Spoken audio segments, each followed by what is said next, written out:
Yeah, nigga, yeah. Shit real round here. Yeah, nigga, yeah. Shit real round here. If you want it, you can get it, my nigga. Shit real round here. If you want it, you can get it, my nigga. Shit. Look, if you ain't no ask somebody, they'll tell you about me. Nothing fake, nothing flawed, nothing bitch about me. I'm a G, I've been running these streets since a youngin'. Since 14, I've been bugging, slaying heat, ain't nothing. You won't be, say something. You could get it, I ain't tripping. One song, just know you better not let me catch you slipping. Cause whatever we need, I'ma smash you. Broad daylight around the club, I'ma get at you. If you let me tip down on the nigga, you chapter, I guarantee you that it's gonna be a closed casket about this. What's understood don't need to be explained. For the money or the fame, I was a gangster in the game. I ain't lying when I tell you about me and my background, about me and my lifestyle. I ain't never backed down, I ain't never froze up, I ain't never turned state, I ain't never missed when I emptied the clip out the K, nigga. However you want it, nigga, you could get it, cause shit real. It's get it how you live. However you want it, nigga, you could get it, cause shit real. It's get it how you live. However you want it, nigga, you could get it, cause shit real. It's get it how you live. However you want it, nigga, you could get it, cause shit real. It's get it how you live. It's never die, do what you did, nothing less. Fuck with the kid, get two to the head, two to the chest. Nigga, I'm the best when it come to the street shit. You got your hands full fucking with me with this beef shit. I be on some all night flight, no sleep shit. Me, my dog, and 2Ks, fuck that police shit. We coming with it, 100 rounds drumming with it. You running from it, we running with it. You bitch ass niggas ain't fucking with it. I'm out here, head first, ready to go head up. Walking with your head down, bound to get your head bust. Hear the feds come, I'm off the scene, off the block. I know the bus move when it get hot. Shut down the shop, open up another on the other side of town. Got yeah and I got pounds. Jizzle was a hustler and a head bust all in one. Don't get it twisted, I do this rap shit for fun, yeah. However you want it, nigga, you could get it, cause shit. Well, hopefully you can hear me. Kind of lost my voice, so I hope you can hear me. I'm back. Temporarily. See how long that lasts. Welcome to the Revolutionary Agenda. I'm your host, Seduction Doll, co-host of Frontline Black News, regular contributor to Shabaka's Black Experience Enhanced on Blog Talk and YouTube. Yeah. Well, I just passed my C-Day, and I'm going to do it over again. I'm not even good front. My birthday was, or my C-Day was on April Fool's Day. Yeah, and apparently us Aries was having a hard time.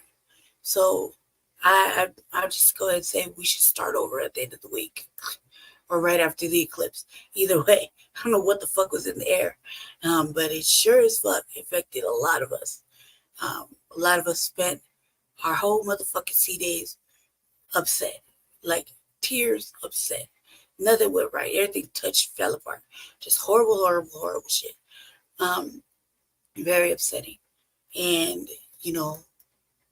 there's only certain things you can share with certain people. But man, there's a lot of motherfucking Aries, including myself, that just was like, please, Allah, just let me go to sleep. Let it. I don't even want to wake up no more. Just like that. It was like that. I spent mine very, very fucking upset. Very upset. I think it could have been avoided, personally. And I tried to avoid it at all costs. But it just wasn't shit. It was fucked. You know what I mean? I just barely got the internet back up partially. So, it's a real struggle for me to do what I had to do. You know what I mean? So like I say, it only made, like a partial fucking way to it. So partial payment. Either way, that was a ghost. I don't know how the fuck that shit fell. I don't even want to know. So, like I said, I don't want to fucking tape it all back up. It's always falling down. Thank you for coming in. I'm gonna take this. It's gonna be kind of a heavy show. I got some shit I gotta talk about. Really, it's mostly in regards to Denver, migrants, unhoused, the motherfucking mayor, and shit I've been watching on the news, and other probably share a couple of lives that I've seen in regards to the same shit. Into regards to the same shit. Do want to apologize though. I got family friends, FBA family, to do podcasts. I want to say I'm sorry. I don't know what the fuck this mayor is on. However, no way would I say send anybody over to Chicago, especially with Chicago going down the way it is, right? However, our fucking mayor is stupid. That's what happens when you steal some shit and try to make it yours and then get overwhelmed and then, be doing the most lying and shit. I also want to say this, though. I don't believe a motherfucking thing the city council say. I don't believe anything anymore. And I think I'm starting to wonder if everybody's very motherfucking disingenuous. You know, there's a lot of shit going on. Thank you. Yes, to Jesse. Jesse did the work while I was on fucking going through hell over here at the dollhouse for 3 motherfucking days. He was, letting everybody know it's my C-Day. And, people were tapping in. So I had to thank him for that. I thank other people, for just, saying something. I also want to thank my peoples out on the internet, for looking out. Got to thank Jay Militant, motherfucker, my brother, my cousin, did a motherfucking whole thing, whole live. That was cool. You know what I mean? That was cool. Thank you. Jesse too. Jesse just shouted me out a couple times. He looked kind of depressed. I was kind of appeased by that. I was kind of appeased by that. It was very, very difficult for me this whole motherfucking last weekend. So I decided to just start over. Yep. Mm-hmm. Oh yeah, no, that shit didn't happen for me. I want to pretend that didn't happen. Because it was like me and all the other Aries from the 21st on this way had it hard. For at least for the 28th. Man, it was ugly for us. We couldn't slap nobody. I would say we always try to avoid shit before it actually goes down. So yeah, it was pretty fucking disturbing. I'm lucky that I got something towards the internet. Like I said, everything that could happen has happened. Yeah, everything that could happen has happened to me over this last weekend. I go through a lot, so I can stop the work though, and I'm going to put in the work today. A little bit. I got He's saying that. I'm about to take his motherfucking wrench away. He's saying that. We're not stubborn. We fix everything. We fix all of your problems. Motherfuckers need Aries. Okay? We are at the top of the food chain. We are the first of the zodiac. We are the fighters of the world. We are the motherfucking defenders of the world. And when in doubt, go find a motherfucking Aries. And just tell them what's going on. See if an Aries don't fucking get involved. I'm not say you ain't got no chill, bro. All right. What is that? Chillax. All right. I will. All right. No, you have a problem? Go get a motherfucking Aries. You need an Aries to fight your motherfucking battle? Go find an Aries. You need somebody to defend you? Go find an Aries. You need somebody to boost you up and make you feel good about yourself? Go find a fucking Aries. You need somebody to wreck motherfucking habit?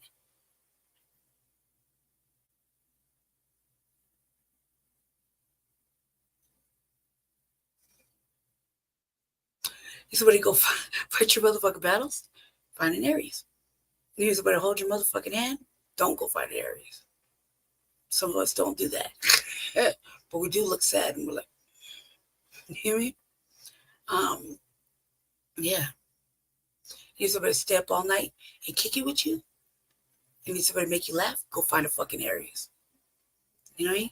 You need somebody to get yelled at or to yell at. You have somebody you want to yell at? Go find an Aries. You want somebody to chill with? Go find an Aries. You know? You should put Aries up as front because we always know what the fuck to do. I don't know why. We just know what the fuck to do. We just know what to do. There isn't a problem we can't solve 5 fucking ways, you know, at any given point in time. Normally, an Aries brain runs fucking all day fucking long. We get hyped, and we're also the same ones that get bored within fucking 2-3 minutes. We're understimulated, under-challenged, and we're too fucking smart. No one ever asks us shit, but shit, if you did, you'd be surprised at the plethora of information you come off with, or knowledge that you might find yourself seeing. You're being very fucking impressed about how old we seem when we're not really that old, you know, how well lived, you know, life experience. Go find a motherfucking Aries, you know everything a little bit about everything and everything. Go find a motherfucking Aries. Need somebody to rep your cause, fucking impress them and find an Aries. You know what I mean? Real shit. Need someone to watch movies with you and talk all loud. Go find an Aries. You want somebody to go to the club and drink all night long with you? Go find a motherfucking Aries. You know what I mean? Don't take them shopping though, unless they're that type of Aries. You want somebody to encourage your irresponsibility? Go find an Aries. You know what I mean? You want somebody to be impressed by your shit and just sit there and listen and look like they're paying attention? Find an Aries. You know what I mean? Simple as that. Although this was supposed to be a good weekend, turned out to be ugly. When I said ugly, it's special hell in the world for people. And a lot of motherfuckers went there this weekend. They should be there. You know? You should always, off top, man, you know, treat an Aries right. They won't burn down your village. Real shit. Enough about that. So I'm going to do my birthday over. Probably, maybe later on the weekend, depending on how things go. Or after the eclipse. I don't know if we were in motherfucking retrograde.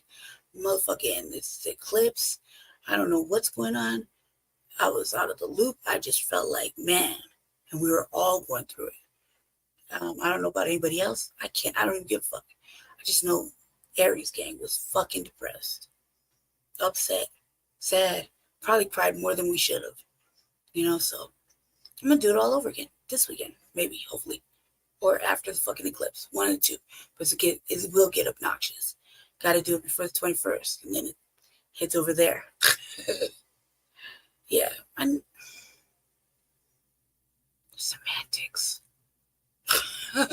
I know. So let's get started. Now, I want to say that I'm gonna lead. I'm gonna show a clip. It's gonna be, I don't know how long it's gonna be, but it's gonna be informative for sure. It's gonna start in Chicago, and then I'm gonna work my way back to Denver because I have to give you a little context. I have to say this though. There's gonna be a couple things that I show. I'm gonna say this to the whites that don't live in our city in Denver. Y'all can eat 2 dicks on fucking Wednesday when you do videos in regards to the unhoused situation and migrant stuff here. Eat 2 dicks on Wednesday when you're the whites thinking you're gonna, talk about our city in the worst way. You don't know what it's like. You don't live here. You're not running the motherfucking streets. All you're doing is watching the TV or the internet. So you don't know what the fuck you're talking about. In my B1 family, they do things in regards to the current situation with the sanctuary cities and migrant stuff. And it goes along with Chicago and every other city. You already know what it's like. So You know, 90% of the time, y'all have done your thorough research and either have people in your chat um, that are from Denver. I know I've tapped in a few times with several people during their live broadcast if I catch them. So that we're out there with you. So there's you guys do your due diligence, okay? And as far as the people here, um, it's really hardly anybody that covers that. Our one of our veteran sisters, she does more political stuff versus the crisis going on in the city. And either way, I'm sure she has something to say about it because she sees it. So it's whatever. No, it's not a bad thing. But then we got the Coon Show and motherfucking all these off brands. They want to clout chase and all that stuff. So I'm gonna start with a little context uh, from one of my light skinned brethren. I'll start with them. I'm gonna try to stay as close to it, and then I'm gonna head over to Denver and show how it relates and how it's the same shit. I'm also gonna show a lot of city council stuff, mostly news things in regards to it's gonna go from one area to the next, because the things that I'm gonna show, I already kind of had these thoughts and questions, and I actually learned something, and so hopefully this will incite you. I also recommend that once you hear what's being said, if you haven't already, go over there, subscribe.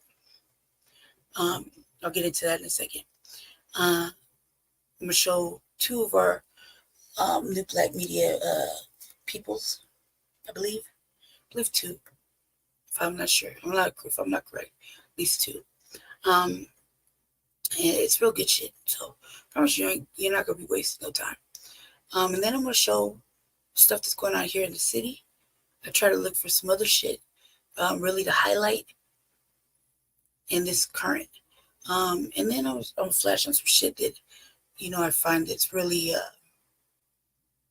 important, because everything has to go with city council, the mayor, a lot of things like that. And I myself do the work. Say I don't do it with another person, but I do the work. So if somebody asks me personally, I can say, yeah, I do the work. You know what I mean? Currently, I do the work with one other person. That's my mate. You know, but just for the sake of the RVA, I'm only going to talk about myself. For specific reasons, it's like this because when I go on other places, I always want to test my gangster. They're just not in the mood, so wherever I just start this next season off, and I can give a little context, then you can see, and then you can do your own motherfucking legwork. You know what I mean? But I always have to this day. I always have questions, especially in regards to what's going on. And I let the shade deflect the message. I'm only concerned about FBA and Black Denverites that are here. And the more I see, the more I'm outside, the more I listen, pay attention, the more I see that there's a lot of motherfucking lies and there's a lot of fuck shit going on. And I made an attempt this weekend to try to assist, and I would never put myself in a situation. However, I have my own personal agenda going on. Why I would, and if it's that serious, why I would put myself in a position to assist in correction, of ugly Denver situations, when really I wouldn't do it. You know what I mean? Who? Cuz said, you ought to be slapped hard. Huh. Wish you would. I wish you would. You know what I mean? I wish you would. I don't know why motherfuckers should get up there. That's lame. But all right, whatever. Or you won't do it in public. But you won't do it. It's nice to say that, though. Really nice. You know what I mean? All right, now. Go ahead and move on.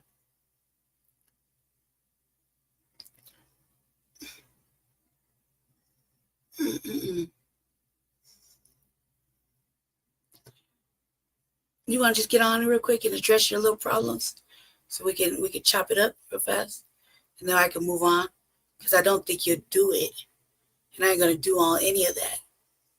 All right, bet.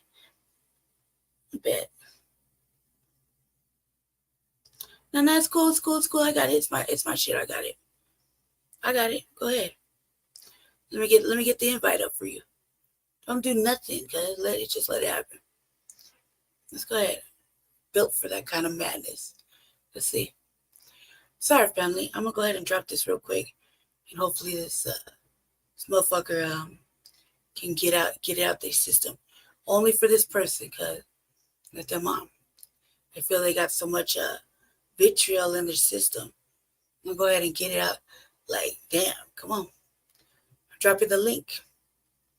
There you have it. Just let it go. Let that person rock. Let that person rock. Come on. I'm gonna give you the TBA fucking countdown. Make it quick, because I do got I ain't tripping, because I'm not doing nothing wrong. Come on camera. I see you in the back. Come on camera. Come on camera, Ren. You're in the back. I hear you, bruh. Come on camera, though. You're in the back. Before I add you to the stage, I see you in the back. You're going to come on camera, and that's not a coward. Right now, a coward hides behind their cover, so come on camera.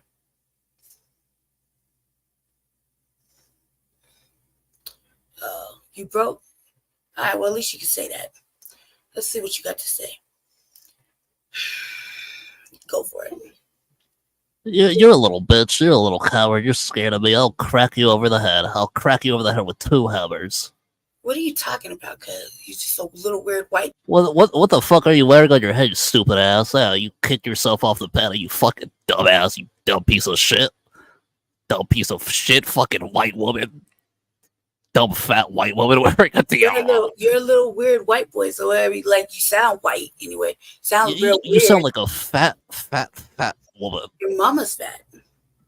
You're not my mama. No, of course not, but your mother is, though. Yeah, but you're probably still fatter. Anyway, so what? And? I'll knock those pink glasses right off your stupid, fat, fucking fugly, fat face. What do you think would happen if you did do that, though? You'd cry like a little baby. You'd cry for your mommy. Who would cry? You. You think that would just go down the way you'd want it to go down? You'd shit your pants and start crying. So who talks like that to a girl, though? Like you would squish all your diapers. Do something to a girl, no matter what they look like. What kind of shit is that? Is that how your mama raised you? You would make a sticky brown nudie mess. Boring. You would diarrhea yourself. You'd have explosive diarrhea and shit your fucking brains out. Do you have something to say, or you just want to talk shit like a little kid? Well, you're the one yapping. You're talking about nothing. You ain't talking about shit worth a damn. Well, you don't know what I'm talking about. I didn't say anything yet. So you ain't talking about nothing. You're just a dumb fat bitch retard wearing a tiara and plastic retards. How'd you get over here anyway? Lurking? How'd you find out about this over here? I crawled my way out your toilet. You sound like you'd be in the sewer. I mean, came that's all from your the toilet. cockazoids out there. You remember cockazoids all dingy? You look like an overgrown cockroach. Your mother's an overgrown cockroach. You're like the queen of cockroaches. You're a fat woman. I don't know. Maybe. Doesn't matter. What do you mean, baby? How much do you weigh? How much do you weigh? I'm big enough, motherfucker. 600 pounds. Show you right. But you ain't got no camera to show yourself. My camera's broken. I know, because you poor. Yeah, I'm poor. Obviously. Do you have a job? Yep. That's a lie. I do, actually. But I know I'm doing more than you're doing. You live off welfare checks. Can you prove it? I could see it from here. Yeah, I could. Can you prove it? You smell like Section 8. There is a dusty EBT card in your purse. You smell like cockazoid. I got you. You don't even know what I smell like. You can't even see me. Smell like pork and beans and You bologna. just say I smell like white people. What do you What do you think you are? What do you think not you white, are? sir.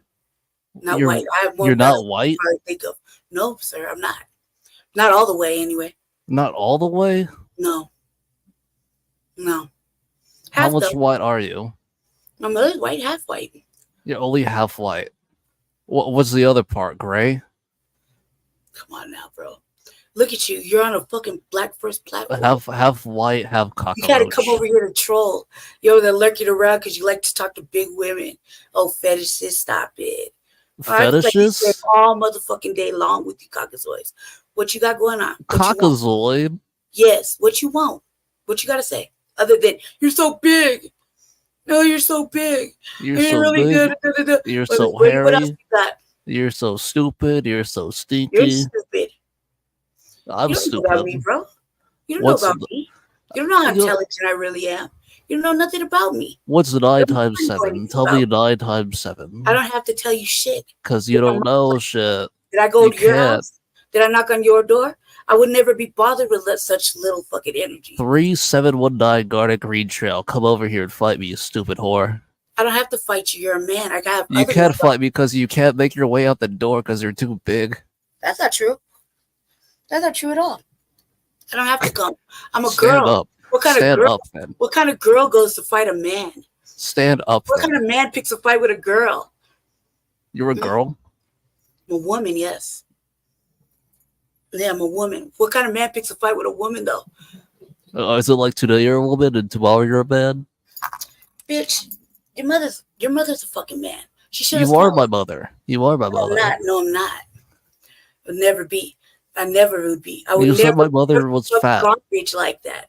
My mother You're was fat, trash. but she could never You're be as fat as trash. you. Oh, so what? So what? And I don't have problems, bro. That's you. What did you eat today? Nothing. That's a fucking lie. Oh, are you here? How do you know? That fridge is full of cupcakes You and wish. soda. Oh, you wish it was full of cupcakes and soda. I wish it was full of cupcakes and soda. You're It built wasn't. like a fucking cupcake, aren't you? What are you built like? Oh, frumpy ass, saggy, jiggly ass motherfucker, white I'm boy. built. I'm built like Hercules. You built like a fucking old stick, or probably some old fat 40-year-old fucking jerky fucking man with limp dick. Probably what you built like. You're built like a linebacker. So your mama like it, and you do too. That's why My you're over mama here. liked it. That's why you're over here, though, right? Because you like it. Who told you that? That's why you're here. I don't know you, cuz. That's why you're here. I don't know you. That's why you're right here, right? Because you like looking at this big old person. You like thinking you're funny. You're so funny. But How you can't funny even get am on I? camera. Did you got a smartphone, faggot? Don't you get a smartphone? Can't you No, get I don't on got a mine? smartphone. Are you wearing a dress? I bet you're wearing a thong. You sound like you got a thong all up in your ass. Yeah, I am wearing a thong. Oh, you probably are, you old tranny. Fuck you Gay want? as shit. Why do you want me so bad? Why do you came over here? Cause You I want me? would So, never. you're trying to guess what I'm wearing. Your voice is not even my type. Your voice is like a You little. want me? You Your voice want is like a me? You little want to bitch. fuck me? You want to make me yours? It's not happening, sister. No trick. Stop it. Stop it. Stop It's it. never I'm too happening. I'm much sorry. motherfucking woman for you. Remember, I'm a big old thing. I'm much too woman good for for you. you. I make too much money. I make $600 an hour. Please, you wish in your own fucking life. You wish, right? You wish. I you sell gotta bring a bricks friend. outside the trap house. Is it bring a friend weekend? Go ahead. I'm gonna let you add your friend up. Go ahead, cuz. And then I'm gonna add a friend of mine too. So go ahead. Go on. Who You're the fuck live. is this? Actually, you're a fat bitch. Your mama's fat. No. Is that all y'all really got? Is that it? How lame. You come over here to a black platform, you two little cockazoids. all in the Black talk- platform? What the fuck are you talking about? Black platform? This is a black platform, cuz. Bitch, Where? you are Do your not black. research. Do your research. It is very true. But I don't If need you're to prove it black, to I you. could say the nigga word. If you're black, I could say the nigga word. Oh, you lucky I ain't around, cuz I would slap the fucking stupid out of your mouth. I don't think you fucking would. I think I would actually. You And if can't I even could, stand up. You couldn't, can't even I'd stand find up. somebody who could. But you never say that on my fucking platform. and you're thinking you were going to get away with it. Keep in mind, you think a motherfucker's slow and stupid and won't find out, right? But you Chill ain't out, you fat alcoholic bitch. right. Is that what you said to your mother? Glug, No, I'm glug, saying it to glug. you, Mommy dumbass. needs another Mm. glass of wine. Mm. How many kids It's do so you have hurtful. with different men? I'm so hurt by your little white words. I'm so hurt. Oh my God. How My many? little feelings. Oh, what am I gonna do? Oh, he hurt my feelings. How I think many I'm children do gonna you cry. have with different men? Excuse me. How many children do you have with different men? I don't have different babies' fathers, sir. I'm a lady. Come on now. Stop stereotyping. That's fucking wrong. No. I don't have children. I haven't I had wouldn't children fuck in a you. very long time. I wouldn't fuck you. I don't blame you for not having kids. I wouldn't fuck you either. I would never. And if I would, I'd run your motherfucking account. Stop it. Leave me the fuck alone. If you ain't got shit to say to me, other than I'm big and ugly and stupid or whatever. And But hairy stand up. and Stand stupid. up. for what? You don't Just pay me. You stand don't up. run me. I don't bow down to the dominant society. She's bound to a wheelchair because she's so fat. Oh, so what? So what? Yeah, I don't think You you can are. stand up. You see me in the street, what you gonna do about it? What Are a you roll, bold I'm gonna enough- tip your wheelchair over. Are you bold enough to catch it? Or what are you gonna do? What you I gonna would do? absolutely You know, destroy same you. fucking You would talking get shit to me demolished.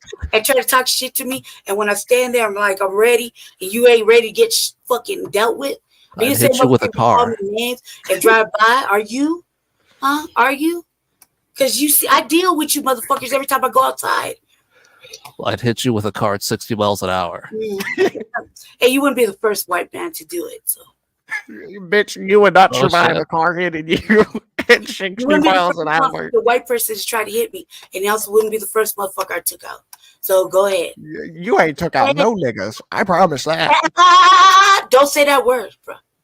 You're not qualified. It's You'll just a never word. be I'm qualified. qualified. I That's speak why you're English. behind I the can say camera, whatever though. I want. That's why you're behind the camera. You old cowardly, measly, miserly motherfuckers. Behind a You're camera. behind the camera. Why are you behind the camera? If you're so bold. Why are you behind the camera? I'm clearly showing you who I am. You're the only one behind a camera right now. No, I could add somebody if you. Okay, you want me to add someone? Come on with it. All right, bet. I want you to stand up. Go ahead. What's up, Jesse. you cockazoids? Who the fuck sent you, cuz? Cockazoids. Yeah, you You pale play talk like fucking little cartoon characters, Neanderthals. like little Who puppets. sent you? Who the fuck you calling a bitch, cuz? I'm calling you a bitch now, homie. You a bitch. You a bitch. Your mama's a bitch. Your whole family These are the bitch. same motherfuckers that beg college. Look at this guy. He's wearing a dollar store do-rag. Look at this guy. Oh, they're riding around, showing out shit, thinking you got one black friend, you gotta say N word. Oh, wet, raggedy ass motherfucking cockers. Come on now. Sound Hey, like your homeboy got that fetal alcohol syndrome stare. not twins. No, All hoe bitch, ass you got motherfuckers. You got the meth addict stare, bitch. No, I Bring your I punk don't. ass I'm a on handsome camera. man. You You're ain't an ugly handsome. ass man. Statistically Ugly speaking, ass the black bitch. population It's has just the a highest rate of fucking meth addiction. Cartman, shut the That's a fuck up. goddamn lie. Shut up. That's a That lie. is not a lie. You know That the is white not a folks lie. are the ones that did it. You're the ones that are on it. You're the ones that do fentanyl. You're the ones that do every fucking drug that out there fucking trashing the motherfucking neighborhood. You're mad you can't afford Fent. It's all who can't afford it. Nobody wants it. And shit. You probably got COPD No one wants and that shit. fucking Y'all raggedy ass motherfuckers fucking don't do bathtub shit, drug. 'cause you gonna have a This heart comes attack from y'all trying to fuck around motherfuckers. with Your that. homeboy's just yapping on and on and on in circles. Go ahead, Yeah, Jesse. and Go stop ahead. saying nigga cockazoid. You're not black. You'll Not never black. be black. You I know can't it prove pains that. you You to can't come prove to that. terms with that. I Yes, can prove you. You can't get on camera. Bring It don't your even punk matter. ass on I'll run your camera. IP because it don't even matter. I'll follow Bring you your where punk ass on you're not camera. that Stop hiding behind little avatars and little fucking gay ass cracker yeah, pictures. who's that? What is that? Cartman? Bring Is that your punk video? ass Your on description camera. probably some old Fuck fat that dude. shit. A little fat dude. Punk asses off the Yeah. fucking panel, cuz. You're a 600-pound woman. You have no place to be talking about anyone being fat. Sit back for a Bitch, second, okay? you an Go ahead. 800-pound fucking pale face fucking cockazoid. I'm not now what? 800 pounds. Yes, I'm you not All right, are. all right. 800 Thank pounds. you, like thank a you, bitch. Jesse. You Thank sound you, like you Jesse. can't Let me even finish. breathe. Let me finish. Thank you, Jesse. Let me finish real quick. All right. Anyway, real quick. Hold on, Jesse. Stay in the back. Yeah, send that nigga to the back. Excuse me. Don't call him that. Shut the fuck up. Don't call him that. I know that you won't see me in person, and if you did, you weren't ready for it. Because I know you're that inside you- 24/7. You don't go outside. You don't touch You don't grass. know when I go outside. You And even can't if go I outside. do, yes, I can. Ma'am, leave you're right wearing go outside. dollar store pink sunglasses on a live stream, I am. arguing with two random people on the internet No, about I'm not saying the nigga word. Stop saying it. I'm not arguing with you. I'm just clearly saying that you're not going to do nothing when you see me. I'm gonna hit you with a car at 60 miles an hour. I wish you would. Find out what happens after that. Do you have a new Bugatti? Do what you must when you see me and find out what happens. Do you have a new Bugatti? Because I think you You don't. really got to worry about. That's after the fact. But you can find out. It's always up. Anybody can get it. And everybody can get touched, including y'all. You So gonna touch me? it is that way. No, brother. I'm not. I'm not really going to. I would You rather touch not boys? get my hands dirty with fucking hot dog fucking flavored water. Okay. Yeah, I bet. I would stay away from you motherfuckers because y'all are ignorant. I don't talk to you on a regular. I don't do anything like that. See? Uncivilized. So is that all y'all have to say? So I can go ahead and Bring Homeboy back on here. I wanna tell his black ass off. no. Because he's outside. He really is out and about. And you ain't got He's the balls. outside? No, he's He not. does go out. And he can't. You So can't. you're inferring that you don't go out, just like we said. Ooh, why would you want to? What kind of men really want to fight with a woman? Is Homeboy crying right now? No. How do you know that? To the back How do to you know take that? a cry break. I can see him. I have control of the whole thing. You can see him So- wiping his tears away. Excuse me. Only white people pretend to cry. He doesn't have to cry. There's nothing for him to He's cry not about. pretending. He is There's nothing crying. for him to cry about because he runs motherfuckers like you all day long. We fight racism, white supremacy all motherfucking day long. This must be the motherfucking one more time. Let your other little homeboy on here. Hold on a sec. It's gotta be one of your little friends. Go ahead, sir. All right. Anyway, so back to what I was saying. Are you done now? Did you get it out your system? No. Is Homeboy done? I'm pretty sure he wants to talk to us. I'm pretty sure you I'm don't. curious. You know what? He joined We up don't- on here. He was I know, running no. his mouth. He No, was he running didn't. his mouth the entire time, and we couldn't hear it because your fat ass was interrupting him. What are you gonna do about it? It's my shit. So what? What you gonna do about it? I'm gonna hit you with a car at 60 miles an hour. Is that all you got? You think that's really gonna hurt? Not the first time. Not the first time. No, I'm it's gonna tell the story. Tell What the else story. do you want, sir? I'm the same person. I hit you with a car once, and I'm gonna do it again. No, you didn't, and you wouldn't. So I'm coming back. I'm driving right around the block. you ain't gonna do shit, guys. I'll see you next week. Do you like Happy Meals? Do you like Happy Meals? Do you like dick in your ass? Do you like wearing thongs? That's irrelevant. That is irrelevant. I asked, do you like a Happy No, Meal? it isn't. No, I don't. Okay. Anyway, is that all? Are you guys No. done? All right, well, I'm done. So it's good. Thank you for visiting. I thought you had Shut the hell up. Why don't you shut up? Why don't you come find? Since you know so much, why don't you come find out? Tell me to shut up. I'll hit you with a car again. I did it once. I can do it again. Yes, you're live on the air. Okay, you're not. Anyway, I'm glad y'all have plenty of fucking cell phones and shit to fuck around with. Y'all are so intelligent, but yeah, My nigga, I'm gonna hit you with a car don't at say 60 that. miles Don't an say hour. that. Don't say that because you're not in person. Because if you were in person, I bet you get these motherfucking hands for saying that fucking word. So I don't bet I say that. wouldn't. Don't bet I say that. don't. Don't say that. Don't say I that. bet I'd beat the Why don't you fuck hush out Nigga, of you. please. Shh, shh, shh. Don't say that. Shh, don't say that. Why are you so mad about a Look up. word you can't even say?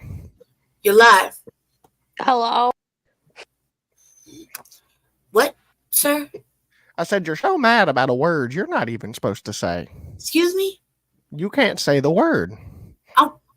You don't know what I can and can't say. Why You couldn't said I you're say- half white. Why You couldn't said I you're say half You white. can't even Why couldn't I stand say up. it, though? Why can't I say whatever the fuck comes in my mind? Why can't I say whatever the fuck Because I'm comes to my ethnically, mind, nigga? racially fucking able to. You're not. I don't Who want said? to. I don't want to. That's the whole fucking point. I don't want to. I'm not socializing with you. I don't know you. You're not important to me. So why the fuck do I have to?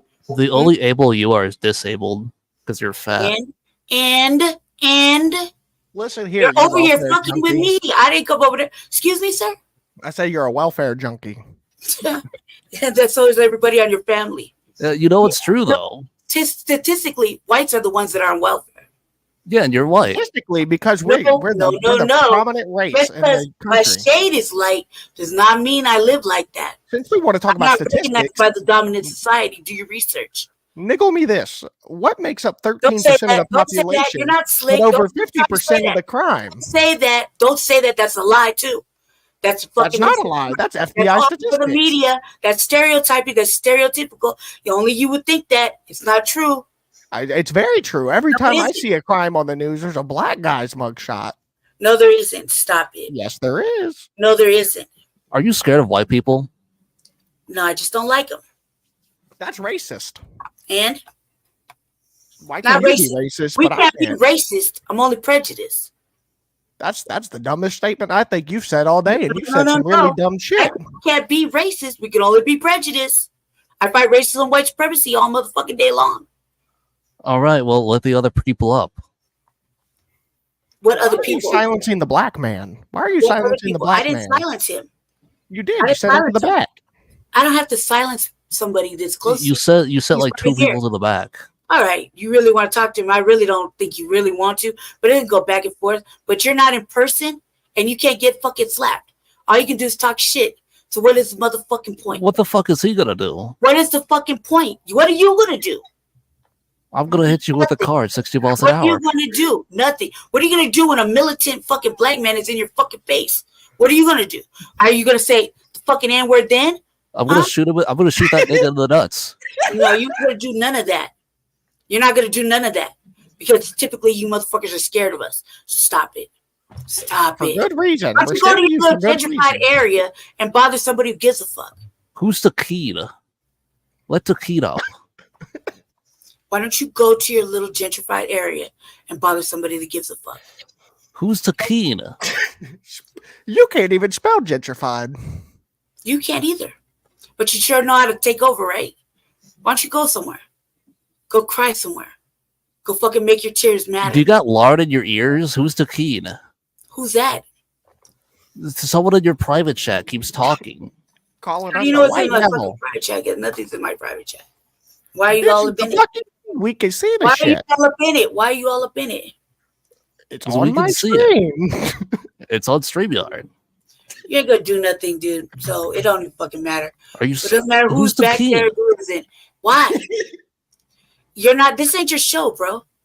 Why don't you go fucking create something and be somewhere else? What's hardly My your fucking show? now. It is my show. It is not because It's my just fucking just show keep in now. mind. You better let Takeen up.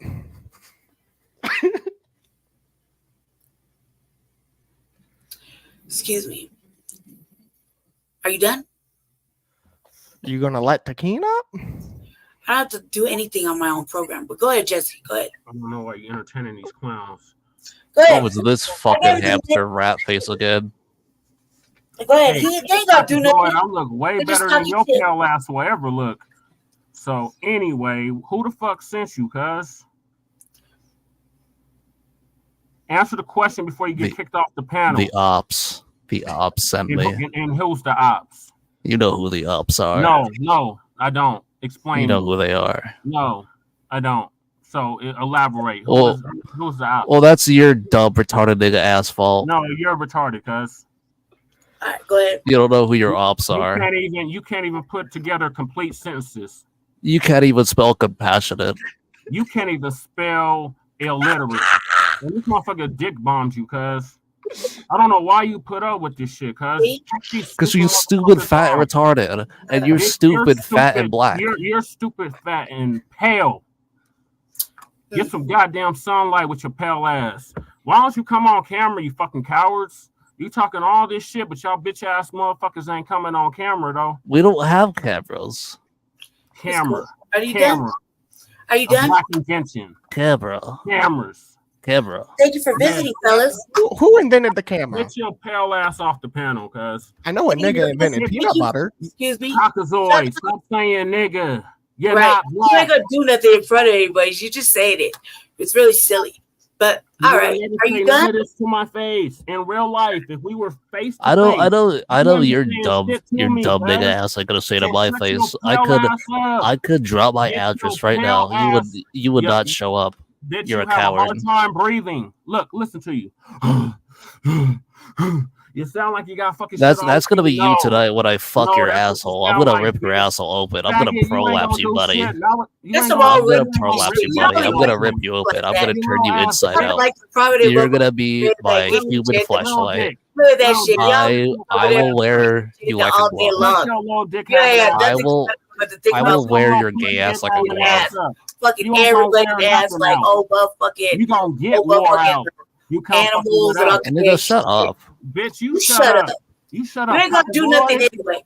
It don't matter You what you ain't say. no nigga. Stop He's just saying nigga, barking. It don't pepper matter. It boy. don't matter This what you this say. little You ain't mallet's just Blacca, barking at me. Blacca, shut the fuck up. right, Cause I right. don't know why you entertain this shit. Kick this motherfucker Jesse, off. Jesse, thank you though. Thank you for visiting. Thank you. All right, so are you done now? What You the done? fuck are you? What? Are you done? Who is that guy? Are you done? Who is that guy? Are you done?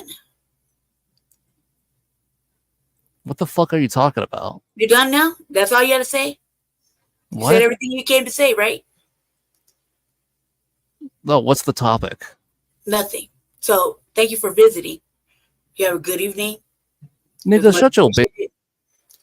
Much appreciated. All right, you.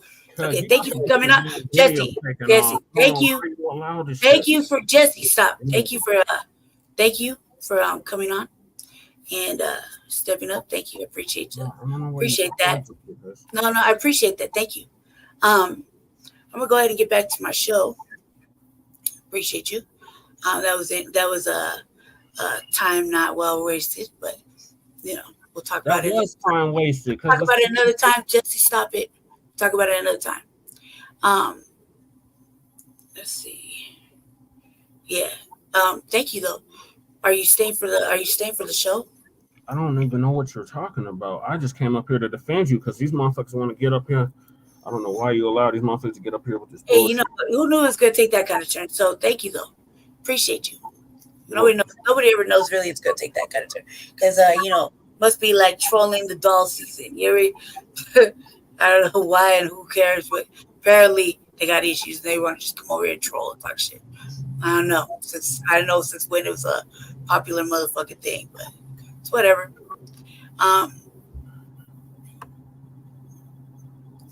Yeah. Hey, since you got a wrench, handle that back, for me, Look, please. you already did. Okay. Just Yeah, that's what I've been doing, but you wanted to let them up, so I know I understand that because thank you. I did that for a reason.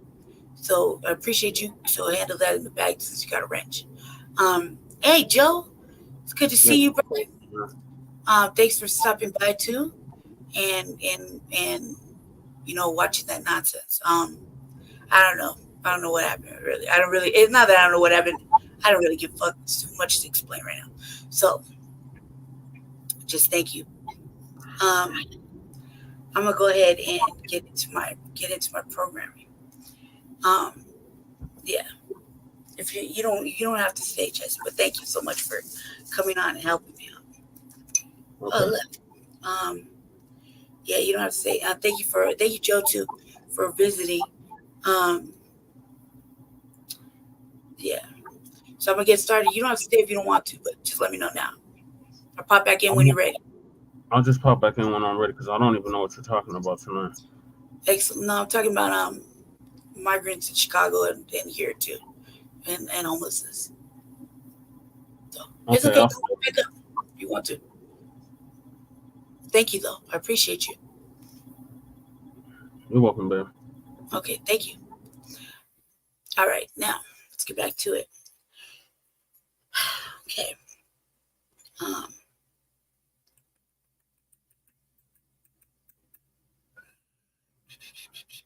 Hold on a sec.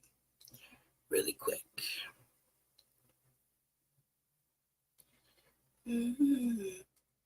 All right. 1 second, family. Make sure can take something down real fast.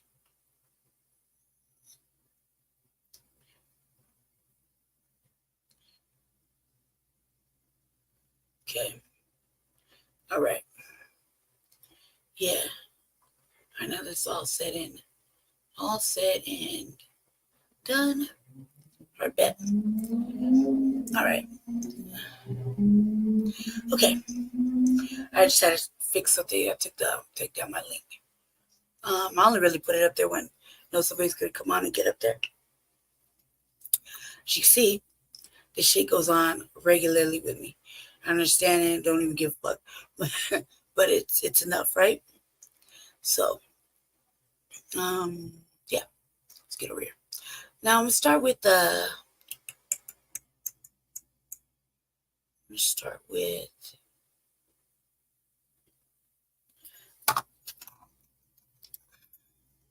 me see. 1 second. I'll give you a little context. I'm gonna shout out my brother, Black Light Revelations. I'm gonna shout out him because yeah. Let me get this up here real quick. Sorry about that, family. Couldn't really see very well. It's kind of small. There we go.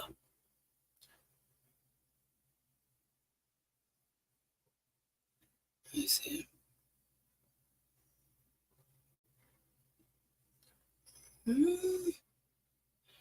All right, we're gonna start out with Black Light Revelations first, and then I'm gonna go to TD Hip Hop. But if you haven't went over to Black Light Revelations, you should really go over there. It's again for Black folk. But NBC5 Chicago has really been people. He's a very intelligent, excellent content creator. Several fucking platforms, and channels that are geared for education purposes. Very funny, very intelligent. I reached out to him a couple times for different political things. I've been extremely busy getting things done, so I haven't been able to tap in with him. But I have tapped into a few live chats. So he's my friend. So I shout him out. I'm gonna say, there you go. I keep eyes on these motherfucking trolls and streams and shit. So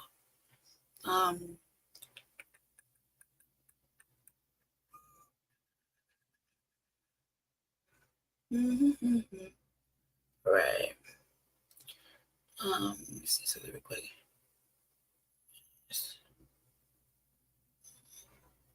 1 second.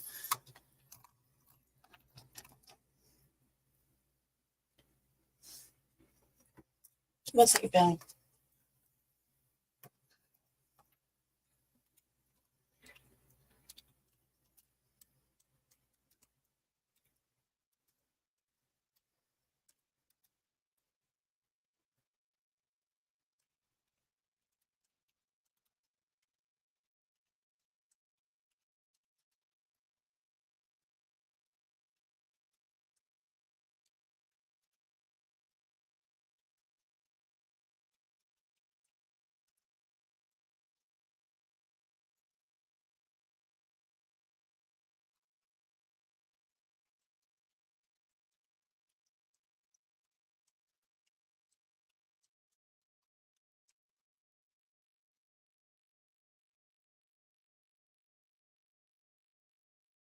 One second.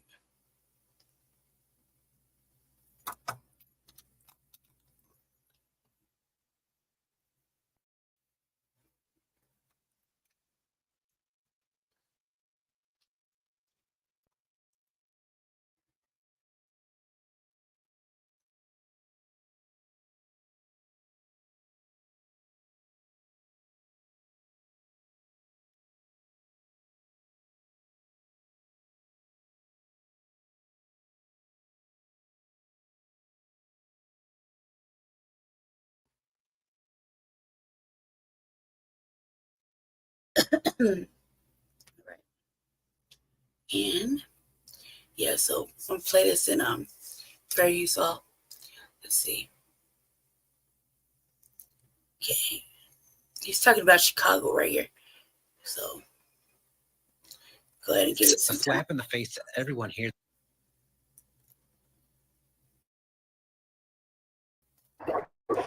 Alderman Lopez says, as it did. Meanwhile, UIC.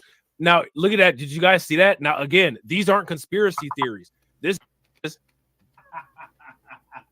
Appreciate you, bro. Make sure y'all show John some love. Throw some flames, radiation emoji in the chat. Shout out to the Loonies, too, man. The Loonies, you know what I'm saying? The Loonies was a classic hip hop group. You know what I'm saying? You know we got to get them with the. You know we got to get halfway through the. You know we got to get them with the faces. We can get to. You know what I'm saying? The faces to bring the people in here. Oh, what's going on with her? What's she looking like that? It's just a news report. You know what I'm saying? Just another part of the job. You know what I'm saying? Only fans with your clothes on. You know what I'm saying? Are not being fingerprinted. Meanwhile, UIC police say the woman who was attacked a couple of weeks ago on. Oh yeah, that's what we was asking about. Why are they not fingerprinting these people coming from Texas?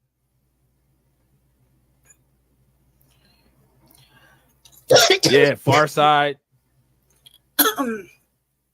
Twister was like the Far Side, don't be passing me by. You know what I'm saying? Or that, what was that? Still Poe Pimpin'? The Still Poe Pimpin' by Do or Die. They, ladies and gentlemen, they are not fingerprinting these people. So they're basically doubly undocumented. They're undocumented from their country of origin, right? And then on top of being United States. Sorry, family. He was already he was like a third of the way. How is that on type of tracking broadcast when I jumped in? Alderman Lope being fingerprinted. Meanwhile, UIC school to Chicago. Because I don't know if anybody knows, but how many people heard? This is important. Hold on real quick. This is what's going to lead me into the. How many people heard that there is a lawsuit being filed by NBC5 against the city of Chicago? If you guys heard that there's a lawsuit being filed by, let me see, what channel is this? NBC Chicago, channel 5, against the city of Chicago, give me a thumbs up.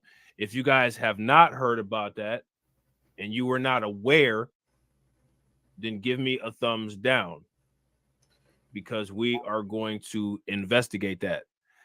Now, the reason why this is occurring is because I don't know if you guys really pay attention to what news agency does what, but NBC5 Chicago has really been on the migrant crisis, you know what I'm saying, on a bumper, right? So when you're doing this type of investigative work and you're doing this type of investigative journalism, you're going to have to do FOIA reports to be able to get certain documents, to be able to verify certain information, right?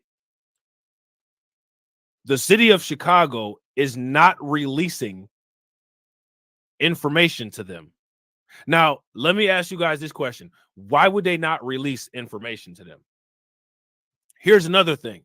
I don't know if people have watched all of my Undocumented Bros series videos, but if you guys haven't, the migrant crisis news is never old. It's always the same stuff all the time. Go back and take a look at some of those videos. We've talked about this company called Favorite Healthcare. How many people heard about Favorite Healthcare? If you guys heard about Favorite Healthcare, give me a thumbs up. Another thing that we talked about is no bid contracts. You guys remember hearing that term, no bid contracts? There's a lot of money being spent, and yet there's nobody accounting for it. What we're going to do in these next couple videos is we're going to try to account for some of this money. And now, let me ask you guys this question. If we can't properly account for all of this money, should that be a campaign issue for the Democrats in Chicago specifically? If you all feel that it should, then give me a thumbs up. If you guys feel that it shouldn't, then give me a thumbs down. And I'm going to tell you guys something like this. Just the fact that like, somebody like Joy Reid, or the fact that somebody like Roland Martin might not like what we're talking about here, that doesn't mean that it's disinformation. That doesn't mean that it's a Russian bot. That doesn't mean that no one has the right to talk about it. Do you guys ever notice how Joy Reid or Roland Martin, Mark Lemoist Hill, any of these people, they never criticize the local news media? They only criticize other big partisan media. They only criticize Fox. They only criticize conservatives because they say that, well, the far right is saying this. Do you guys notice that there's no such thing as the right or the left in jargon anymore? Everybody's either the far right or everybody's either the far left. What happened to just the left, quote unquote, and the right, quote unquote? What happened to that? I said the other day. Shout out to Jago DeRouge. What's good with it, bro? Or is that Jago DeRouge? Jago DeRouge. Am I pronouncing that properly?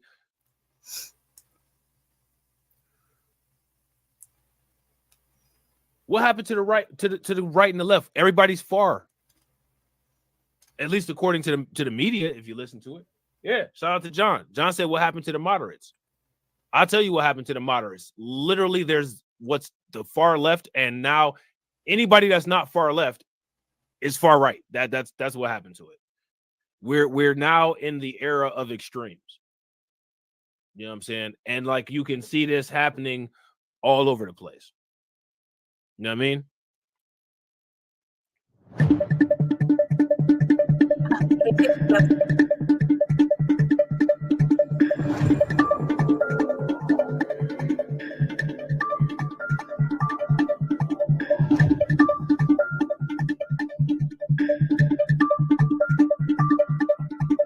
So now here go the question, right? You guys been reading the screen just now. What happened to the other 28 documents that they requested? Or I'm sorry, what happened to the other 18 documents that they requested? What happened to the other 18 documents that they requested?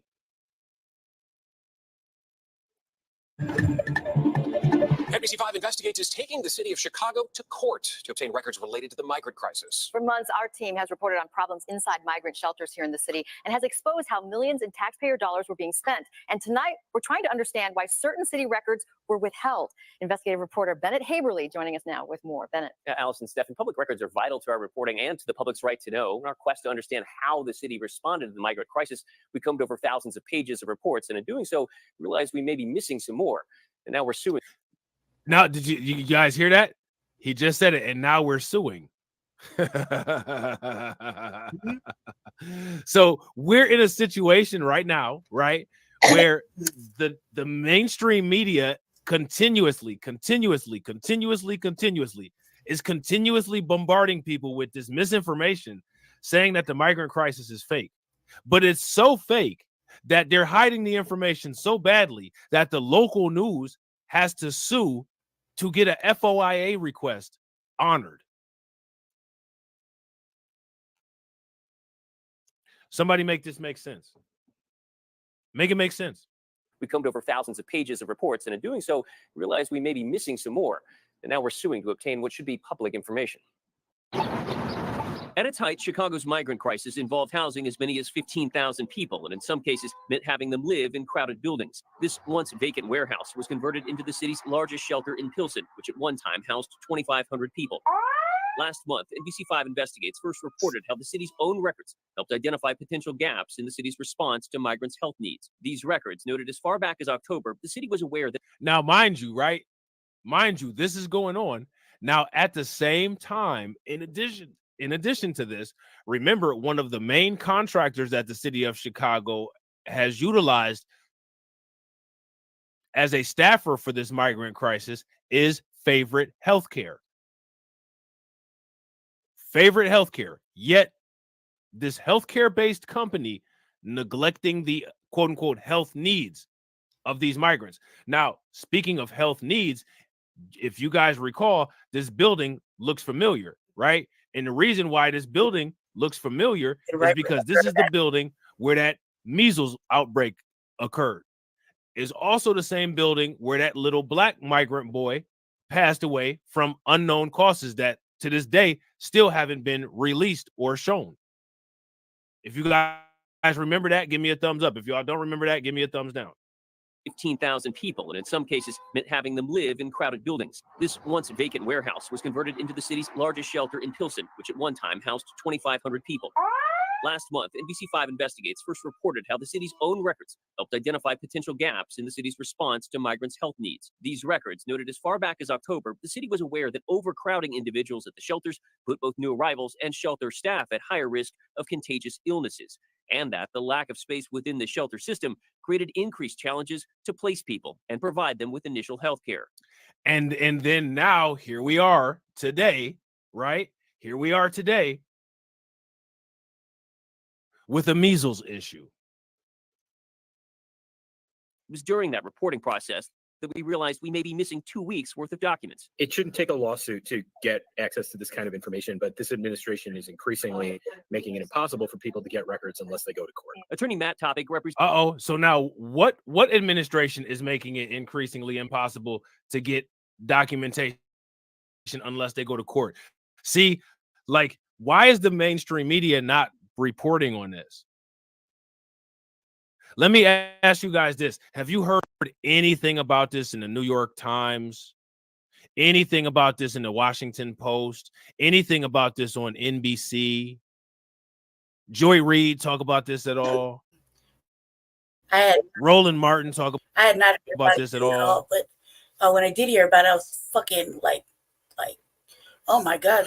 Why would they make it difficult for people to get records, to be able to do an audit to see where taxpayer dollars are going? Shouldn't taxpayers have the right to know where their money is going?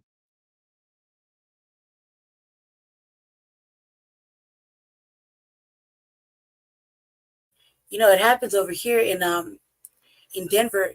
We ask the same questions, and a lot of people asking the same questions. You know, when whites go start asking these questions, that's when they really want to take notice, right?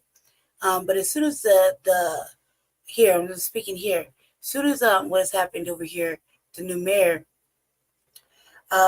came into play, we were on that helmet. We were definitely asking these questions. You know, and really it's that everything is so wrapped up into the mayor's office. It's all a ball of cronyism and corruption. You know, especially when a new mayor is there and he still has part of the old administration with part of the old cabinet, you know, and is just picking people randomly to fill in spaces, but don't want to listen to, you know, the people who said, hey, you need this cut, don't do this, don't do that, exit them out, fire this, don't do that.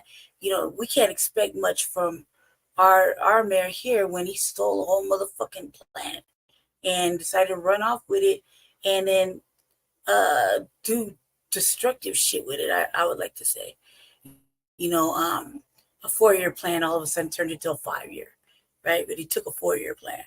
You know, we got the receipts. However, needless to say, that ain't on us anymore. You know, that's on that person. If it was us that had been put into play, none of this shit really would have happened. I would say that I'm going to show you a little later what I'm talking about. But this same situation that's going on in Chicago that I had no idea about till the other day is really happening here minus the lawsuit. And I was in the chat, you know, really typing along, answering questions until, you know, I had some other stuff to take care of, which is really important. Because I had no idea that the news of all people would have took that up on a higher level to go ahead and sue. I was mighty impressed, but let me just go ahead and play it some more, and we're gonna find out a little bit more about what's being said.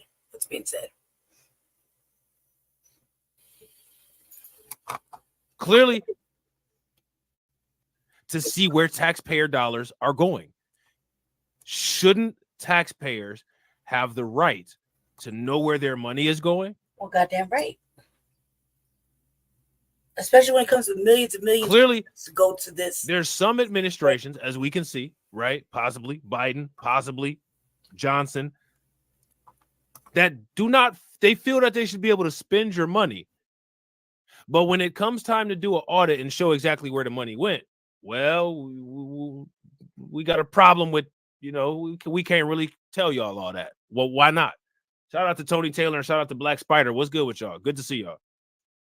It was during that reporting process that we realized we may be missing 2 weeks worth of documents. It shouldn't take a lawsuit to get access to this kind of information, but this administration is increasingly making it impossible for people to get records unless they go to court. Attorney Matt Topic represents NBC5 Investigates. His firm filed the complaint on our behalf, alleging the city failed to comply with the state's Freedom of Information Act. I think we've now filed 10 lawsuits for different clients for records about the migrant crisis. So now here's the thing, right? Shouldn't JB Pritzker be expediting the ease of access to this information? Shouldn't Mayor Brandon Johnson be expediting the ease of access to this information? What do these people have to hide? Let me ask you guys this question. Is a FOIA request a part of quote unquote due process? Anything going through the court system, quote unquote, right? Or anything going through the quote unquote legal system literally can be interpreted as a quote unquote part of the due process. Would you guys agree? If you guys agree, give me a thumbs up. If you guys disagree, give me a thumbs down. Now, what this shows is that there's clearly some politicians, some mayors, some governors, some presidents that don't really believe that the due process should be applied, that it should be applied as it pertains to transparency with taxpayer spending. That's a problem. Let me ask you guys this. Is that something that should be considered an election or a campaign issue? Let me know what you guys think. And also, while you guys are doing that, shout out to DeAndre. Please do what he says. Hit the like button, share the video, subscribe to the channel, and consider becoming a member. It's cheap. It's cheaper than a vending machine. It's only 99 cents. And also, make sure you guys throw some like enforcers in the chat for DeAndre enforcing the likes. Definitely appreciate you, bro. Where the administration is just refusing to often even bother to respond to requests. What's not clear is if these records don't exist at all or if they're being withheld. Shout out to Steven. What's good with it, bro? Federation, a nonpartisan government research group, says anytime a news outlet has to sue for public records, it can impact public trust in government. If you don't have it, say you don't have it and say why you don't have it. I think every one of these instances where the media has to file a lawsuit because by all appearances there is a hide the ball game that is going on, which then raises only more questions. It is worth noting, in many cases, the city agencies request an extension of these requests, meaning it could be weeks or months before the public records are available. We'll certainly keep you posted on this case. We did reach out, by the way, to the city for response. We're still waiting to hear back. Allison? So glad you're staying on it. Thanks so much, Bennett. Sure. NBC5 Investigates continues to follow the money and the hundreds of millions of dollars spent on the city's migrant crisis. Now, while the city has created a website to track migrant spending, our team found there are still many aspects of this that are shrouded in secrecy. Here's investigative reporter Bennett Haverly.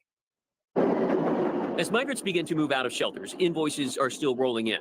The city of Chicago spent nearly $300 million on the migrant crisis so far, with more than 200. How many people knew that that's what has been spent on the migrant crisis so far? The city of Chicago now, mind you, this is the city of Chicago alone, close to $300 million. $300 million.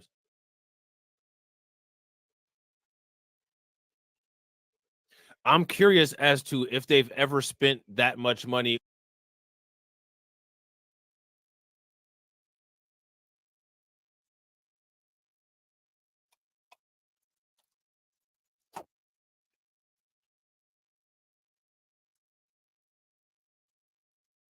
I'm sorry, those in the back. I'm not letting you up. I'm now busy doing my own shit. I don't got time for it.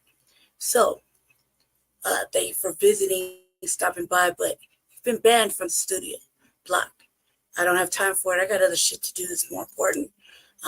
So I'd appreciate it that once I kick you out, don't come back in. Go find, there's plenty of shit to go troll on. over there on YouTube. You know what I mean? So get busy doing that. But I'm busy now doing something that is actually important. So go ahead. I'm just letting you know I'm not letting you up. Got other shit to do. Very important shit. I see you in the back, but I don't have to let you up already. You know, you've had your time in this fucking sun. So thank you. And yeah. But I'm gonna kick you out to the thing. There you go. Let me see. On a single political issue in Chicago before. Begin to move out of shelters. Invoices are still rolling in. The city of Chicago spent nearly $300 million on the migrant crisis so far, with more than $206 million paid to Kansas-based Favorite Healthcare Staffing, which staffs the migrant shelters. But not much is known about how the damn near. Look at this. Check this out, right? You know, because it's probably like, you know, let me just stop this real quick. You know, because I'm all this motherfucking activity. Listen, because you know what it is? It's probably one of these motherfucking old crackers that like to kick it with, you know, them folk that we don't fuck with, right? They got all the vitriol in the world to come over and fuck around. You know why they waste their time coming over here? You know, I don't even share my shit like that. I don't even promote my shit like that. You know, but it's probably one of those just decided on whatever the fuck they're saying up in the back that really, really was invested in following, you know, us because they fans, but they just don't know how to show it. So they over there, you know, got all this shit to say, you know, just talking shit. I will, Jesse. I'll do whatever the fuck I want. So it's, you know, I'm just saying though. I'm reading the back too. You know, I just want to say that though, because they have so much to say. I bet it's the motherfuckers that used to drive around the motherfucking neighborhood, too afraid to get out the cars, just too busy to say all the shit. They got so much. They're the ones that constantly getting us you know, banned and shit or kicked off or whatever. It's funny. It really is. It's really amusing because motherfuckers have no idea that nobody's beyond reproaches. You know, everybody can get their way, you know, one way or the other. It's just funny to me. It's amusing. I'm not entertaining. I'm just talking to you real quick. I'm just telling you something. You know what I mean? I think it's fucking entertaining to me. It's funny. You know what I mean? Yeah, but all those fake accounts go back to somewhere, right? It all leads to something. I mean, think about it. The type of time a motherfucker has to have to build 28, 30 accounts just like that, just to jump on some motherfucker shit who don't really send their shit out to anybody, don't really, you know, share their program, just out there doing their thing. You know, that type of level of motherfucking animosity and hatred that they gotta have for me. And just to shit talk with you casually, you know what I mean? Because they know that they couldn't do it in person. You know what I mean? Probably the same motherfuckers, oh, they hug you and it's so nice to meet you types. You know what I mean? You know? The same motherfuckers that shake your head and shit are probably the same ones that got nothing better to do on a motherfucking Thursday. We sit up here and whoop all this fucking shit Wednesday night, Thursday, whatever the fuck. You know what I mean? I just say they're probably really big fans. Oh hell no, they wouldn't do it in person.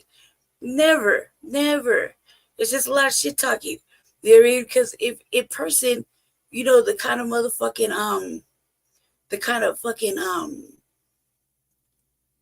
negative shit that would happen if they did anything like that to one of us.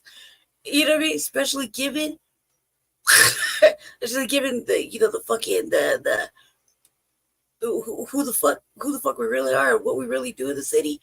Like what we really do in the city, like that would be asking for fucking, like, might as well just go lock yourself up right now. Stupid face. You know what I mean? This is called, like, just in case the fucking caucasoids don't really understand, let me just put it like this. This is called cyber menacing. It's a whole charge. Right? It's called cyber fucking menacing. Cyber stalking, charge.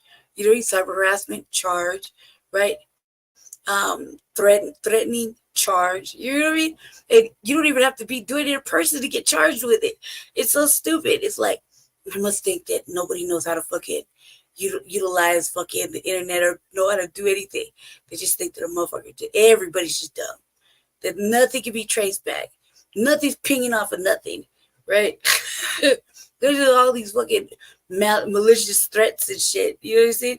Like they just have no idea when they go back into their little jobs and do whatever they do, like in fancy places like the Denver Partnership and things like that. You know what I mean? You go back to their little fucking weird ass fucking lives. That one day a motherfucker knock on the door ain't gonna happen for them. They get hit with like all kind of fucking extra charges and shit because they really could do it. That really happens. That really happens. You know what I mean? They're sitting there talking shit, calling motherfuckers out everything but a child of God, right? But threatening and knocking all this extra shit. Like, you know what I mean? If you really sat back and thought about how funny that is. No, apparently, who knows? One may never know. One may never know. One may never know what a motherfucker has managed to figure out in a matter of 10, 15 minutes. You know what I mean? It's always like, oh, I'm gonna hurt you. They're gonna do something. Can't do something to somebody that's already every fucking bad thing that could happen. What could you possibly do? Right? But to motherfuckers like them who got little lives that could hide behind cameras and shit and act stupid on the internet and say all that extra shit. I bet they weren't thinking about their families and they mamas, daddies, their jobs, their lifestyle.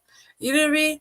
Just fucking around with motherfucking little old fair skinned, too much milk in her motherfucking coffee, old me. You know what I mean? Whole felony charges right there in a matter of like 10 minutes. Because somebody want to fucking act stupid. Can you imagine?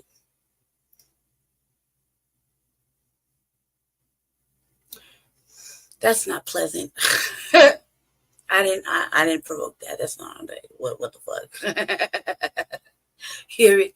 But back to the show. I'll just say, everyone catches they cut one way or the other. But a person, hell nah. Never. Especially when motherfuckers like me, like, you just think because a motherfucker riding around in a motherfucking wheelchair, they ain't capable. They have no fucking idea what a motherfucker really is capable of putting in a situation, you know what I mean? Like this, I just think it's funny to me. I just think it's funny. And to do anything negative, like, please. You know what I mean? It's funny. I'm amused by it. Just thought you shouldn't be amused too. Because from a legal standpoint, man. But they're the same motherfuckers that don't show their face. They're the same motherfuckers that got nothing but fucking time between now and 2 o'clock in the morning to act stupid. You know what I mean? But they don't do this anywhere else. I bet they don't do it anywhere else. You know? Yeah, so. We're going to go ahead and play this again. Yeah, this is important, family. Like, this is really going on. People don't really, back to the show, people don't really haven't got to this point yet here in Denver. It's getting there, though. You guys see this? The entire... Before, I was telling him, I was telling Jesse, there was like 5 or 6 motherfucking agencies that need to be scrapped right away because they are complicit in keeping benign neglect, but complicit in spending the people's money and nothing getting done. Fair cost of the migrant crisis in Chicago, according to this, $300,000. Favorite healthcare staffing got paid more than 2/3 of the entire cost of the migrant crisis. Look at this little heat map that they have here. Right? Look at this. Begin to move out of shelters. Invoices are still rolling in. The city of Chicago spent nearly $300 million on the migrant crisis so far, with more than $206 million paid to... Now, do you see this heat map here? What they have right here? This basically, what this little table thing is. Hold on, I'm going to show it to you all again. So far, with more than $206 million paid to Kansas. Okay. Damn, I'm trying to stop it. But the size of these little squares, these little rectangles, that basically represents the amount, the percentage of how much money went where, right? This basically is called a heat map. Look at the amount that favorite healthcare got. The migrant crisis so far, with more than 200. Okay, there it is. Now, as you see the green filling up, the green is all of the amount that favorite healthcare got. And as you can see, graphically, it looks like about 2/3. 6 million. See, graphically, It's about 2/3. You could probably split this into 3 pieces, and this is 2/3 because this part right here, equitable solutions. This looks like if you spread this out 3 times, it'll be about the size.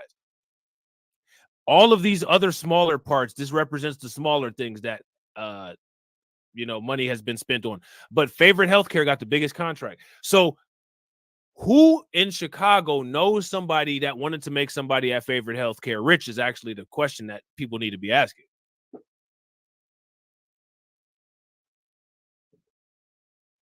Because there's a reason why Favorite Healthcare got this contract, and more than likely they didn't have to work for it. So let's continue. Favorite Healthcare got 2/3 of the money. And they're from Kansas. So this is money going out of Chicago, not being reinvested into Chicago, somewhat reinvested if you consider, the migrants, as somewhat of an investment, right? But this didn't build the economy within building a Chicago-based business. And paid to Kansas-based Favorite Healthcare Staffing, which staffs the migrant shelters. But not much is known about how these buildings are selected or how much the property owners earn from lease agreements. Answering that is difficult, in part because of how the city structured its migrant operation. Now, why did the city structure its migrant operation to make transparency this difficult?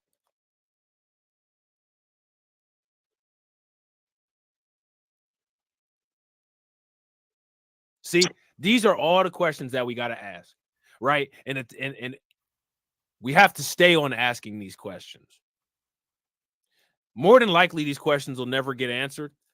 Also, more than likely, we can pretty much take the information that we gather and come to conclusions on our own, right?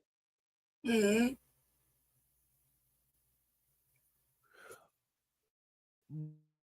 But I think it would only be fair if we actually got answers to these questions. Right. Now, when we pose these questions, right, who's going to have the answers for us? Why is this structured? That's not optimal for transparency. Why are you taking from taxpayers and they don't know where their money is going?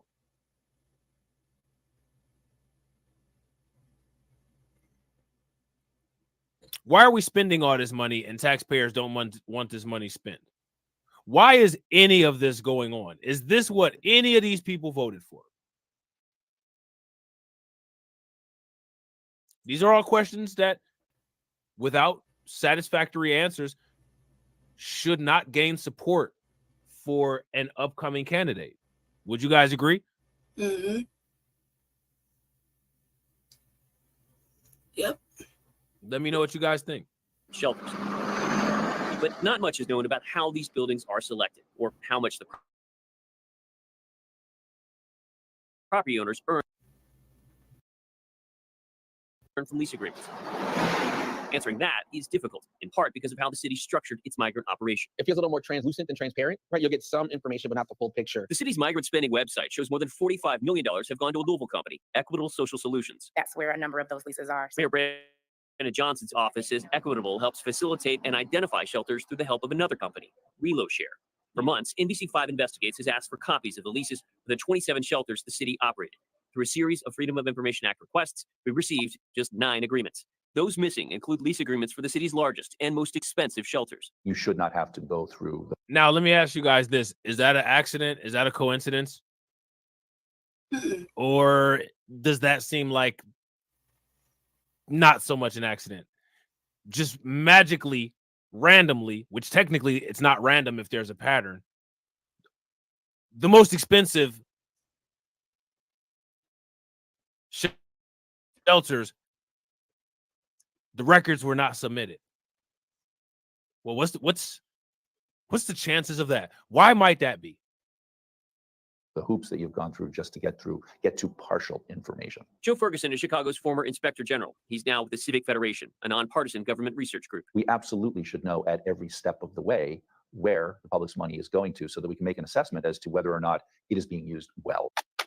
What we do know after viewing hundreds of pages of invoices is how millions of dollars have flowed to these companies for the operation and use of the buildings. Take, for example, the city's largest shelter in Pilsen. Housing 2,300 migrants cost city taxpayers $38,000 for a single night. That's $280,000 a week, or more than $2.5 million over the course of 3 months. It was a similar story over at this Ogden shelter. 3 months, $1.8 million. And at the end of Chicago, which at one time provided 1,500 beds, the cost $344,000 a week. Now, again, I want you guys, these are big numbers. This is a lot of money. This is a lot of money. Would you guys, if you guys agree that this is a lot of money, give me a thumbs up. If you guys disagree, give me a thumb down. And they're just frivolously spending it all over the place. Frivolously spending it so recklessly that it can't be accounted for when it's time to account for it. Exactly. And, you know, we'll just do it again. Right. If you ask me, literally nobody should be supporting any of these people at all. Just simply based on this. Let me ask you guys this. Should other Democrats be calling this stuff out? If you all feel that other Democrats should be calling this out, throw some flames in the chat. If you don't think so, then give me some thumbs down. If you total that out to a year, it's more than $17 million. It's tough to say how that money was divided up. Equitable Social Solutions directed our questions back to the city. ReloShare did provide a statement, but it didn't answer any of our questions, and the property owners either didn't return our calls or would not comment. If there are public dollars involved, shouldn't the public know where they flow? 100%. Alderman Andre Vasquez chairs the City Council's Migrant Committee. He said even aldermen have had a hard time accounting for how these dollars have been spent. Now, mind you, that guy, I know you guys recognize him from other migrant crisis videos. That guy on the screen there he's a pro-migrant. You know, he's all about the migrant crisis. But even he's saying he can't get access to the information. So let's take out people's positions on how they feel about the migrant crisis. One of the issues is that nobody can get information. That should tell you that there's something really wrong with all of this. Right. I think something that we've been looking at is how to really get more mandated reporting from the government as they're making decisions, because our constituents are asking us those very questions. I'm not looking to make any money on this. Randy Schifrin told me he offered up a vacant property on South Michigan Avenue to the city last fall for $1 a year. The city, he said, passed on the offer. They made a date with me. Now, that's very interesting. First and foremost, it's interesting that you just own a building. You got so much money. You got so much real estate that you could just rent a building out for $1 a year. That's pretty damn interesting, right? Because let me ask you guys, do any of you guys have a spare property that you can afford to rent out for $1 a year? So, you know, again, there's no such thing as privilege or anything, right? But then on top of that, the city then turned it down. They turned it down to spend $200 million with favorite healthcare staffing. Randy Schifrin told me he offered up a vacant property on South Michigan Avenue to the city last fall for $1 a year. The city, he said, passed on the offer. They made a date with me to come and view the building, her and her group. And then at the very last minute, they were called back. In response to other reporting that the city had months ago turned down offers for other potential shelter sites from the Archdiocese, Mayor Brandon Johnson pushed back. All right, good afternoon, everyone. Telling reporters the city is now working with the Archdiocese to bring one shelter online. But it's not just as simple as, here's a building, take it. There's work that has to be done to build it out, to make it suitable. But Johnson sidestepped our questions about calls for increased transparency. Now, again, do you see that the news agency, right? The local news agency, not Russian bots, not any of these mysterious mystery disinformation agents that Joy Reid or Roland Martin or any of these people are talking about. The local news that Roland Martin and Joy Reid never review in their commentaries. The local news said that Brandon Johnson is sidestepping questions. Let me ask you guys this. Where have you heard people complain about Brandon Johnson sidestepping questions before? I'm sure you guys have. I'm sure everybody's heard. I'm sure everybody's tired of it. I'm sure everybody's heard complaints. Just look, where have you guys heard these complaints at in the past? One shelter online. But it's not just as simple as here's a building, take it. There's work that has to be done to build it out, to make it suitable. But Johnson sidestepped our questions about calls for increased transparency. We've seen the bed rates, right? Yeah. It's a lot of money. I mean, I guess that's still the question that's outstanding. Would you support more transparency, more efforts to share those records? Thank you for that question. Again, we're meeting you right where you are. That response did not answer our questions about the calls for more transparency. What kind of answer was that? Literally, what kind of answer was that? Thanks for the calls. We're meeting you right where you are. Like, somebody should have been like, yo, bro, are you okay? You know what I'm saying? Like, do we need to call 911 and get you some medical attention?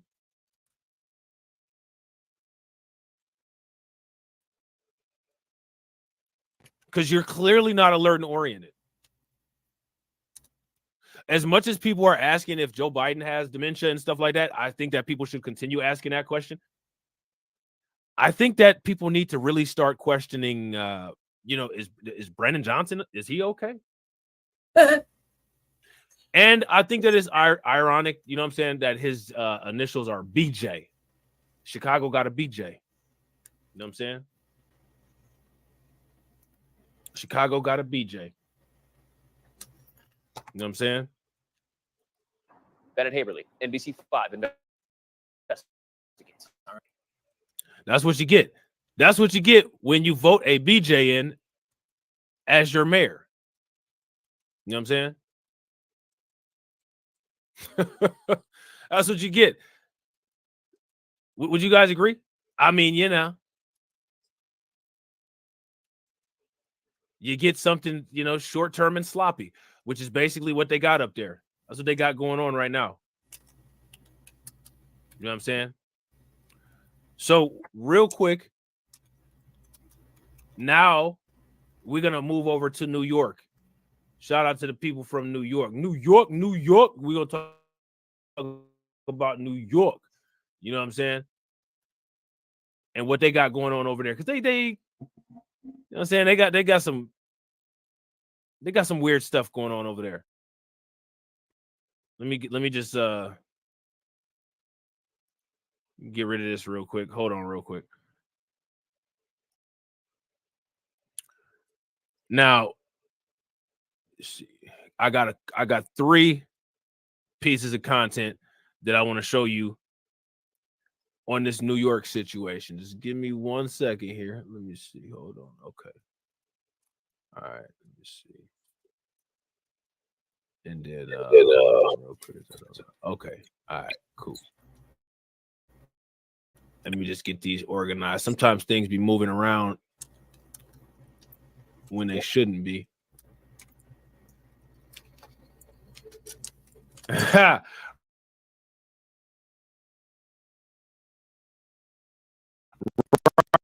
You black.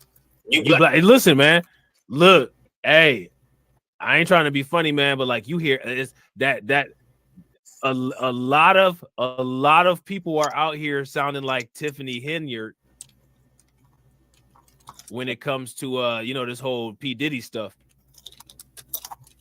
You know what I'm saying? It's a lot of folks out here sounding like Tiffany Henyard. You know what I'm saying?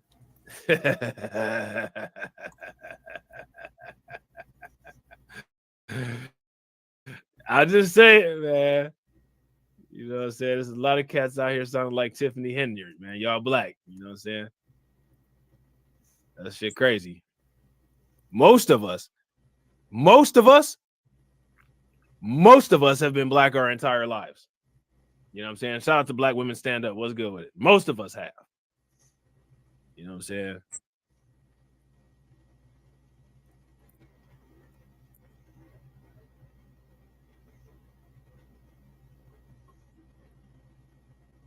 They giving debit cards out.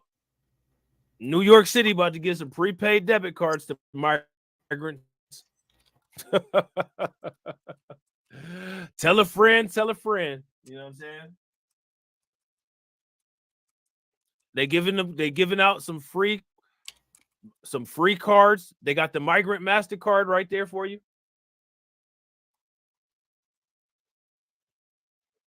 Here you go. Go swipe something. Now, let me ask you all this. Should this here be a campaign issue? Mm-hmm. If you ask me, this should absolutely, unquestionably be a campaign issue. This is ridiculous.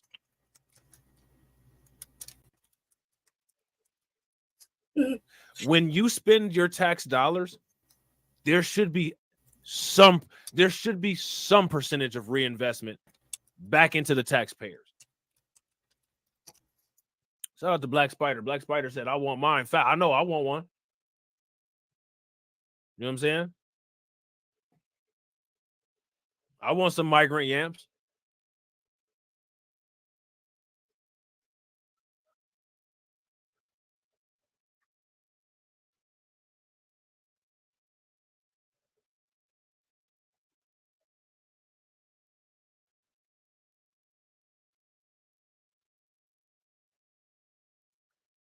I mean, imagine this. You just get this for free. Now, see, you know, all the years, you know, that people were saying that black people get all these handouts and stuff like that. Where's these itemized reports like these right here showing all the handouts that we get? Where they at?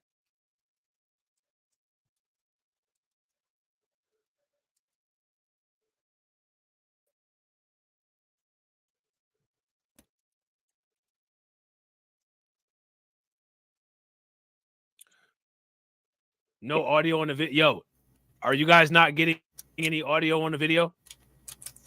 Shout out to Carla. What's good with you, Carla? Good to see you. Facts. Run me that migrant card. I'm about to play the video again real quick. Let me know if y'all can hear the audio or not. All right. I might have to It goes some weird stuff going on with goes off StreamYard. for a second, you know. So let's see if I get it up a little bit.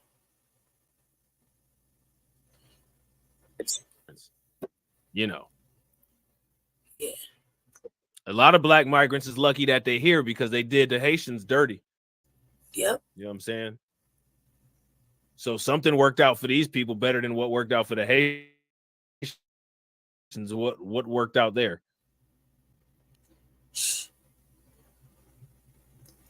Chicago really going through it. I said no audio. To do, making sure that we've put in guardrails so that people can only use it for food and baby supplies. So if you try to go to Bloomingdale's and use it for shoes, it will be rejected. If there are things that we see where people abuse it, we can take the card back. Shout out to Crew Reality, bro. I might actually, yeah, it is random, bro. And I was about to not stop it. I was thinking about it. Shout out to DeAndre, but I wanted to actually hit Crew Reality's comment. I might actually start back using OBS. In our quest to understand how the city responded to the migrant crisis, we combed over thousands of pages of reports, and in doing so, realized we may be missing some more. And now we're suing. Now, did you guys hear that? So yeah, he just said it, and now we're suing because there's no transparency, right? So, you know, that's a real thing. That's what's gonna lead me over here to this next little section. You know, it's a real thing. So hold that thought, because you know, let me get over here real fast. 1 second. I think my computer is acting stupid. I know I forgot to do the one fucking important thing before I started. I was just so ready to come on. You know, I wasn't really paying attention. Let me see. Make sure I got it right. Okay, so very quick. So all this leads into where I'm going right here. But I gotta play one more thing before I move over to the Denver situation. So I make sure I didn't miss anything.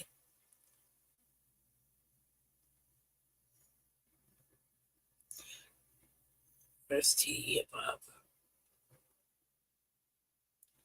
I hope I got TD Hip Hop in here, cause that was the next. Yep, here we go. Okay. All right. Shout out to TD Hip Hop. That is a giant Brussels sprout. Another So Misfits, they get their name because it's produce that follow. What's going on, everybody? Thank you for joining me today. If you haven't already, please make sure you hit the like button, because that is the most important thing you can do for me on this channel. What it does is that it helps to make sure that those who are subscribed to the channel will indeed get their notifications, and it also helps to push this video through the YouTube algorithm. Secondly, if you're new to the channel, or maybe you've been ghost watching this channel for quite some time now, do yourself a favor and me a favor as well by hitting the subscribe button, as well as the bell notification next to the subscribe button, so you can be notified whenever I release a new video. And lastly, please make sure you share this video out on your social media platforms to get this news and information out to your family and friends. And that does also help to give me a little boost in the YouTube algorithm as well. And with the introduction out of the way, let's now get into today's. I've been watching his own private little interviews that he does. I mean, he's so much of a motherfucking threat. Why a white man just over there walking around freely taking his interview? No, what do you call it? Bulletproof, totally comfortable. This, you know what I mean? I'm thoroughly invested. I've been doing a lot of research because on Blog Talk, Dr. Truth Bay comes on, and she enlightens us, about that on Shabaka show. So yeah, I'm thoroughly invested because it's important. It's very fucking important. If anything, if I'm invested in anything, I'm already right there with the Asian shit. Plus, I think it's propaganda when Ron DeSantis and everybody's over there panicking. Oh my God, the Haitians are coming. We got to shut this down. And ain't nobody even left. They're still over there fucking settling. They're fighting it out. So it just really is, it really is the dominant society propaganda by how they're coming over here and they're, oh my God, we saw 2 Haitians on the border. They're ready to piss their pants, right? And it's kind of amusing to me how they always get scared. And Haitians haven't really left anywhere, and anybody's leaving Haiti is like fucking do-gooders or fucking other OTVs, you know what I mean? So I was watching this shit up, this whole little 30-minute thing the other day about it.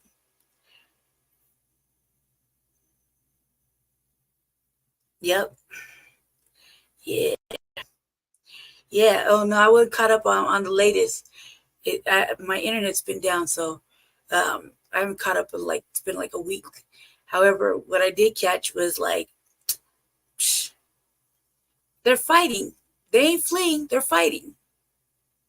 Unlike other countries that are running over here under the false guise of asylum, they're over there actually fighting, actually fucking getting it in.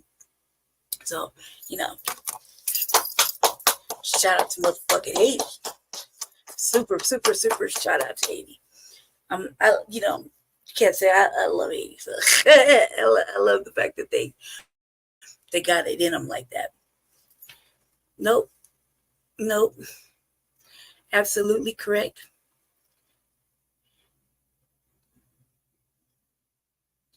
Yep.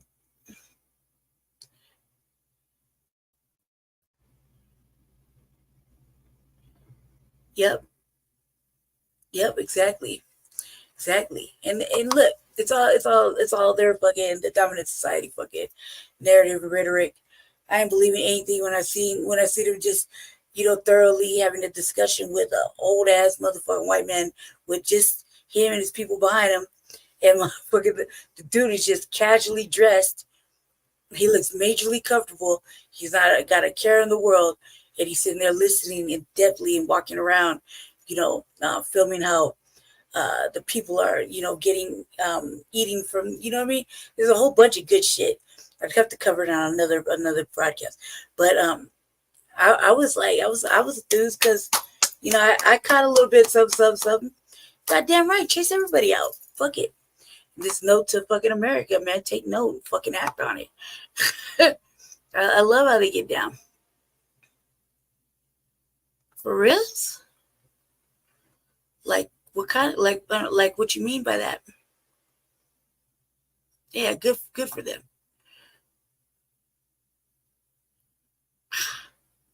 Of course. Of course. How could I not?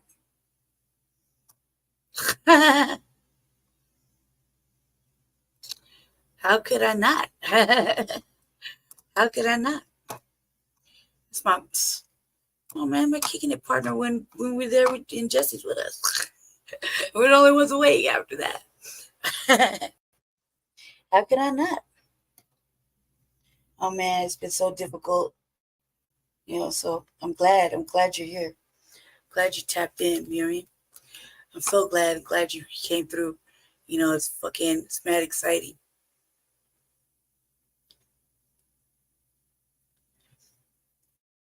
Yeah, I know. Yeah, I know. Yeah, I know. It's exciting.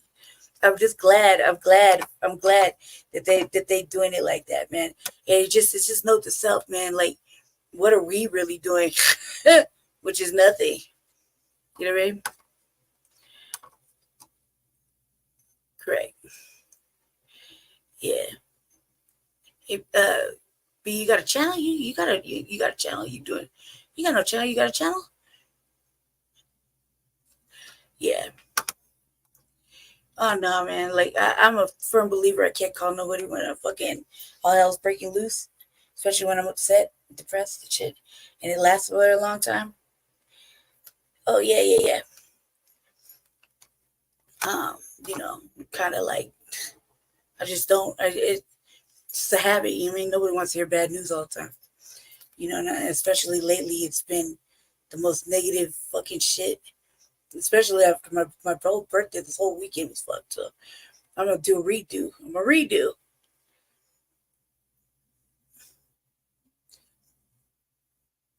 Let's carry on real quick. And today we are headed Stay with the back Tucker to family. Denver. So in Chicago, the news is suing the mayor and everybody because they're not getting the transparency to know where all these dollars are going, and they have real questions. Taxpayers want answers. So it's just going on here. TD Hip Hop's going to talk about a little bit what's going on with Denver, and his perspective, and then I'm going to get into some old cockazoid, his perspective, and I cuss him out regularly when I get you. Well, I only cussed him out once online. He never had the balls to return my motherfucking message or ask me, ask shit. We can sit down and dialogue about it, because I find it I'm very disgruntled about them. So we're gonna let them play.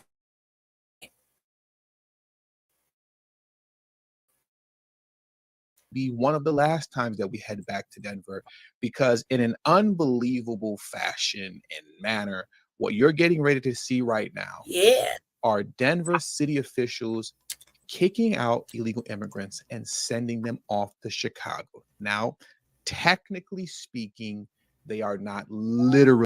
I literally had this video in my queue somewhere, and the video he's about to show. And I also read it in the newspaper. No, I take that back. I read it in Newsbreak, and I saw the video then. And so I seen it, and I'm just going to give my perspective as he plays it because it's very important. Really kicking them out. But I'll propose this to you, and you let me know what you think. Right back, okay? Speaking in Spanish, telling all those in the shelter that once your stay at this shelter is up, 2 weeks if you're a single adult, and 6 weeks if you're a family, I tell them once your stay at this shelter is up, the city of Denver has absolutely nothing for you. We're tapped out of resources. We have nothing to offer you once your stay is up here. But what we will offer you is a plane or a bus ticket to Chicago or New York, because they have more resources for you over there. You know me. Would you not say that realistically speaking, they're kicking out illegal immigrants and sending them to New York and Chicago? Technically, they're not. 2 minutes. But realistically, they are. The city of Denver is offering a stark warning to newly arriving migrants. Stay here and you will suffer. Denver's offering migrants help to move on to anywhere else in the country. Tonight, for the first time, we're able to see how Denver tries to convince migrants to leave in video obtained by Next from inside a migrant shelter. The opportunities are over. That's Andres Carrera, political director for Denver Mayor Mike Johnston. Nueva York te da más, Chicago te da más. Entonces sugiero que vaya por allá. También con un albergue de más largo plazo, también hay. When you're in Denver, they don't treat the migrants like this. They're not doing anything like this. That's what they're trying to say. You know, they're just so loving and just gonna bend over backwards. You know what I mean? Oh yeah. Exactly. I'm right there with you, man. Right there with you. I know exactly who the fuck I am. What I would carry. Man, you are so not wrong about that. But real quick, back to what he's saying. So in Denver, the narrative is, oh no, we just want to love on the immigrants. You know, we want to, help them get a job. That's all they want, et cetera, et cetera, et cetera. They just want better lives. They're coming for, they're asylum seekers. Woo, it's extra shit. You know what I mean? And I've been first motherfucker to say, don't believe the hype. Don't believe the hype. I was outside. You know what I mean? Don't believe the hype. I was gonna say you're a villain, because you'd rather see your black family be housed that are outside first. Okay, and I'm standing on that. I definitely stand on that. For a lot of various reasons, black Denverites are the ones that lose their children. If they're outside homeless in a car. Okay, it's a reality. Black Denverites, meaning black people here that live in the city. If you're homeless, and they find out you're sleeping in a car with your family, your child is getting lost. You're going to CPS for fucking neglect, and I don't know what else. They don't really even give you a chance. Trust and believe. I know for a fucking fact. Okay, I can speak on it. I know for a fact. I really want to get into it, but if you ask me, tell you about it in person. But I know for a fucking fact. It's reality, and it's never really changed. Okay, that reality has been a reality since fucking I can remember. So black Denverites, if you're outside with the children, you live in a tent. First of all, you can live in a tent with your children. You'd be lucky if you made it in a car, right? So yeah, they'd be real quick to take them away. But instead, these ones can be outside. The children are maneuvering around, running willy-nilly through homeless encampments right now, currently.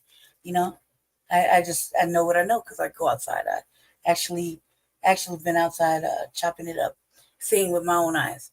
I don't record a lot of shit because I don't have the access or the means like I used to. However, I'm not lying about this. Right now, currently, immigrants are outside living around unhoused Denverites, unhoused black Denverites, FBAs, and they don't give a fuck. In fact, do everything to not give a fuck. They let the children run wild. First of all, you don't want your child, if you really give a fuck, 2 or 3 blocks away from you while you're unhoused in another encampment. That's, you don't know those people. They're not your people. You know what I mean? These are immigrant children running around playing games with other little immigrant children around unhoused people who allegedly got problems.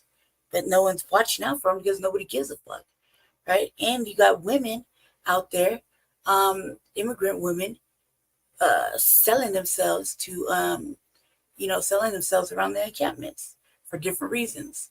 You know what I mean?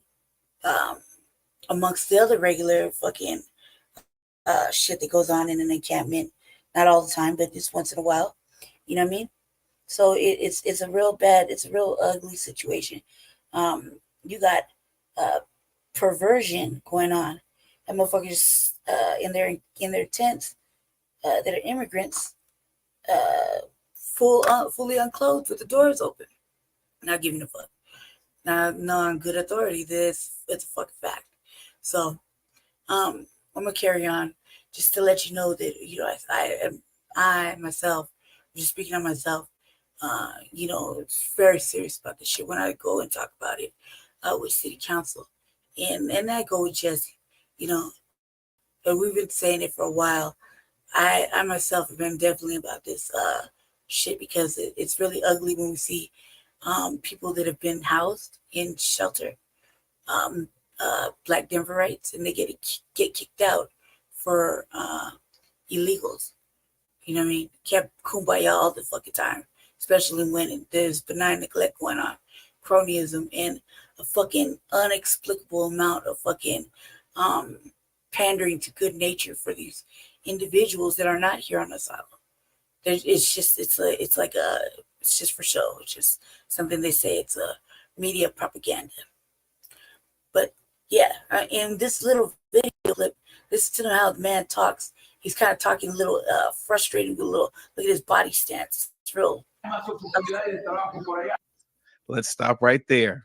Let me blow it up so we could all read it together. And also the link to this article. I was going to say to Chicago family, New York family, we would never send these people over to you. You're going through the same shit we're going through. Why the fuck would we do that? We send them back. It was under my watch, everybody getting fucking deported. You know what I mean? Like, everybody getting deported. I wouldn't even let nobody through the motherfucking gate. It's like, I don't know what I do. Sick to the motherfucking animals. I don't know what the fuck to do. But I promise you, not everybody's here under fucking asylum. I would never let it get to this point. You know what I mean? So, it would have never happened. It would have never happened like this. We'd never been overwhelmed, let alone receive. Man, what the fuck is the National Guard for? Hell nah. And I'd be sending motherfuckers bills. I'd be sending fucking everybody a bill. I sent Venezuela a bill. Everybody's getting a motherfucking bill. I sent the president a bill. I sent fucking Texas. Everybody's getting a motherfucking bill. And I want it paid, goddammit. That's exactly how I would solve this. Very simple. You know what I mean? And that money go right back to the motherfucking taxpayers. It would never happen. With the embedded video. I'm the one that said they cross all these lanes, across 4 motherfucking countries. Ain't nobody stopping them nowhere. You know what I mean? We can't go to anywhere 10 deep. So I'm just saying, I'm the first motherfucker to say, no, I'll be making phone calls.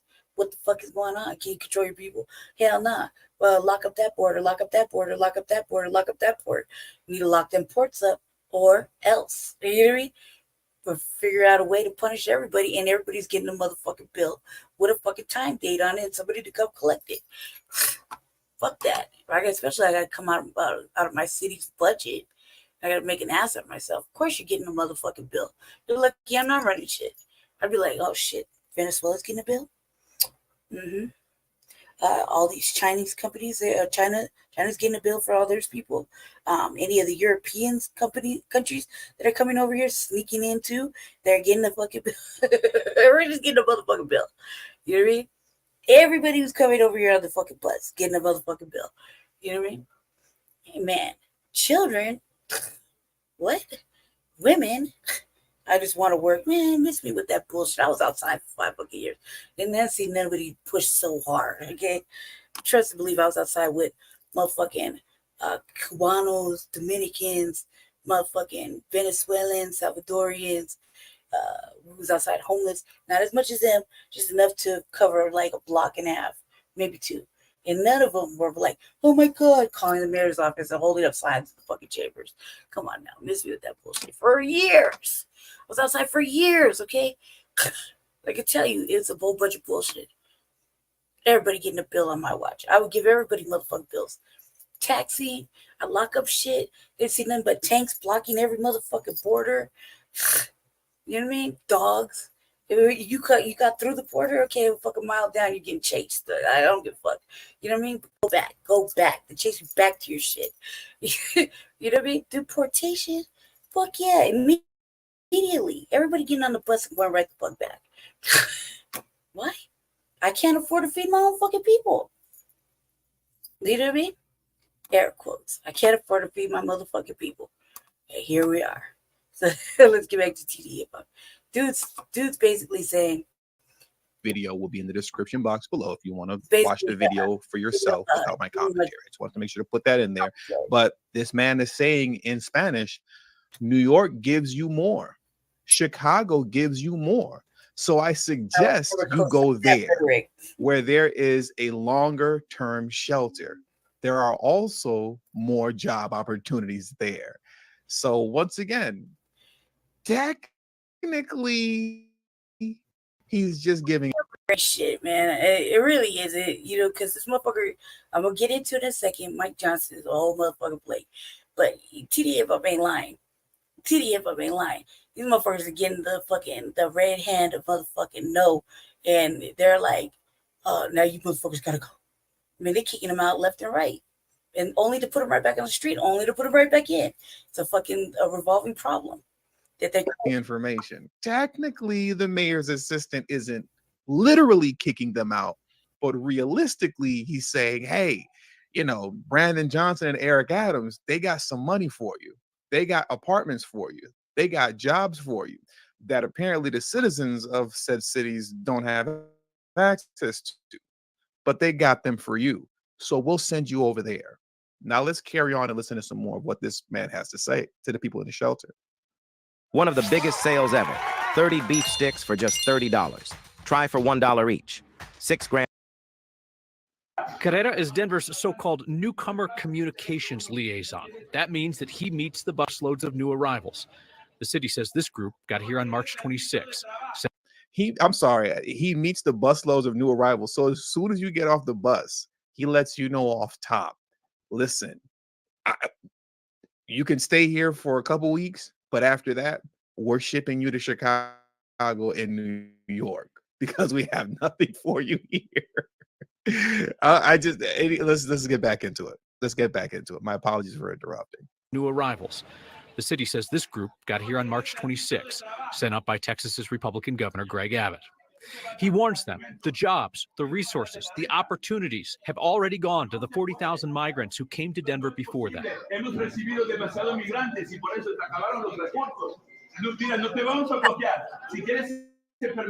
It's cap. Let me tell you why it's cap. First of all, ain't nobody meeting no motherfucking bus. I know because there's still buses being dropped off over in my dude's area on a late night. Okay. I was just out recently and I just came back from his crib, So I was over there, got to watch the shit. And I saw my FBA brothers getting really motherfucking irate. Okay, so I know that's that's cap. Secondly, what they talking about? No jobs. All we hear from this mayor is all they want to do is work, and they just, people are calling in talking about they got jobs to offer these people.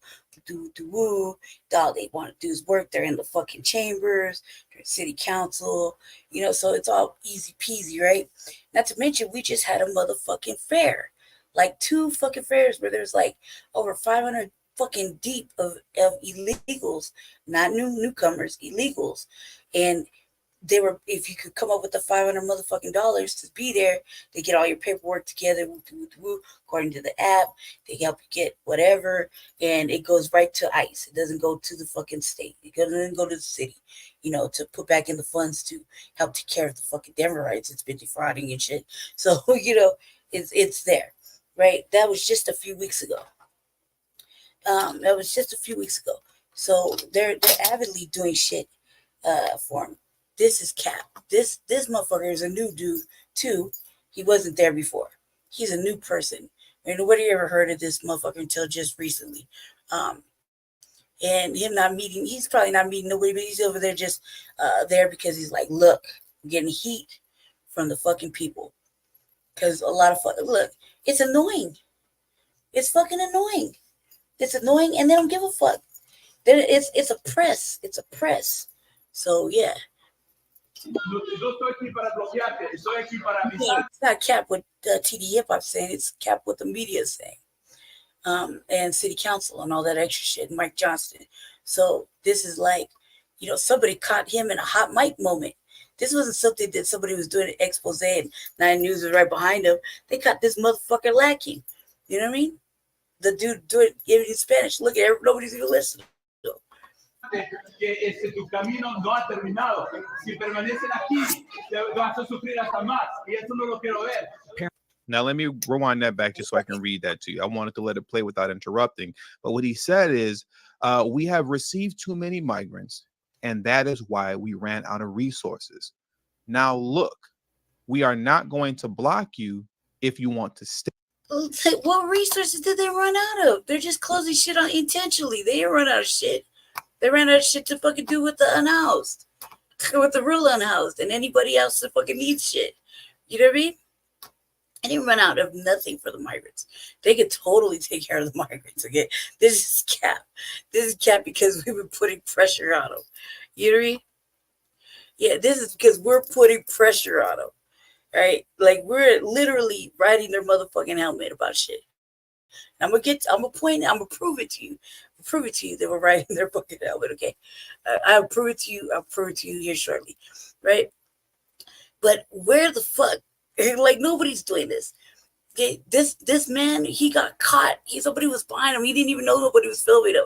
This is a hot mic moment. You know what I mean? The mayor's been getting hit with all kind of motherfucking drama. I mean, he's just been skirting around it. You know what I mean? And I'll show you that too. I will get into it because I got receipts. You know, so it's propaganda. Simple as that. You know what I mean? This dude was caught lacking. This is a hot mic moment. You know what I mean? Like, oh my God, watch. Just watch. I don't even know if he knows that he got caught. You know what I mean? So they're going to stand on it like, well, yeah, we're trying to get him out. No, because at House 1000, they put the migrants there. They couldn't house 1,000 unhoused people. So they went and filled them up with migrant families. You know what I mean? Let me see. So let me see what it said. See what she said.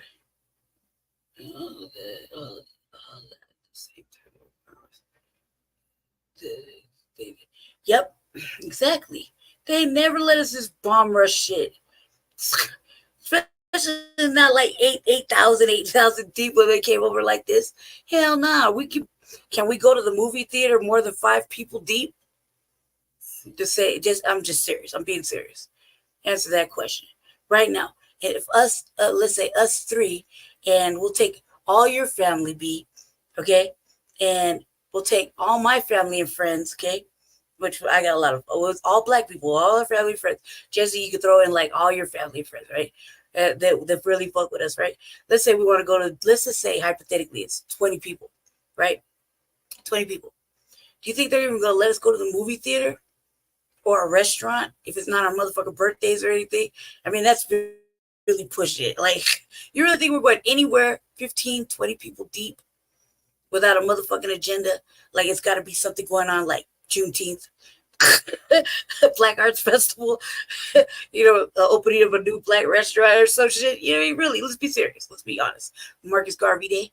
You know what I mean? Anything like that. Just answer the question. I'll wait. 10 deep. Just go to the movie theater. Go to a supper that isn't our birthdays. We just want to go out. You know what I mean? If we ain't going to the club, that's a black club. That's real shit. And even then, we got to go in at like two at a time. Too many might be too much. You know what I mean? Like, seriously. Let's be realistic here in the city. You know what I mean? Let me see. 3 or more of us. Yeah, exactly. I'm talking about right now, currently, in our current state of affairs. You think we're going anywhere, 15 deep right now in the city of Denver or Aurora, that it isn't our birthday, it's not a fucking black event. It's real shit. Real shit. And if we're having parties inside our house, it's not getting fucking broken up or fucked with. 15, 20 deep, black people only. Right? Just that's a low number in comparison to the motherfucking caravans and the 8,000 motherfucking people that bomb rushed the motherfucking borders. 4 fucking countries they walked through. Real shit. 4 countries. Drug babies through fucking fences. Paid fucking coyotes. All this extra shit. Right? Came. So much going on. Right? Really. Us here in the city. Can we go anywhere? I mean, I remember just going to the motherfucking going to like the Casbah or A's or anything like that. I had to go with like two people at the most, three at the most. And shit, if it wasn't so fresh skin, I didn't balance us out. You know what I mean?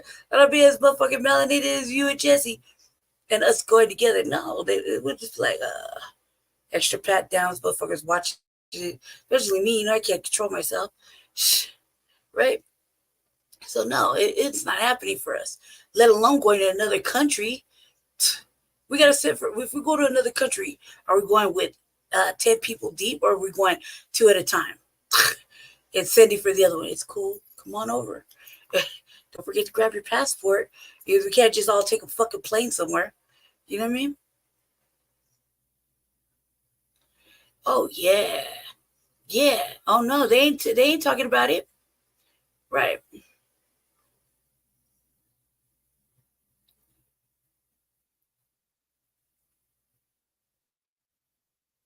Right. Oh yeah, no. Yeah, no, it's not happening. It's not happening. And you know, motherfucker, I'm telling you right now, in this state, we're not going anywhere, Teddy. It's got to be a motherfucking event. It's really do. It has to be something going on. It has to be something going on with us out here, right? And then we got to suffer and deal with coons. If not them, we're dealing with coons too. All right, but really, we ain't going nowhere like that. We're congregating, meet you there. You know what I mean? Shit's happening. We're not going all at once and like 2, 3 motherfucking brides following each other. It's not happening, okay? And most of you get at it is weddings and funerals, birthdays. You know what I mean? Special motherfucking shit going on like Juneteenth, fucking Black Arts Festival, Jazz Fest. You see what I'm saying? You know what I mean? Really, it's not happening. So with this is bullshit. This is all bullshit. This was a hot mic moment that got caught on camera. That the mayor had to do some explaining. You know what I mean? Stay here. I am not here to block you. I'm here to let you know that your path is not over. If you stay here, you are going to suffer even more. And I don't want to see this. So he's letting them know, listen, I'm not saying you got motherfucking do-gooders out here that don't fucking give a fuck about our Denver rights. Suffer? What's suffering? to leave. They're doing But if you don't leave, you're gonna suffer. Because never in my motherfucking life did I ever see 300 deep in a motherfucking encampment that isn't on the other side of the Platte. Okay, that they ran off. Ask Jesse. And never with children running around, motherfuckers selling fucking food and stolen shit. Motherfucker try to sell some shoes, some fucking red ass, dead ass motherfucking Jordans with no box. Don't shoes come in a box? You know, when you order a fucking pair of tennies, don't they come in a box? Motherfuckers are just in plastic talking about $200. Huge. Holding up motherfucking traffic at the fucking Walmart, talking about you gotta pay to park and all this extra shit, stealing, panties, going and breaking into bitches' houses and sniffing panties and I don't know what else. You know what I mean? Let me see.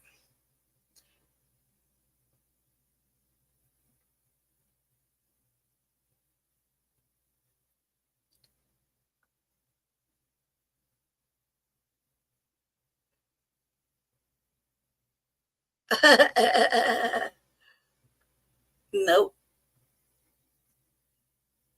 Right. Right. Yeah, exactly.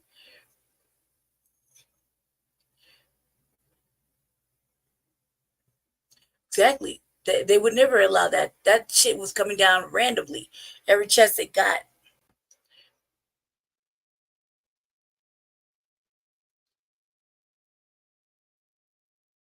Exactly. Exactly. Exactly. But now we can't even do. But B, where do black Denverites get to keep their children outside if they're homeless or in a car? That's fucking impossible.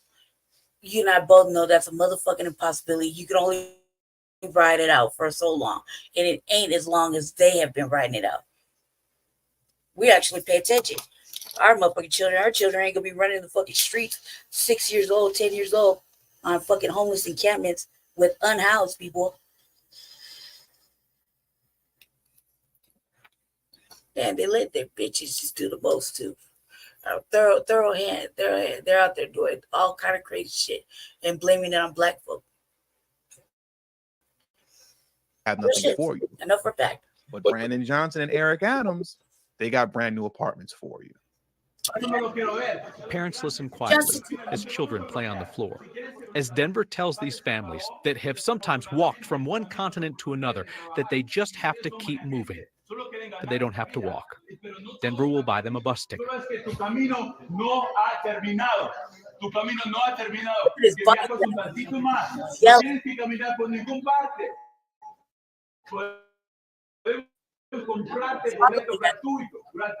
If he was just trying to have a nice conversation, you would gather them all around like a little school session and be like, look. You know what I mean? I speak Spanish as a third language, and I don't even speak it. I make you fucking talk Spanish when you're here. I promise you, I have no motherfucking passes. If the fucking Caucasoid can't get a pass, you can't get a pass either right now. At all, period. With me. You can't. It's not even happening. Fuck what you think. Don't let the shit deflect the motherfucking message. I will make you struggle. Because if I go to another country, best believe I'm not going to go willy-nilly. I'm going to learn your motherfucking language before I get there. It's not going to be no Duolingo either.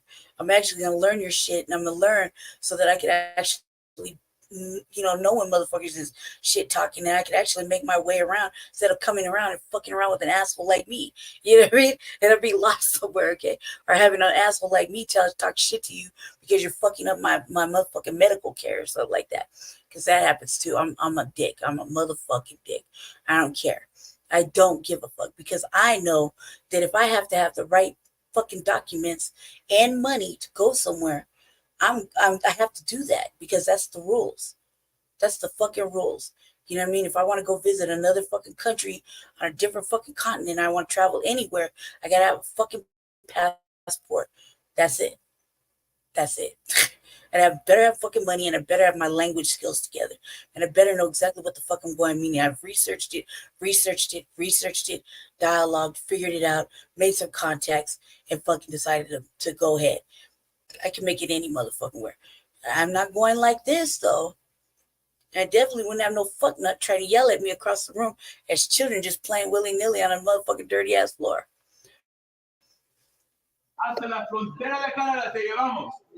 He's speaking with passion. I don't know what he's saying, but I'll translate it right now. He said, your path has not ended.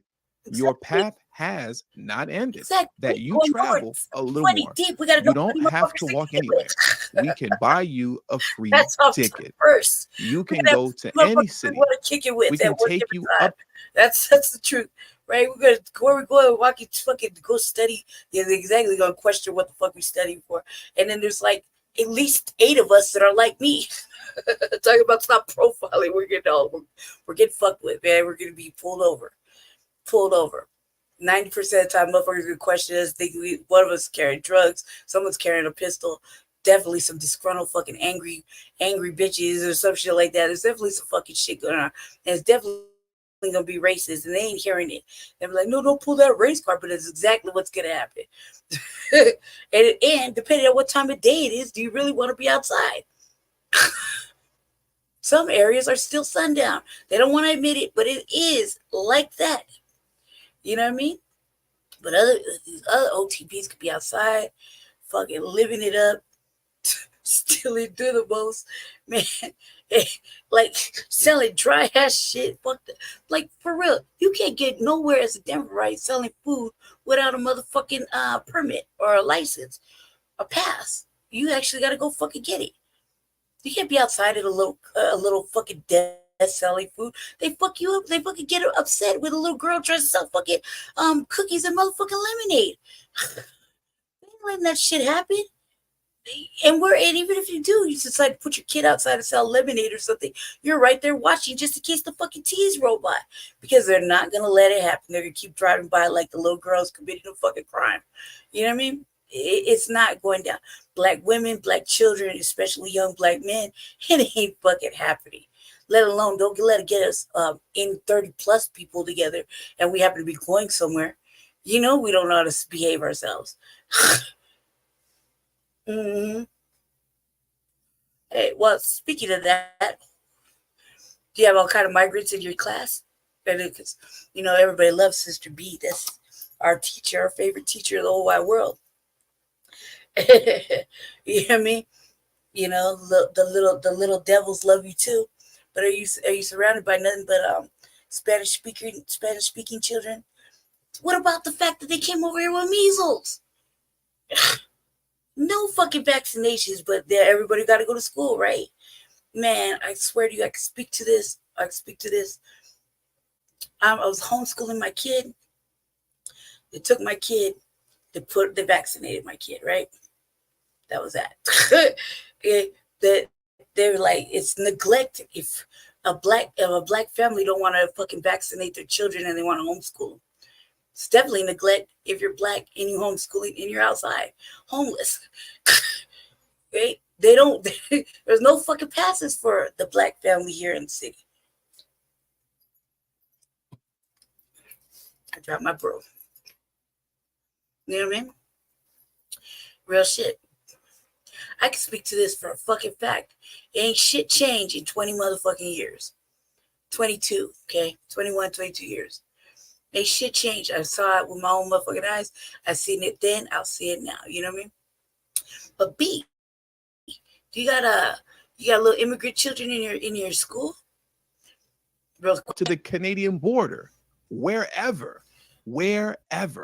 So that's why he sounded so passionate when he was saying wherever. He was wherever you want to go. We can take you up to the Canadian border. Now, we can't technically take you into Canada, but anywhere along the Canadian border, New York, Chicago, anywhere you want to go, anywhere but Denver. And mind you, this is the, mayor of Denver, Mike Johnston. This is his assistant speaking. Let's help Palestine out right now. They need food. They need water. They need medical supplies. No other country is helping them out.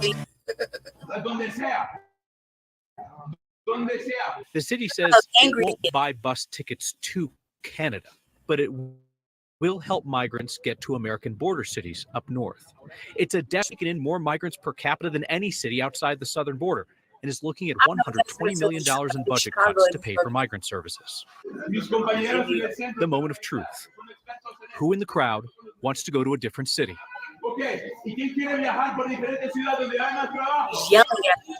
And who wants to stay in Denver?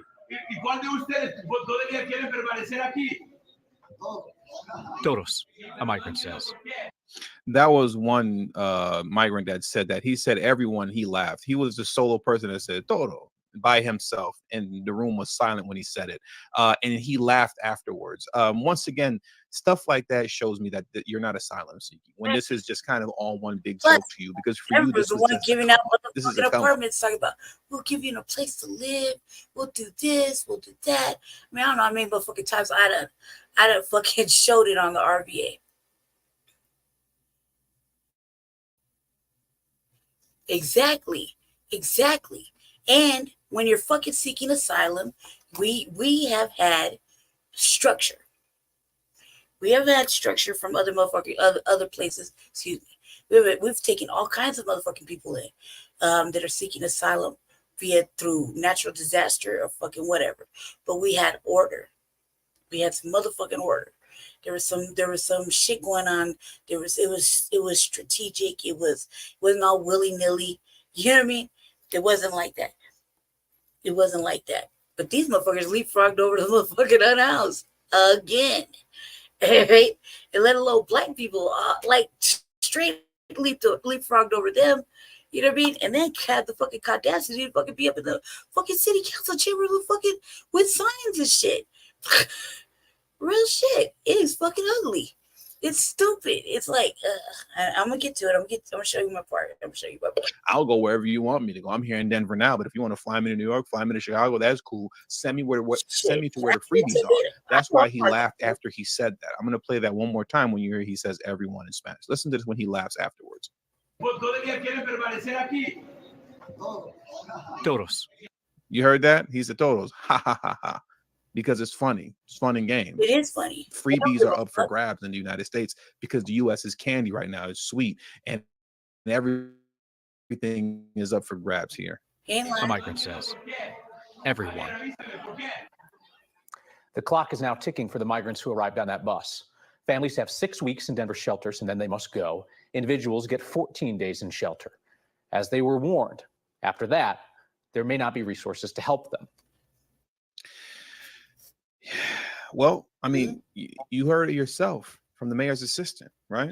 You heard it yourself from the mayor's assistant. This guy was appointed to his position by the mayor to go to the stops where migrants are initially dropped off when they are sent there from Texas. Mind you, not because Greg Abbott sends them there against their will, because they're choosing to go there, but he meets them there and immediately proceeds to tell them, look, if you're a single adult, you got 2 weeks here. If you have a family, you got 6 weeks. But once your stay here is up, I'm letting you know now, we have nothing for you here in Denver and you're going to suffer. But if you don't want to suffer, we will send you on a one-way trip on our dime. We'll pay for your bus fare and or plane ticket fare to go to Chicago or New York, because they have more for you there, more job opportunities, more free money, more free apartments that are subsidized through the state and city. Programs that you have access to, but the citizens of the city, I speak multiple. They have that for you there, and we'll send you there. That's what's happening in Denver. And when they're like, and with that being said, that's really all that needs to be said. So that does it for today's news. Unbelievable stuff happening in Denver. They're very bold over there. A level of boldness, once again, that you're not going to see from any of the city officials in Chicago or New York. But in Denver, they're saying, hey, man, you got to go. But we have some friends that'll accept you. No problem at all. And with that, thank you all for watching today's news. Please make sure you hit the like button on your way out. Subscribe to the channel if you're new to the channel. Share this video on your social media platforms. And also don't forget to follow me on. Thank you very much. I shot him out. Go over there and subscribe. If you're not on the New Black Media Tip, he's one of our content producers. He gives us excellent education. Definitely a writer. Definitely someone we follow on our podcast diet religiously.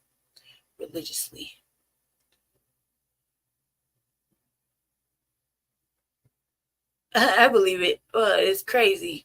You know what I mean? I would imagine so, considering they're here. You know, the parents probably telling them that while they're over there fucking off while the kid is at school.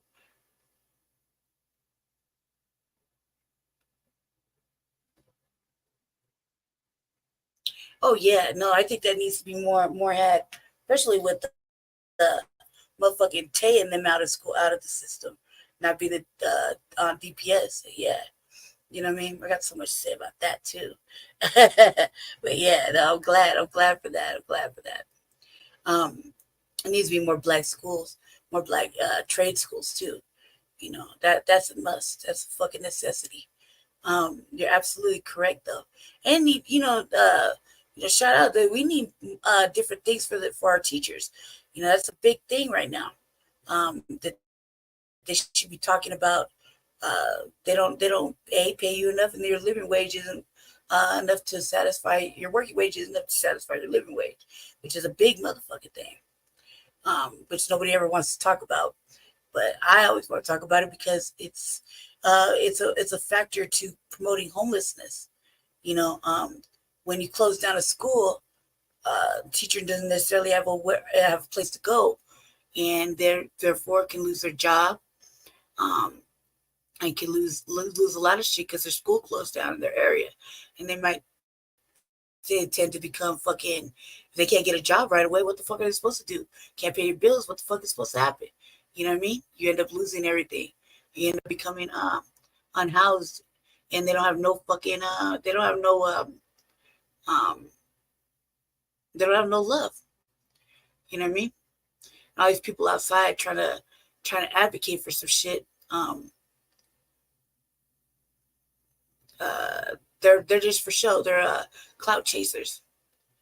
Now, Have you ever been in a cold plunge? Recently, we attended a fitness event in Jacksonville, Florida, to give hundreds of people the chance to try our latest.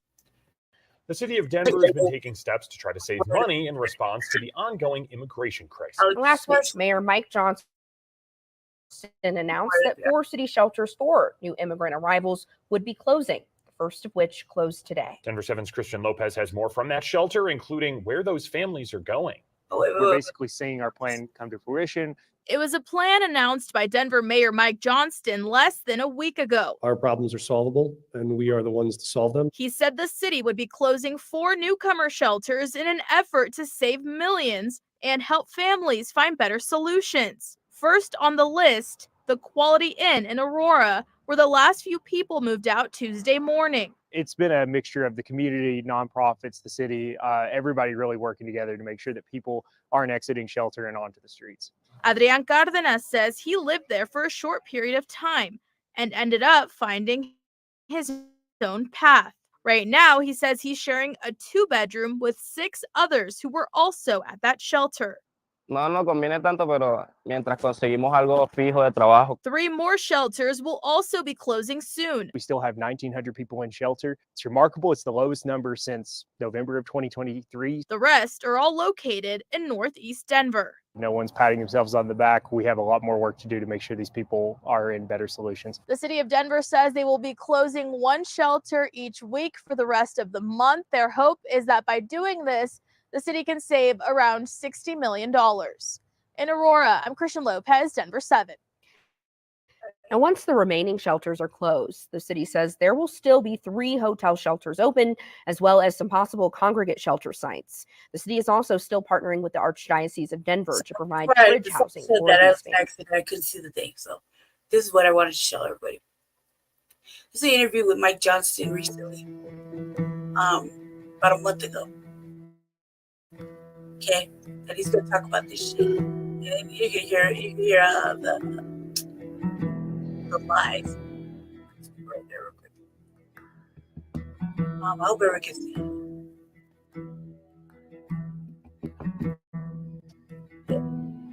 It says the city spent nearly $40 million to manage the influx of people. Right, Mike Johnston has called the situation a humanitarian fiscal crisis.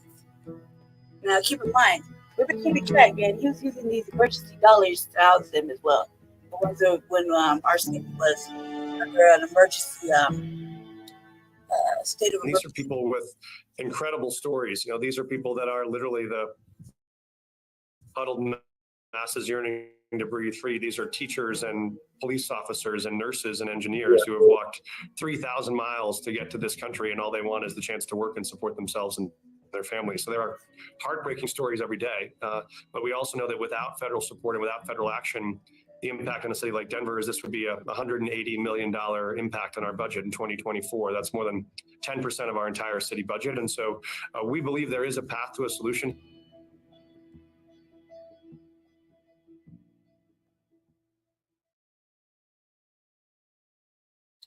Keep in mind. Good afternoon and welcome to Washington Post Live and another in our series, Election 2024, the issues co-produced with the Capehart podcast. I am Jonathan Capehart, associate editor at the Washington Post. Denver is contending with a humanitarian and fiscal crisis as the city of 713,000 people has absorbed nearly 40,000 migrants in a little more than a year. And the new mayor, elected just 7 months ago, said last week Denver is, quote, hitting a breaking point. Joining me now, Mike Johnston, Mayor of Denver. Mayor Johnston, welcome to Washington Post Live. Well, thank you so much for having me. It's an honor to be with you. So before we talk about your city, let me get your reaction to the big thing that happened yesterday, and that is the impeachment of Homeland Security Secretary Alejandro Mayorkas. Yeah, I think that is both a distraction and I think it is a tragedy given what we're facing right now. I think what I say is the only reason cities like ours survived through the fall and much of this summer was because of the actions Mayorkas took to help cities like ours. When I met with him in the summer, and we talked about how urgent the need was for work authorization because we had people arriving in the city who couldn't work. He took action. He extended temporary protective status to Venezuelans, allowing those folks who arrived to be able to work. And that helped people successfully integrate into the country, get a job, get a place to live. I think what people agree with on all sides for me is when folks arrive in these cities, they should be able to work to support themselves. There's no reason in making them live off of state taxpayer or federal taxpayer dollars when all they want is a chance to work. So his actions have supported us tremendously. I think he's listened. He's heard us. He knows what we need. He's pushed hard to get by. Live. It was an honor to be here. Thanks so much for having me. Look forward to having you come visit in Denver soon. Oh, absolutely. Thanks for the invitation. And thank you for joining us for more of these important conversations. Sign up for a Washington Post subscription. Get a free trial by visiting wapo.st/live. wapo.st/live. Once again, I'm Jonathan Capehart, Associate Editor at the Washington Post. Thanks for watching Washington Post Live. Oops. My fault. There that can process these claims, manage them, decide on them, and then either admit people or not. What we find is the biggest crisis we face is that I talk to migrants every day who will say, I walked 3,000 miles to get here. I don't want any charity. I don't want any public support. All I want is a chance to work. Then I get calls from CEOs in this city every day who say, Mike, we have open jobs, hundreds of them in my company. Can I please hire these migrants who are here? And the only challenge we have is we have a federal government standing right in the way, refusing to let those migrants go to work for those employers who want to hire them. And that requires us to spend more local resources to put people up in shelter and provide food and provide housing when all they want is a chance to provide it for themselves. And so I think we do need federal resources. There is more work to do on coordinating our entry system so that we have migrants arriving in cities around the state and around the country that have capacity. But the most important, easiest way to move here is to expedite work authorization. And that's part of the challenge of the current system is that when you have 10,000 people arriving a day claiming asylum, and it takes 6 or 7 years to process that asylum, they're in the country for 6 or 7 years without the ability to work, and that's a huge challenge. So, and the second part of the question is, why wouldn't work permits be an added draw for migrants to come to the United States? I think that what we understand is we don't make the decision on who gets admitted at the border. That is a federal congressional decision, and we think there is a reasonable path to manage that. I think the bipartisan bill would have reduced the total inflow. But our theory has been whatever you decide on the admission policy, you should decide that and you should enforce it. But if you admit 1,000, Ooh, the fear is real. Internet acting up right now. Jesus. Man. What did I say? It's buffering. Yes, it's kind of like. Okay.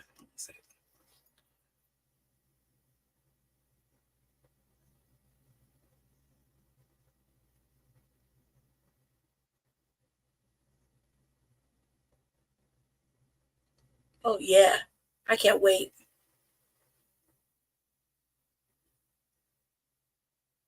Oh yeah, I don't think that they, you know what I mean? Like I think that it's all capped. Like they could do better. A day or even 8,000 a day. If all those folks are arriving with work authorization, we have a path to support people in either situation. What's very difficult is to have increased volumes of people arriving, no federal support, and no work authorization. That's what's unworkable for American cities and states right now. Mm-hmm.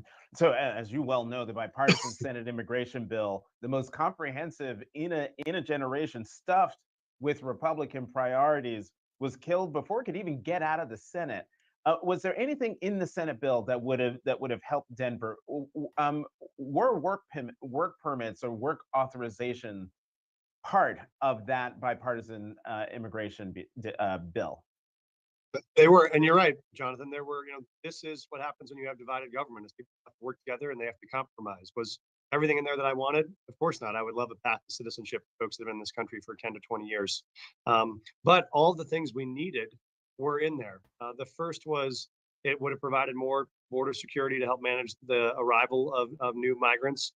It would have actually given the resources to the border to increase the amount of asylum interviewers that could help process these asylum claims. So you wouldn't have someone waiting for 6 years to hear their case. They could have it get done in 30, 60, or 90 days to process that. That would have been a game changer for us. It did include federal resources to support cities like ours in welcoming people, and it did include accelerated work authorization. So as soon as someone arrived, they could start working. And I think that idea of maybe a heightened standard for asylum, but once you met that standard, you could work right away. That would have been a great solution for us. Would have both reduced the crisis at the border and the chaos at the border. Would have provided funding for cities, and would have provided work authorization for folks that are here. I think that was a surprisingly elegant solution given how dysfunctional DC can be. The fact that there were hand slipped. Can process these claims, manage them, decide on them, and then either admit people or not. Without those resources, they are setting it up to fail because they want it to fail. And so that's not something that Biden can solve by executive order. You can't print money as the president. Only Congress can allocate that. So that is critically important. But I'm really glad you asked about the people that are arriving, because every couple of days I'll go today to visit folks that are in shelter here, and the stories you hear are incredible. These are people that did leave a country in crisis. They walked 3,000 miles through the Darien Gap, where they watched horrific loss of life, people dying from floods, from cartels, falling off of mountains into abysses. I mean, it is unbelievable. And you did that entire walk with a 5-year-old and a 10-year-old, sleeping on the streets of Mexico City for weeks, waiting for a chance to get in. And then they arrive, and their apartments look so nice. They got new stoves. Our local woman here, who's a police officer in Venezuela, a bilingual Spanish-speaking woman who is a police officer. We would hire her in a minute to work the streets of the city, but we can't get access to that. But many of them are professionals. Many of them left countries where they were business owners, or they were electricians, or they were teachers. I met an athletic director from a high school. They were like living like that. They were a teacher, electrician. Why the fuck would you come over here when you don't have the education, credentials? You know what I mean? It doesn't matter what the fuck you do in another country. You know what I mean? You ain't got it over here. You got the education over here. You got the credentials, no references. You know what I mean? And no paperwork. You done ran and jumped the border, fucking bombershed it. I mean, come on now, man. This is all cap. Motherfuckers be getting how they live in other countries. You know what I mean? I know I was outside with them, so they ain't lacking. They ain't slacking. There's been many a motherfucking night where I was outside on the sidewalk hungry. Think they're going hungry? Nah. Plenty of news on 9 News where you show them that they got a whole tent filled up with food and shit, and they're all surrounding themselves and feeding themselves, take care of cooking. Okay? Cooking. Where can we cook without the fucking fire department coming and fucking spraying down the motherfucking tent? Really? We can't. We couldn't cook nowhere. As soon as they see smoke, the vote, shh, no fires. Or if you see a fire, you're doing some illicit shit. You know what I mean? Or fucking tent catch on fire, because you're cooking or doing something else, like trying to keep warm and burning your clothes to stay warm. Motherfuckers come put your shit out in the middle of motherfucking winter. I know I was outside in fucking blizzards with no clothes and fucking try to stay warm, and these motherfuckers put out my shit many times. Many motherfucking times did the fucking fire department put my shit out. Okay, just for having a little fire. I didn't even burn my tent down. A motherfucker jumped in my shit, and water from the top came in and wet my little fire up, and then it was like, you hear me? Man, these motherfuckers just get away with murder. Murder. Come up with a permanent. Oh no, I got a permanent solution. Yep, no, I got a permanent solution. I got a retracted policy. Just refuse to give it to motherfuckers because I don't want them to take credit for it. Just like they did with the mayoral campaign.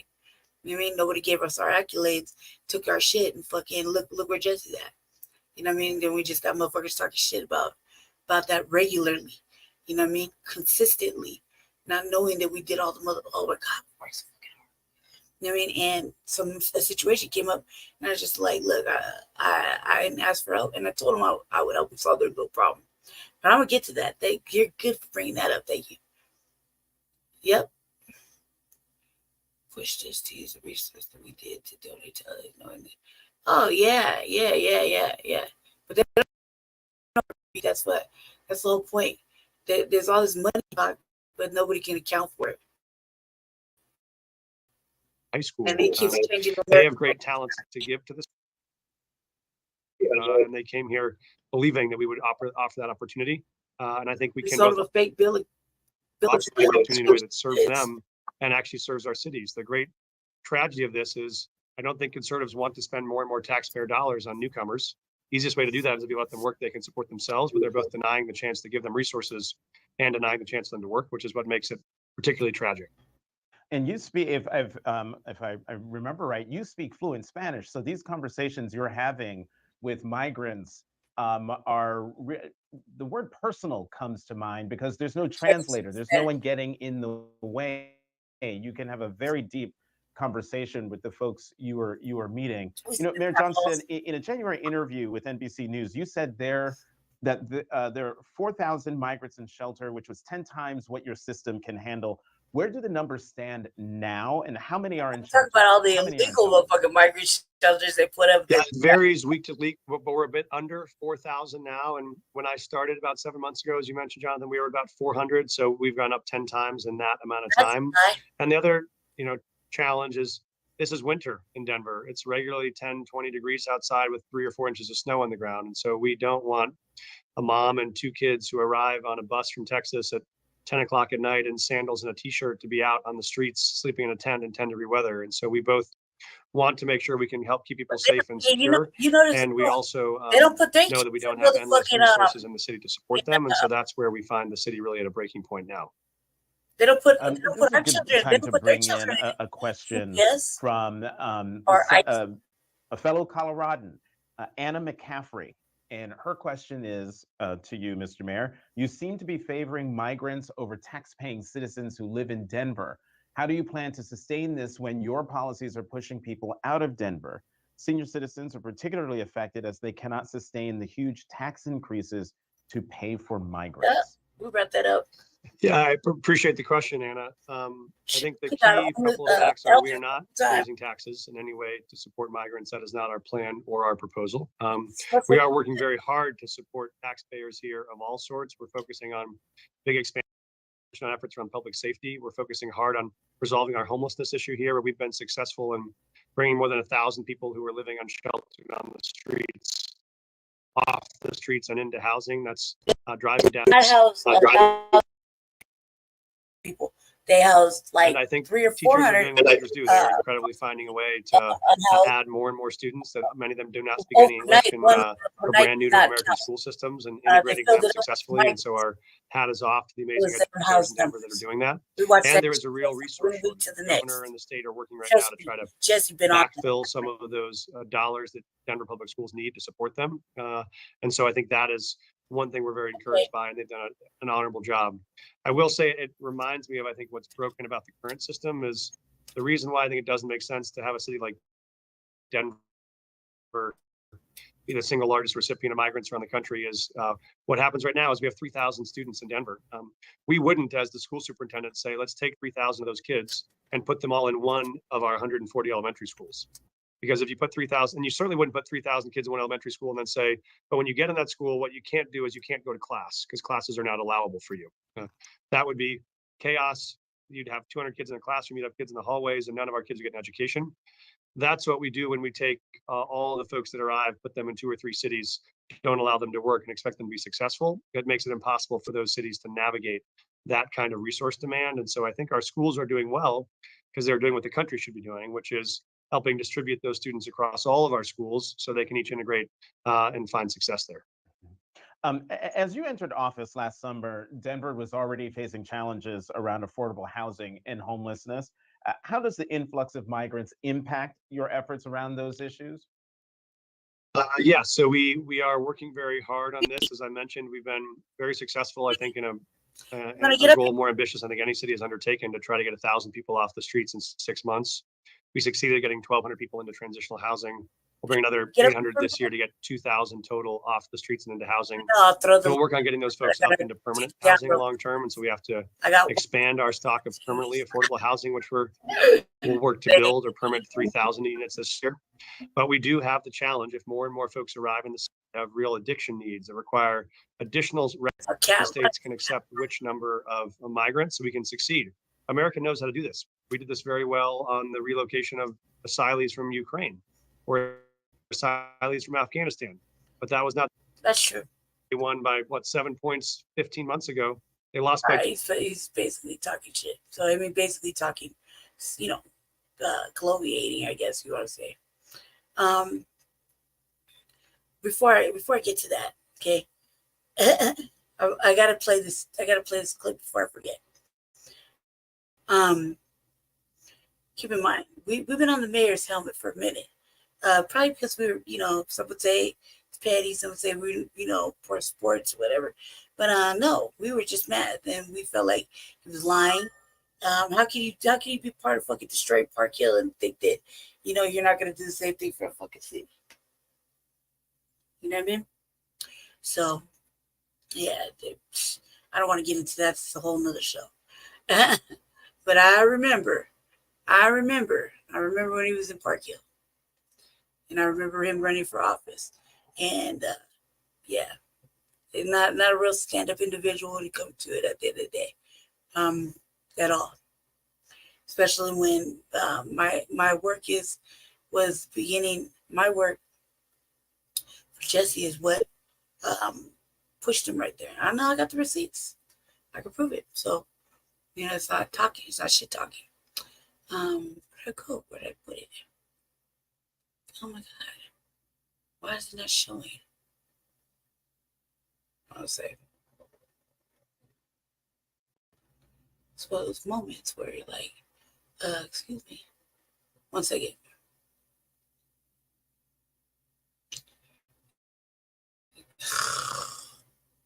One second, family.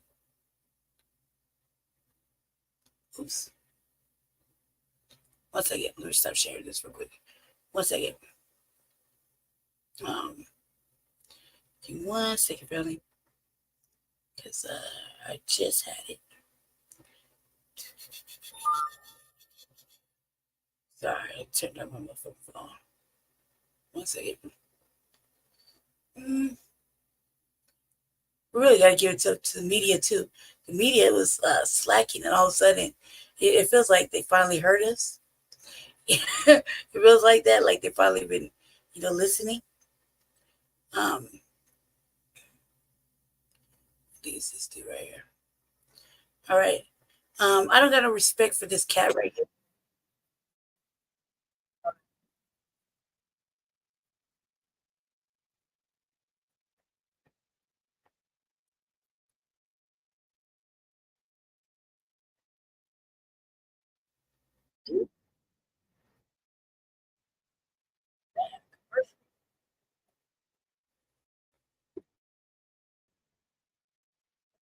I went to do one time. I got no motherfucking respect for this cat because he's fucking not. He don't live here, but he's got all this ugly shit to talk about.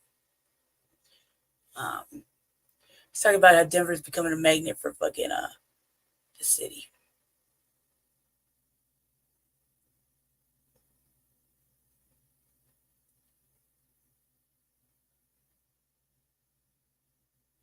Let's see where he's gonna start right here.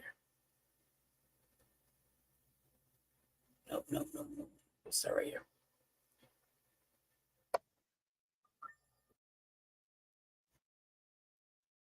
Okay.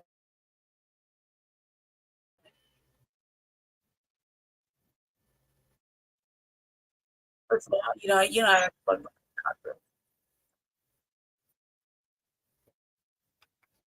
Are in need. So this whole concept of, you know, bring them in, it'll be the best thing. Those days are over, and now we're going the opposite way, which is there are only resources for so many. And when you've got a wide open border for years and years, after a while, you've got a backlog. That backlog is here, and the inn is full for so many of these communities. I mean, who would have seen that coming, right? Who would have seen that coming? What? Denver? I don't know if you've watched any of the homeless stuff on Denver, but it is off the Oh man, hook. he was doing the homeless shit. Some of the stuff you've got going on there, you're like, oof, wow. I thought Seattle had some issues. I don't know. I think Denver is right there with Seattle and Portland for shenanigans, right? Shenanigans and, whatnot counts. Yes, you got stuff willy-nilly happening that is clearly drug-induced. And that's what you've got. You've got pervasive communities that are willing to accept homelessness, willing to accept drugs, and then give out a ton of handouts. Yeah, come on in. Come our way. We'll get your transportation. And Federal Customs and Border Protection acts as the initial Uber to your travel center. And travel center is Denver, Chicago, wherever you need to go. They'll get you to wherever you need to be ultimately. That wants to go to Denver. When you look at the migrant population, they're following the success of those that came before them. And sometimes I oversimplify it and I refer to it as a game of follow the leader. Okay. And so they know that they've had family or close friends that have crossed prior to them that have made their way to Denver and then got to their destination. So they're simply following that lead. There is a desire for them to resettle and to be able to better their lives within typically the interior of the United States. And so when you talk about a long-term plan, you need to look at what happens at the entry point as well as the exit point. Because too often the communities are on two different edges. You got to have a better plan than, I hope this works out. I hope this works out. It ain't working out right now. And the sanctuary cities that have gone big, they are the ones right now that are literally, sanctuary city, we need to get rid of that. Whose idea was that? Who came up with that concept? We don't want anything to do with it. No more. No mas. Well, Denver authorities have speculated about the reasons for the influx of immigrants, which include blaming Texas Governor Greg Abbott. Officials at the U.S. border point to something entirely different. Free onward transportation. That's what creates that vacuum. And, it's not just free transportation. It's free lodging, housing, it's free clothes, it's free debit cards. How many podcasts have we done covering all of those? Right? Hey, you can't work? Can't work for months on end? Hey, go ahead and borrow that dude's identity over there. We're going to set you up on a little scooter. You run around, do DoorDash deliveries. It's all good. America. For months, the prevailing theory in Denver was its proximity to El Paso, Texas, its pivotal transportation hub, and its status as a sanctuary city. That makes sense, doesn't it? Because you're like, Denver, it's 600 miles north of El Paso, north of the border. Why are we sending people there? Well, it's because where they can go from there, options to go from there. And you can get them pretty easy there on a bus. What was it, $70 for a bus ride? I mean, I've talked about this before. You want to talk about, when you're planning your vacation and you start off and you're like, okay, we're going to fly first class. And you look at that and you go, like they didn't even no, all right. What's regular coach? That's cap. Remember, Valley, they were acting like they didn't. Now we got the little Johnny's over 2 years old now. That damn kid's going to cost us another $600 in airfare. All right. How much is it by train? They had no idea. And you're like, but then we don't have enough money. The kids want to go to Disney. But in the early days of the surge at the U.S. border with Mexico, very few were going to Denver. And that's what Chicago, the border, Chicago's just Chicago, wherever. Right? They got had its own no deal. idea. But Denver. This is cap. They had no idea. Remember, Felly, they had no motherfucking idea where the fuck they were going. Nobody knew how to read a sign. No one even knew fucking Denver existed. So they were just getting on the board. They were just be put on the bus and just going anywhere. They had no idea they were coming over here. Just remember that. This is cap. What are you saying right now is cap. Denver, the train wreck that has become Denver. And then 14 months ago, nearly 100 immigrants were dropped off at Union Station in downtown Denver. Greatest thing ever. Just 100? Stop it. Our Greyhound is down here, stupid. Stop it. Union Station is a fucking Greyhound. As long and RTD. Stop it. Union Station got the fucking light rail. The Greyhound comes there too. Drops off on the way to other fucking cities. Stop it. See how much you fucking know. Give him a big bear hug. Welcome to the Los Estados Unidos in Denver. I didn't even know they were coming here. And just 100, that's cap. That's all fucking cap. To the Greyhound, to the RTD, to the Union Station. Oh no. 100 would just be light work.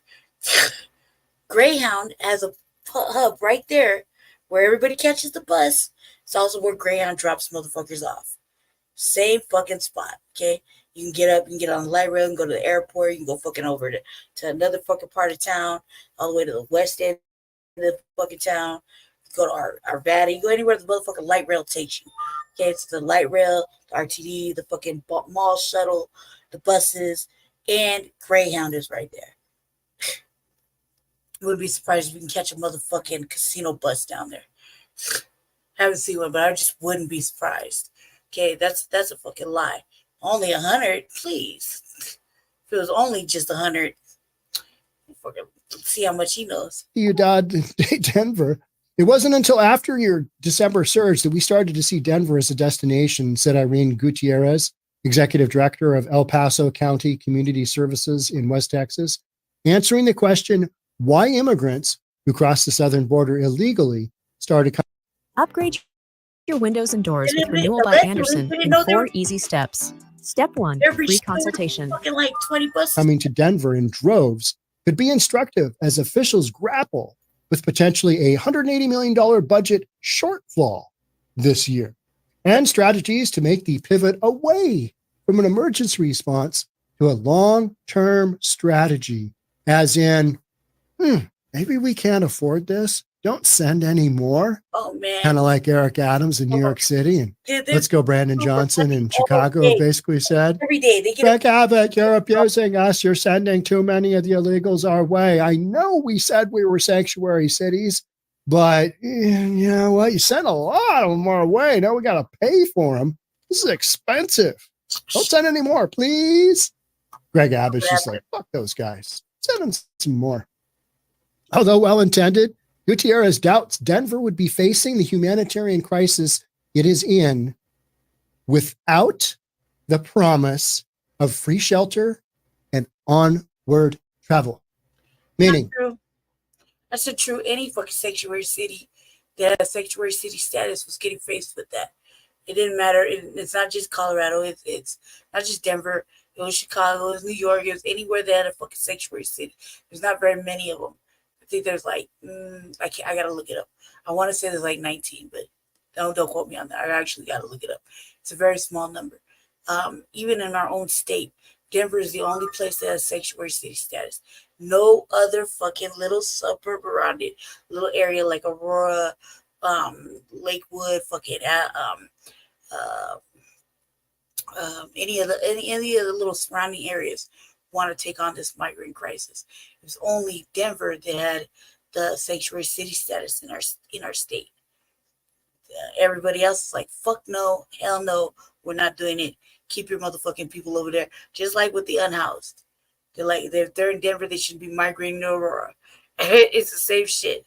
So no, this is cap. This is all fucking. This is not true. First of all, anybody who had any state that had a sanctuary city was getting them.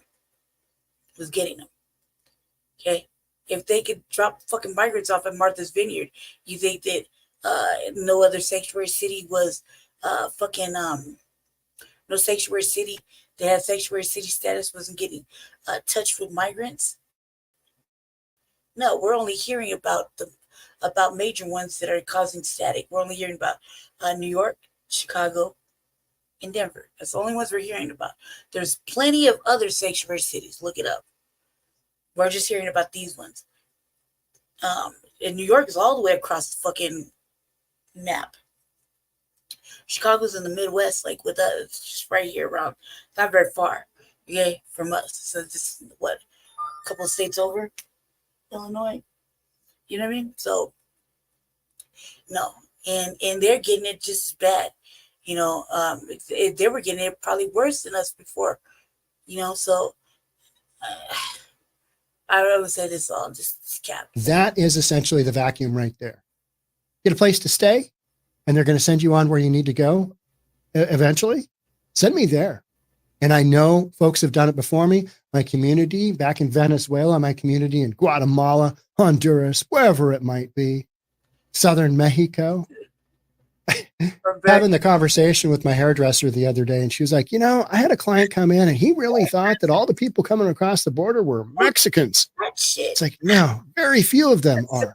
Very few of them. They're coming from all over the world. And that's what I think a lot of folks are, what? They're coming. What do you mean Venezuela? How's that work? Colombia? Huh? Now you've got Senegal. Now you've got China. You got West Africa, Senegal. China, I mean, Europeans becoming over. yeah, it's nutty because the whole world has realized, oh, man, Joe Biden's America. Send our people there. It's going to be great. There's a pull factor created by this, and the policies in Denver for paying for onward destinations. That's that factor. I mean, it creates that. All right, we go there. We get this. Why wouldn't we go there? Yeah. It's valid. Nobody was taking them up on that. City leaders, the Denver Gazette spoke to, remained less than convinced. No, it's not that. I mean, not as much. No, we can't really put our finger on it. But, you know, us, you know, just bending over backwards and helping these people out, these poor people out, creating that, you know, that vacuum. No. They might throw your ass out. Not right now because they're acting as Uber drivers, right? I shouldn't just say Uber drivers. They're also acting as Lyft drivers as well. Lyft. Yeah.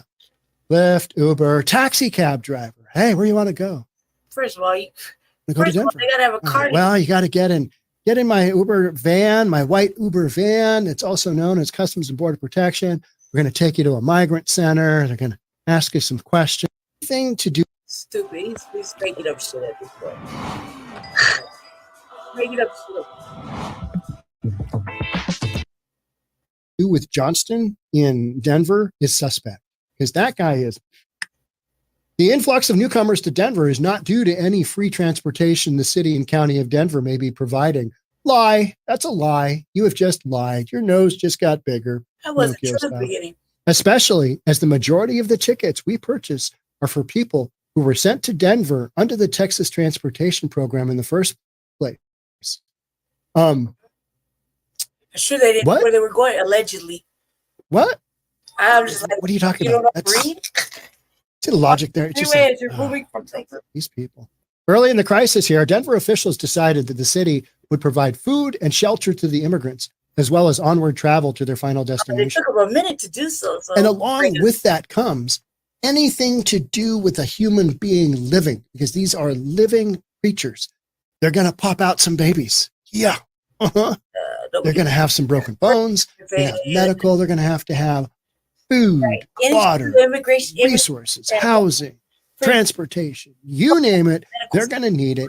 And the local city that they happen to be in at that time is going to cover it. You might have some Fed backfill as far as money goes. But that's why communities like Eagle Pass, there's a handful of people in Eagle Pass. They're like, they're just like us. They're coming into the U.S. They're going to be citizens. This is great. But they've only got so much in the way of resources. And when your town of Eagle Pass, which has 28,000 people in it, has 22,000 people come through the week of December 20th before Christmas 2023, those numbers tend to skew the local population. And hey, big bear hug, sanctuary city, come on our way. Everyone adopted an unspoken rule that we're not going to pay for travel because it creates a pull factor, Gutierrez said. The reason can be found in a story she tells about a small El Paso shelter that received a modest donation last summer, which paid the onward travel for about 50 immigrants. 50 immigrants. Those 50 tickets, Gutierrez said, drew 10,000 more. You know, what I think drew 10,000 more migrants was, what drew them was, yeah, exactly. What drew them was people not telling them that they couldn't come in. People can't helping them and shit instead of motherfuckers say, oh man, it's cold. We can't get no motherfucking help here. Stay home. Instead, they were like, come on over. You know what I mean? Then they called their families with brand new motherfucking phones and shit. As I mean, if you watch these videos over there when they were on the border, they had brand new shit. They had phones, they had everything. You know, I don't even got a brand new motherfucking phone. My shit don't even work. Like, you serious? It overheats and everything. It's ridiculous. So, you know, yeah, if you got over here and you managed to get in, because like there was a lot of do-gooding, there still is, you know what I mean? A lot of do-gooders and trying to open up their doors, landlords letting them in to live there rent-free for months, all that shit. If all that's happening, of course you're gonna call your fucking family, tell them it's all good. You see what I'm saying? They weren't really trying to. First, if you remember back then, family, they were acting like they didn't know where Denver was. They didn't know they were coming to Denver, and they're still acting like that. They don't even act like that. There was buses coming in over to the depots with no motherfucking destination written on the front of it. They were just handed a motherfucking flyer. So when they got here, you know, they were had to be dealt with, taken care of, and then then it was the service providers. They gave everybody motherfucking tents and shit when they would never give an unhoused person a tent. Motherfuckers are out there stealing them and getting it how they live. I know for a fucking fact. Okay? I know for a fucking fact that everything that was okay, that it was never okay for us, is okay for them. And that has been going on since the start. Now they're acting like, oh, the numbers have dwindled down. I can't tell. You've been looking at the border. I can't tell anybody's numbers fucking dwindled down. Of course not. That's a fucking lie. It's a lie. It's a lie. Immigrants. 10,000. The influx of newcomers to Denver It's an over-exaggeration. is not due to any free transportation the city and county of Denver may be providing. Somebody's got a forked tongue here, don't they? Somebody's speaking out of both sides of their mouth. 50 tickets, 10,000 more immigrants. I don't know. You tell me. Does that sound like a, supply and demand component? J.D. Summers, director of policy and research for the Common Sense Institute. That's awesome. Where do you work as a polluter? Do you like having a P.O. box but are tired of wasting time and money driving to the post office? And I posted one. This motherfucker. Now, with it, like, you got people, you got illegals just floating around everywhere. Bus, plane. I mean, it's insane, isn't it? This whole thing is just insane. This is literally our immigration strategy. Stick them on a bus and let them go wherever they want. We'll work it out. It can't really work yet, but I'm sure it'll be fine. Everyone wants to lay this directly at Greg Abbott's feet, Summers said. Word of mouth, more so than Governor Abbott, contributed to Denver becoming a locus for migrants. Okay. All right. That makes sense. Not that Greg Abbott is sending them there specifically, but he is. But because of what they've been promised as far as the freebies, and that they will be sent somewhere else from there to get that hookup, right? A manufactured destination. After 90 immigrants were left to wander in the cold a year ago, public conjecture initially pointed to a political stunt. Earlier that year, Florida Governor Ron DeSantis had nabbed international headlines and scored political points among conservatives for sending migrants to Martha's Vineyard. Oh, that was great. That was great. Shenanigan. Ron DeSantis, that's a shenanigan that I can appreciate. An upscale island enclave known for its celebrity ball. Yeah, man. That was when, and what happened, family? We asked where the fucking borders are was. Before any of this shit got out of hand, right? There was no borders. That bitch took a fucking sabbatical. She took a fucking sabbatical.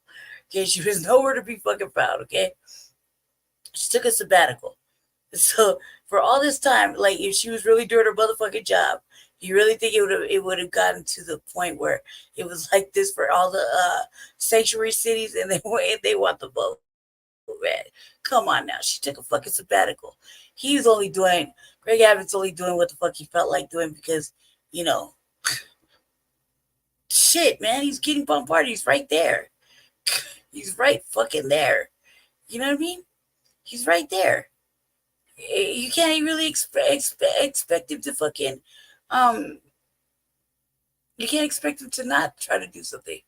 You know what I mean?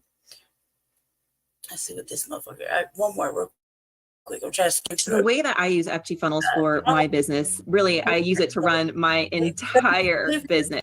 Yes, Denver, one of the most outspoken sanctuary cities, it's at a point now with its budget where it's going to close 4 immigrant shelters, starting with the Aurora one next week. Aurora basically said, we don't want any part of this. Denver, you take care of it. Now Denver is kicking people out, 30 and 60-day stays, closing down shelters. Are they still a sanctuary city? Who knows? We've got shenanigans in Denver. Let's get into it. Here we go. And we're not the only one. Only 3. Next week, when Denver begins closing shelters used to temporarily house immigrants, officials will start with the shelter in Aurora that has driven a wedge between the two cities. Now, Aurora's got common sense. Denver is going down a crazy train of poor decisions. And just what happened? I mean, literally, what happened? You could say the same thing about Seattle. I kind of know what happened in Seattle. We had this massive influx from California. They brought all these liberal positions. And, you know, you went from a conservative logging and fishing, you know, area to, blue hair is great. You know, marry whoever you want. It's all good.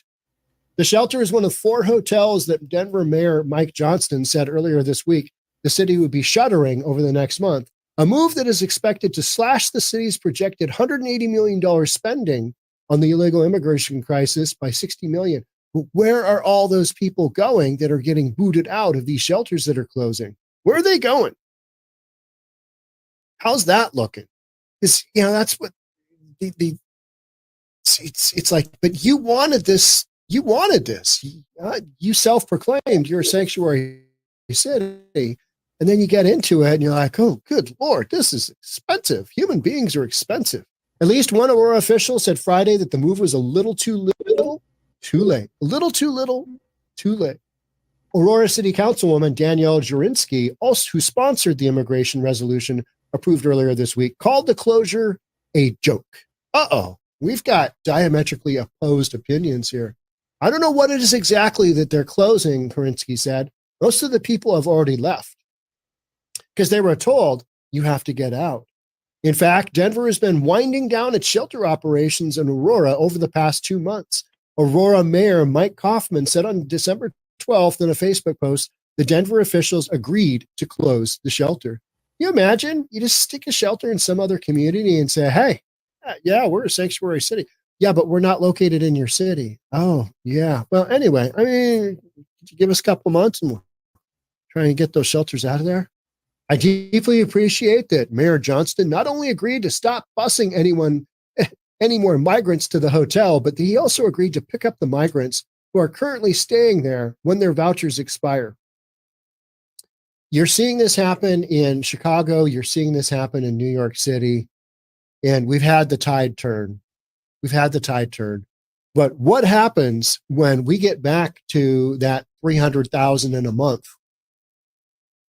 If we have that happen, right now we're at 140,000 coming across the southern border in a month. 140,000. Double that, 280,000.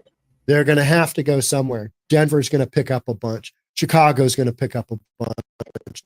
New York City's going to pick up a bunch. What is that going to look like? If we have the border happen like we did last fall, October, November, December, if that happens again, that will wildly impact the 2024 elections because you're going to have so many people on opposing sides of who they're going to vote for pointing at this going, what are we doing here? What's going on here? So will it be the perfect storm? I can see that happening. Will that happen? I'm going to pull a Tim Pool, which is, I can absolutely see that happening. I don't know. Maybe not. Yeah. What do I know? I'm just a, pundit that speaks on the internet. No, I think it could happen. Will it happen? High probability. That's where I'd go with, yeah, I can see this happening. I can see this taking place. And, the media trying to hide it. What illegal immigrants? Oh, you got 11,000 a day coming through right now. So the issue nabbed headlines after the hotel, to make room for immigrants, booted out long-term residents like Joe Sasida, who had been living in the Aurora Hotel for a year. We're hearing more and more here people locally in Seattle that have rented a hotel room being asked to leave, saying, hey, we got to give it up to a migrant. That doesn't seem very fair, right? It's just not. But what you're having happen in the sanctuary cities is the, competition for resources, meaning housing. In all these cities, you do not have enough housing because you have constricted construction and development to the point where you're always so far behind. Earlier this week, the Aurora City Council made a symbolic statement that it was not a sanctuary city when it passed a resolution demanding other cities and organizations not systematically transport migrants or people experiencing homelessness into their city without first coordinating with Aurora. Remember when Let's Go Brandon Johnson and then Eric Adams, they put in a bunch of, all right, you can only drop them off between 8:30 and noon, Monday through Friday, none on the weekends. Got to give us a 32-hour heads up that they're coming. Otherwise, we're going to fine your bus drivers. We're going to impound their buses. Just not very sanctuary city-like, right? They were trying to stem the flow of all these people coming into their community. Let's watch a little video. More than 2,000 migrants are in Denver shelters tonight, but their time is running out. Some are now finding themselves on the streets in these freezing temperatures. Denver 7's Christian Lopez spoke with migrant families today asking for help. I'm from Colombia and she's from Venezuela. ¿Cuánto tiempo tienen en Denver? We've been in Denver approximately a month. I spoke to Freyman Escorcia and his wife Nadelis, who say their time at this Denver shelter is running out. When your time is up, they kick you out. There's no help when you get out. There's at least 170. Let's look at that for 1 second. I don't normally stop. United States. You're a master of your trade. At least 170. So are we. Of them are really making waves. File your small business tax that we know about. You got snow on the ground. You've got drifts on the side. These are not four-season tents. You got some cold temperatures. This is miserable, right? It just is. Meanwhile, Denver's closing down shelters willy-nilly. There's no help when you get out. All while also counting down She's 7 months pregnant. to the birth of their child. They're worried about ending up on the streets, like dozens of other migrant families now living in this large encampment at Spear and Zunai. A lot of people outside who have been kicked out, they have nowhere to go. So they're out here with these temperatures. It's concerning because there's kids and pregnant women like her. Concerning. Many families who are staying in these tents tell us that they were previously living in this hotel, but they were kicked out because their time ran out. They tell us the only reason they're getting by is because of generous community members like these who are constantly stopping by and delivering food and other donations. They're urging the city of Denver to do more to help. They tell us work permits. I bet you if they help all these people get work permits, you wouldn't see all of this out here. Are a major obstacle. They're simply asking for help. I'm going to stop this for 1 second here. The problem I have with that is that now you've got people that we haven't vetted, that we don't know, working in the community. Just one of the few things. Not do the mass release. Kids out there like that. And Denver Mayor Mike Johnston took Denver's migrant crisis to the White House earlier this month. Mayor Mike Johnston joined Chicago's mayor to meet with the president's chief of staff and the senior advisor managing the migrant response. Johnston says his top request was for the federal government to increase migrant work authorization. And meanwhile, Denver is activating 2 overnight shelters tonight. The New Directions Ballroom on Quebec Street, that is the former Best Western Hotel, as well as the Denver. These people.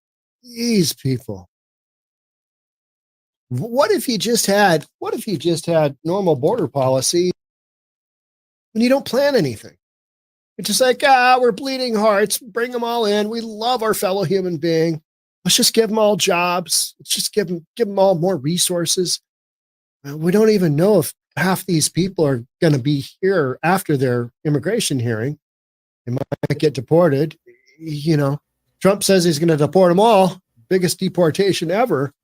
I don't really see that happening either. But what you got going on right now is just a cluster, right? Migrants from Venezuela who have been pouring into Denver since last year, they're back on the streets. They reached their shelter stay limits and must leave. An advocate for people experiencing homelessness told the Denver City Council Monday. Man, Jesus Christ. Let somebody else stay in the fucking. I mean, how'd you expect these people to, run through all of this lickety split without being a drag on the community? I mean, fucking Denver, what do you think was going to happen? Amy Beck, who works with the migrants, said that they are erecting encampments as they are discharged from shelter. All day, I've coordinated with families that have fallen to the street, she said, adding she has still not found them shelter because there's none available. The inn is full, right? The inn is full. There's only so many resources. Children, again, are living in tents with their parents, Beck said, with one large encampment growing near Elite Gardens. She said 8 tents joined the encampment one day and 5 Sunday. She said case management is needed at the encampments. Well, case management is needed at the homeless encampments as well, which are rampant. So, you just going to give all the resources to the illegals? You're going to give some to the whacked out meth addicts and fentanyl addicts? Thank you. How are you going to? It's a mess, right?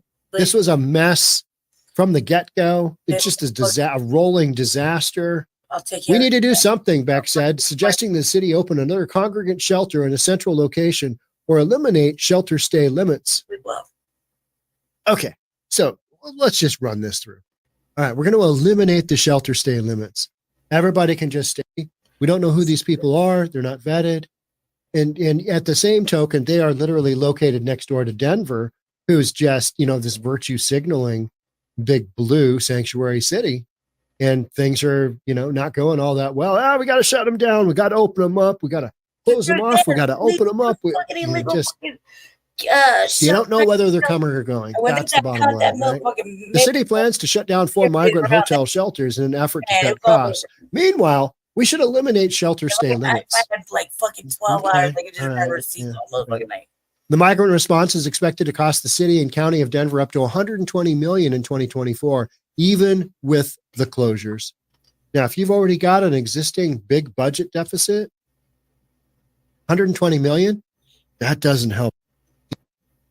That's what I said, man. First, the numbers are fucking epic. Goddamn.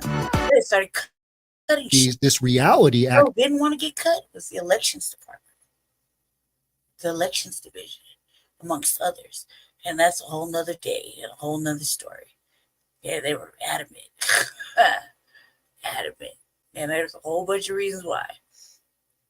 But yeah, I can run receipts all motherfucking night if I really had the time. Real shit.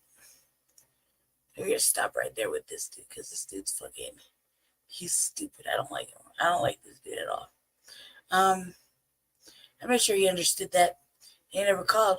And 2, it's like, I'm just a little fish over here talking all this shit to him. It's like, well, you don't got the numbers to be talking shit. That's true. Doesn't mean what I'm saying is wrong. You know what I mean? Let's see.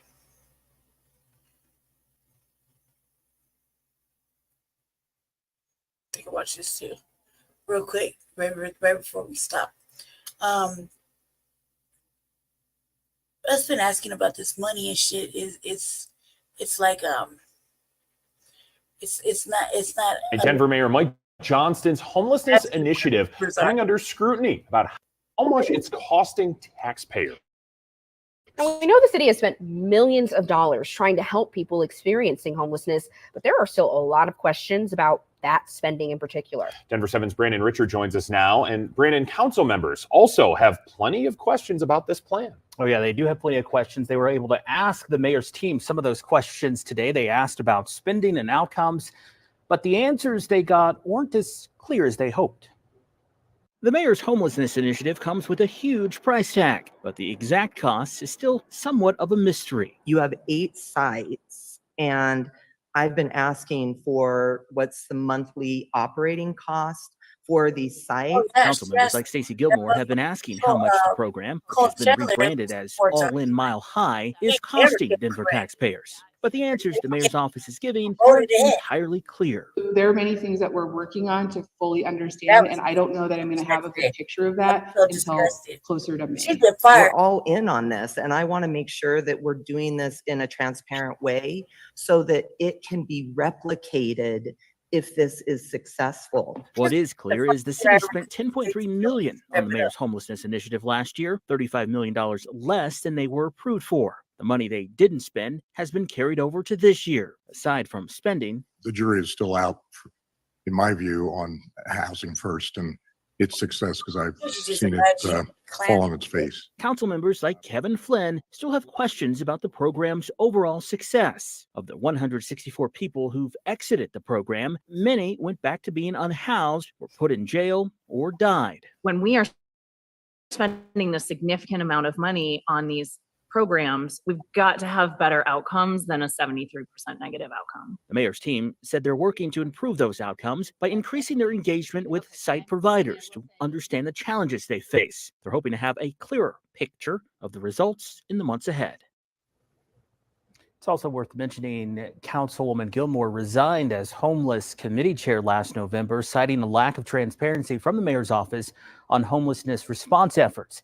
And going back to the spending, when you combine the money that wasn't spent last year with the $39 million the city already planned to spend this year, that means spending could top $75 million this year. Wow. Brandon, one of the things that money was spent on, hotel rooms or hotels turned into shelters. Did those council members bring up security, especially in light of the recent shootings, multiple shootings at that former DoubleTree hotel? Yeah, that was one of the big topics they talked about today. The mayor's team says that they're evaluating security at each site, bringing in extra security cameras, guards, and in the case of the former DoubleTree hotel, they confirmed they've added metal detectors in an effort to improve the security situation there. Of course, all of that adding to that price tag. Denver 7's Brandon Richard reporting for us tonight. Thank you, Brandon. If you're a woman who owns a business, then you need a virtual assistant. And not just any virtual assistant, you need a doer.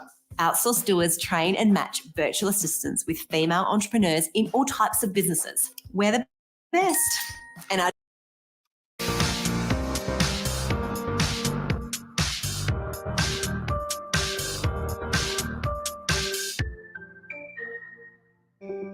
Denver is closing 3 of its 4 hotel shelters for migrants this week, as next video of the city moving migrants along becomes national news. A closer look at how much Denver is spending to house people who've been living on the streets. We have no real idea how much money is being spent. We went line by line through the spending and found tens of millions of dollars approved beyond what the public's been told. If Colorado allows you to have a digital ID on your phone, is it a good idea to hand it over to a police officer? It makes sense if you don't think through all the potential unintended consequences. Neither snow nor rain nor pounding grapple can stop Next from delivering the news. But let's hear it for this dude sticking it out during the interview tonight. And has since become a strong critic of the mayor. She asked why the spending hasn't stopped for the mayor's initiative while budget cuts begin everywhere else. We have no real idea how much money is being spent. We know what city council says is being spent. We hear the press conferences from the mayor, but we don't see all of the things that are not openly discussed. At least one city council member, Stacey Gilmore, told us she's asked for months for a budget breakdown of House 1000 and still doesn't know how much it costs. The mayor's office told us today actual spending in 2023 was around $10 million. Most of the expenditures were pushed to this year. We still don't know the exact cost of all the bills that will come in. I don't think he should get a pass anymore. That just because he says something costs a certain amount, that is true.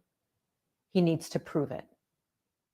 We asked for a full list and breakdown of the budget for House 1000, but did not get that. So we came up with those budget projections that you just saw there by going through more than 6 months of city council documents to try and match up the receipts to what Johnston has said publicly. That means that what we found is not an exhaustive list. However, the mayor's office points out that when city council approves money, it doesn't always mean that all of that money is actually spent. This Wednesday, Kyle, city council will, in theory, get a full breakdown of where the spending is going. And we've heard frustration from council about what numbers that they're seeing. That's the reason why you went through actually looking for the receipts. And what you're also learning is that sometimes the mayor will present money as this is being spent in this year, but it's actually kind of being trickled across a couple of years. So you look at what was actually spent, what the mayor's office says was actual spending in 2023, $10.3 million. That's not a lot. You look at what the best or one of the hotels cost, that was $18.9 million just to buy. How are they spending that? It could be over years, several years, that it goes on the budget. That means that we don't see it until next year. For a lot of these expenditures, it's not like they're spending it just at once. It'll be over several years. It goes without saying, doing something that no major American city has ever successfully done before ending homelessness will be expensive, but people should know what it costs. It's difficult to keep track of. Yeah. Mark, thank you. Mm-hmm. Should prove a point, man. Let me get over here real quick. So me and Jesse talk about me and Jesse riding this fucking helmet, but me especially, like, oh my god, I had it set up.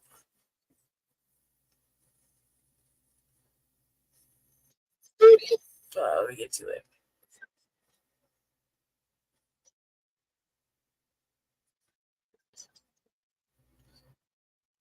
I was shit talking.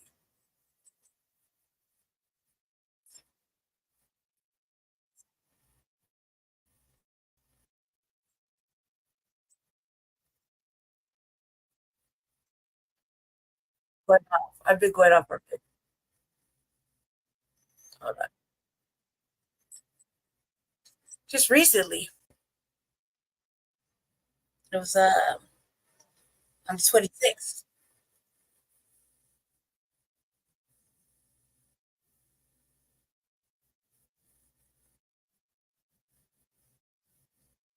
What did I say? I forgot it. I gotta share it over here. Well, let me stop over here real quick. This one right here. We're going off, but I have to talk about myself for a second because I've been talking shit like religiously about it because somebody got to be a fucking villain. Someone has to be a villain. You know, so me being the villain. Here we go. You know, none of this really would have happened if you guys would just listen to the first place.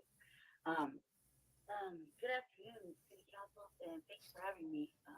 It's been a long time. It's the 26th. But just a short time since I last seen you. I want to talk about several things. I really want to talk about this crime that we have going on.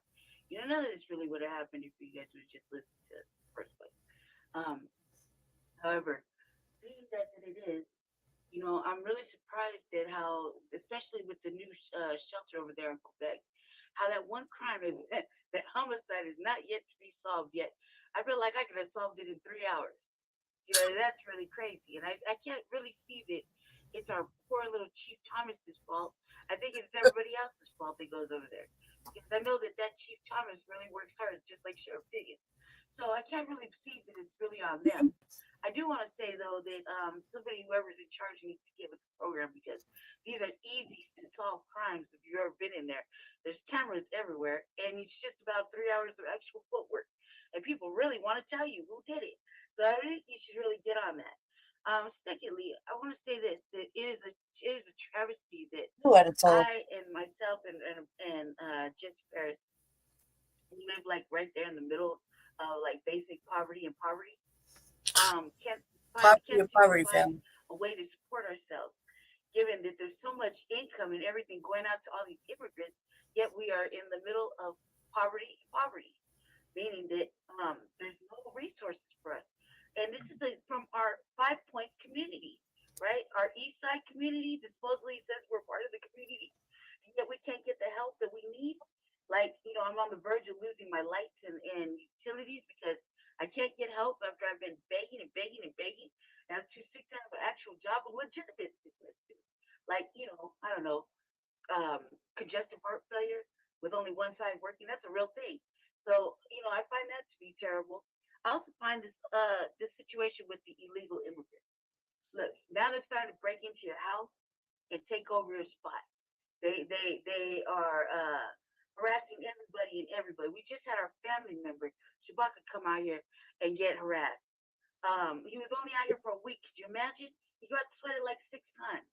And that's right in front of his own hotel, let alone out in the street as he's visiting. That's terrible. That's very, very terrible. I just want to say that any illegal immigrant breaking into people's homes that are been foreclosed, and you don't punish them, you're not arresting them, you're not taking care of justice. What are you good for? What is the law enforcement good for? I understand this is a sanctuary city, but this is a mistake. This is a mistake, and maybe you should do a hard pause on this sanctuary city stuff because you're neglecting your Black Denverites as usual. I said hard pause, which is a real thing. I was like, please do a hard pause, right? Okay. Let's see real quick. We'll stop right here. So everyone I gotta go to, I gotta switch up real fast. Go to the go to the next screen. Go to the next screen, right?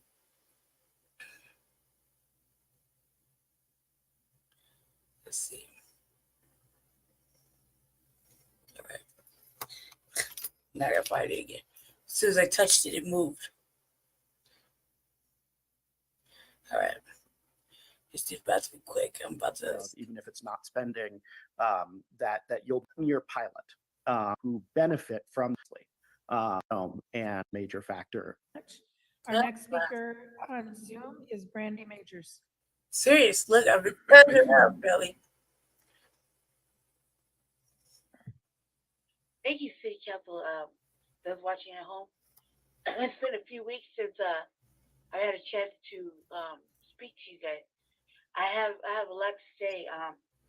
I really find it quite disrespectful to the Americans here, to our residents, our Denverites. When I say we, I'm going to speak for all Denverites that come to the City Council. Motherfucking whites are up in here. Regardless of what they're protesting or what they're upset about. 15, 20 minutes. I find it Y'all got it. They talking shit. Talking shit to say disturbance when you allow illegal immigrants to come in here, come into the council chambers, who knows, and voice their opinions when you have actual residents, actual Denverites that are waiting online, that have signed up weeks in advance, whatever, whatnot, to come in and speak to. Who knew it was gonna go like that? Who are in charge of very serious matters in our city. You know, we heard over the last few weeks about this major forces push to have them work servants when.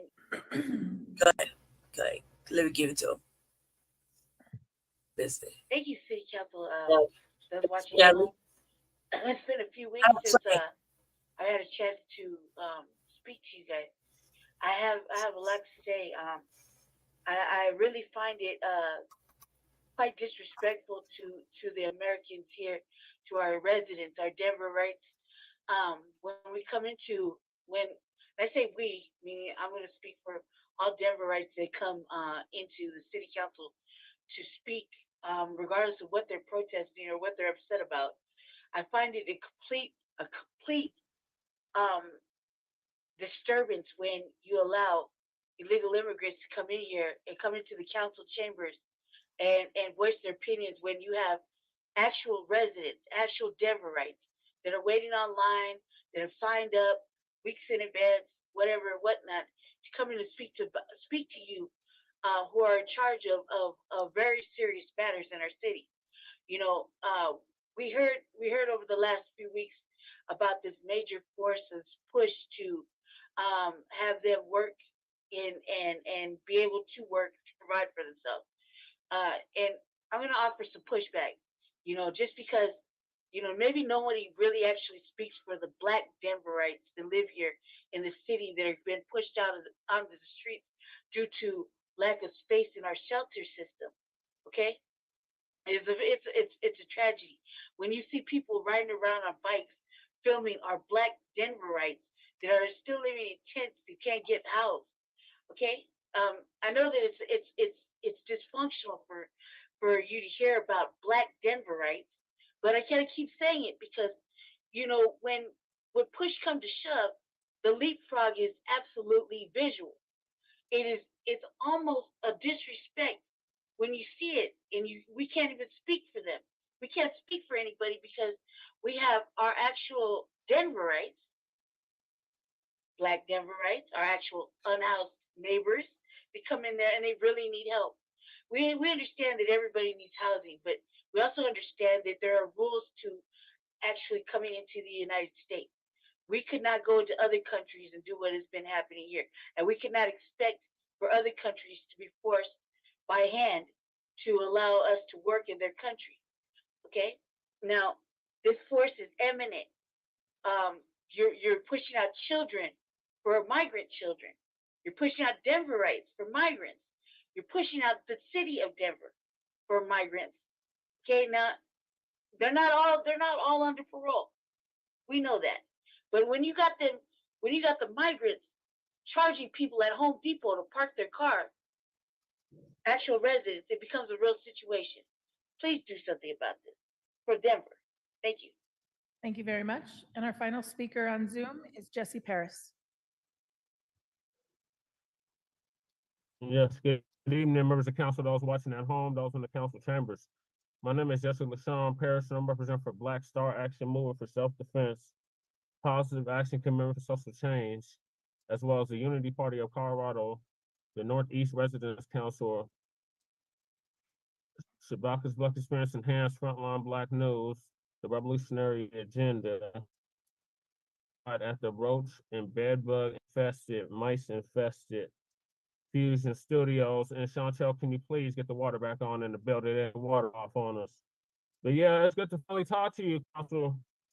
It's been a while. Happy New Year to you. Today is my birthday. Happy birthday to me. I'm 37 today. Yes, and we are going to continue to give you the real Frontline campaign, Frontline Black News. So my question is, with these migrants, you seem prioritizing them over actual citizens. What is going on with that? And also, what is going on with the fact that our unhoused neighbors, my term, I coined the term back in 2019, but we have to get our priorities straight as a city. And still wants to do budget cuts to accommodate the migrants. You can't even accommodate the citizens. There's a disconnect. So we want an immediate end to the sanctuary city status of Denver in the next year, in this current year. And we're going to continue to demand something tangible. You're not going to continue to malign, neglect us, and disenfranchise us, and ethnic cleanse us out of our communities, and try to replace us with illegals that fled several countries to come here, and they get to get the American dream while we receive continued nightmare. So right, yes, and also immediate recall of Mayor Mike Johnson. He broke all his promises, and he was bought by Bloomberg money. So I'm calling for that as well. And please, somebody get this water back on at the Fusion. Shout out to Lady Shay, telling y'all the truth as well. It is our 3rd year anniversary. So yes, kudos to that. And yes, get your priorities straight, Denver. We can do better. Remember that you're gonna do better for the migrants, but not the actual city. Speaking of motherfucking water, because they didn't give a fuck about the water, right? But they were sure fucking showboating at another motherfucking apartment complex. And fucking 5 Points talking about the water. They wanted to test it, woo, all this extra shit, man. There's a bunch of motherfucking fuckery. Like, I mean, I just run that beautiful bean footage back on the motherfucking RVA. I was talking about it. I was like, fuckery. This is that bullshit. This is the motherfuckers over there showboating in front of the camera. Showboating in front of the camera. Yeah, no, they was on that. I let them up on the thing. Thinking they was gonna say something, at least have a fucking dialogue. No, man, it was full on attack. Full blown. And it just kept going. It's like, God damn, dude, how many motherfucking accounts can a motherfucker really have and just pull up all at once? You and all your motherfucking weirdo friends.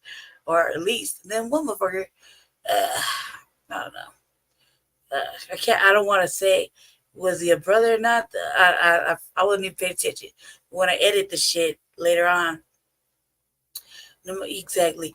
When then I edited, I think dude porn bombed me, and I think it was a brother. I think he was definitely showing, definitely had a picture of something, you know. It definitely was. I don't want to say it was a brother, man. I prayed not. He motherfucker giving me a whole cold fucking thing in the back talking about you only got up to white folk. Hey, first of all, if you's a brother coming over here, what the fuck are you doing? Like, you know what I mean? Why in the fuck would you do some fuck shit like that? Like kicking it like these white folk be doing. Like, there's no respect for that. That's it's beyond cooning. That's motherfucking something else.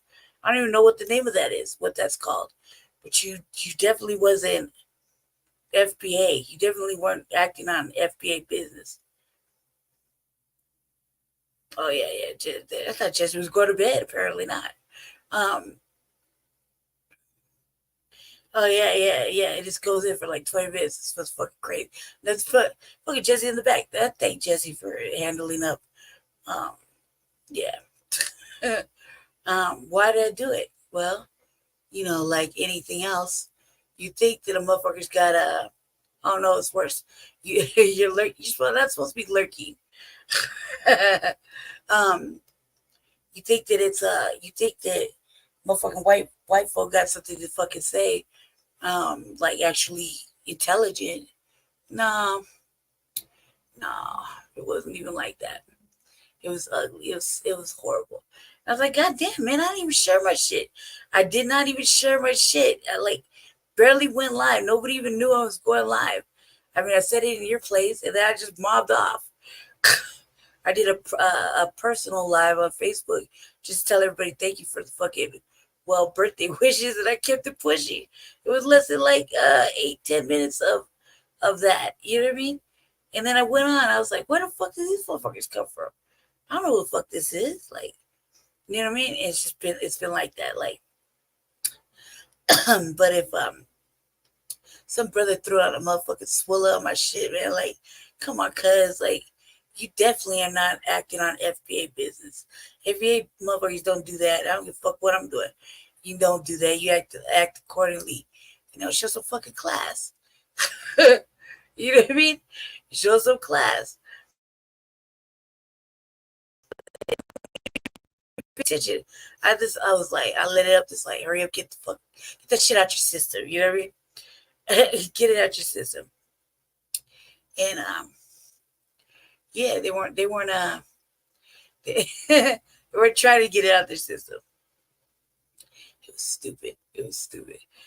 Just like, why the fuck? You know, like, why did you let them? Man, because I felt like maybe somebody actually got something to say or want to have an actual discussion. You know? Come here, because I'll set up like whatever, but give me pause it or just act like they, motherfuckers can't be found out where the fuck they at.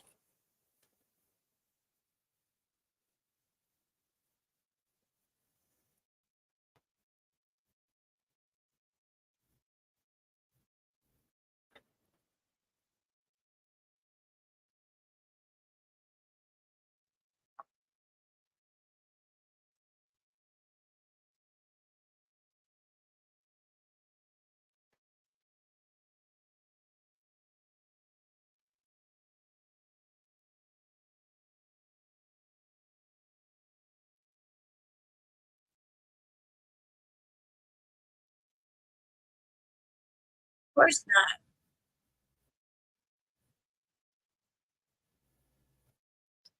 Yeah, it felt like little book kids, right? It was whack. God, man. Go ahead, man. Just with me. That's like,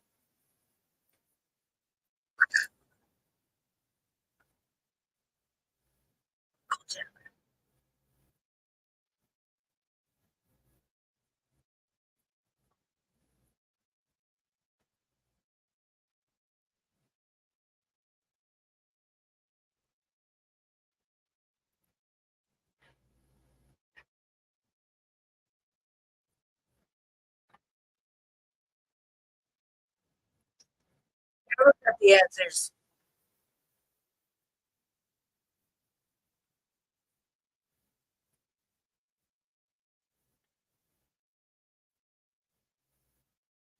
know who sent them. But you know, motherfucker just throw on a show. I can even promote it.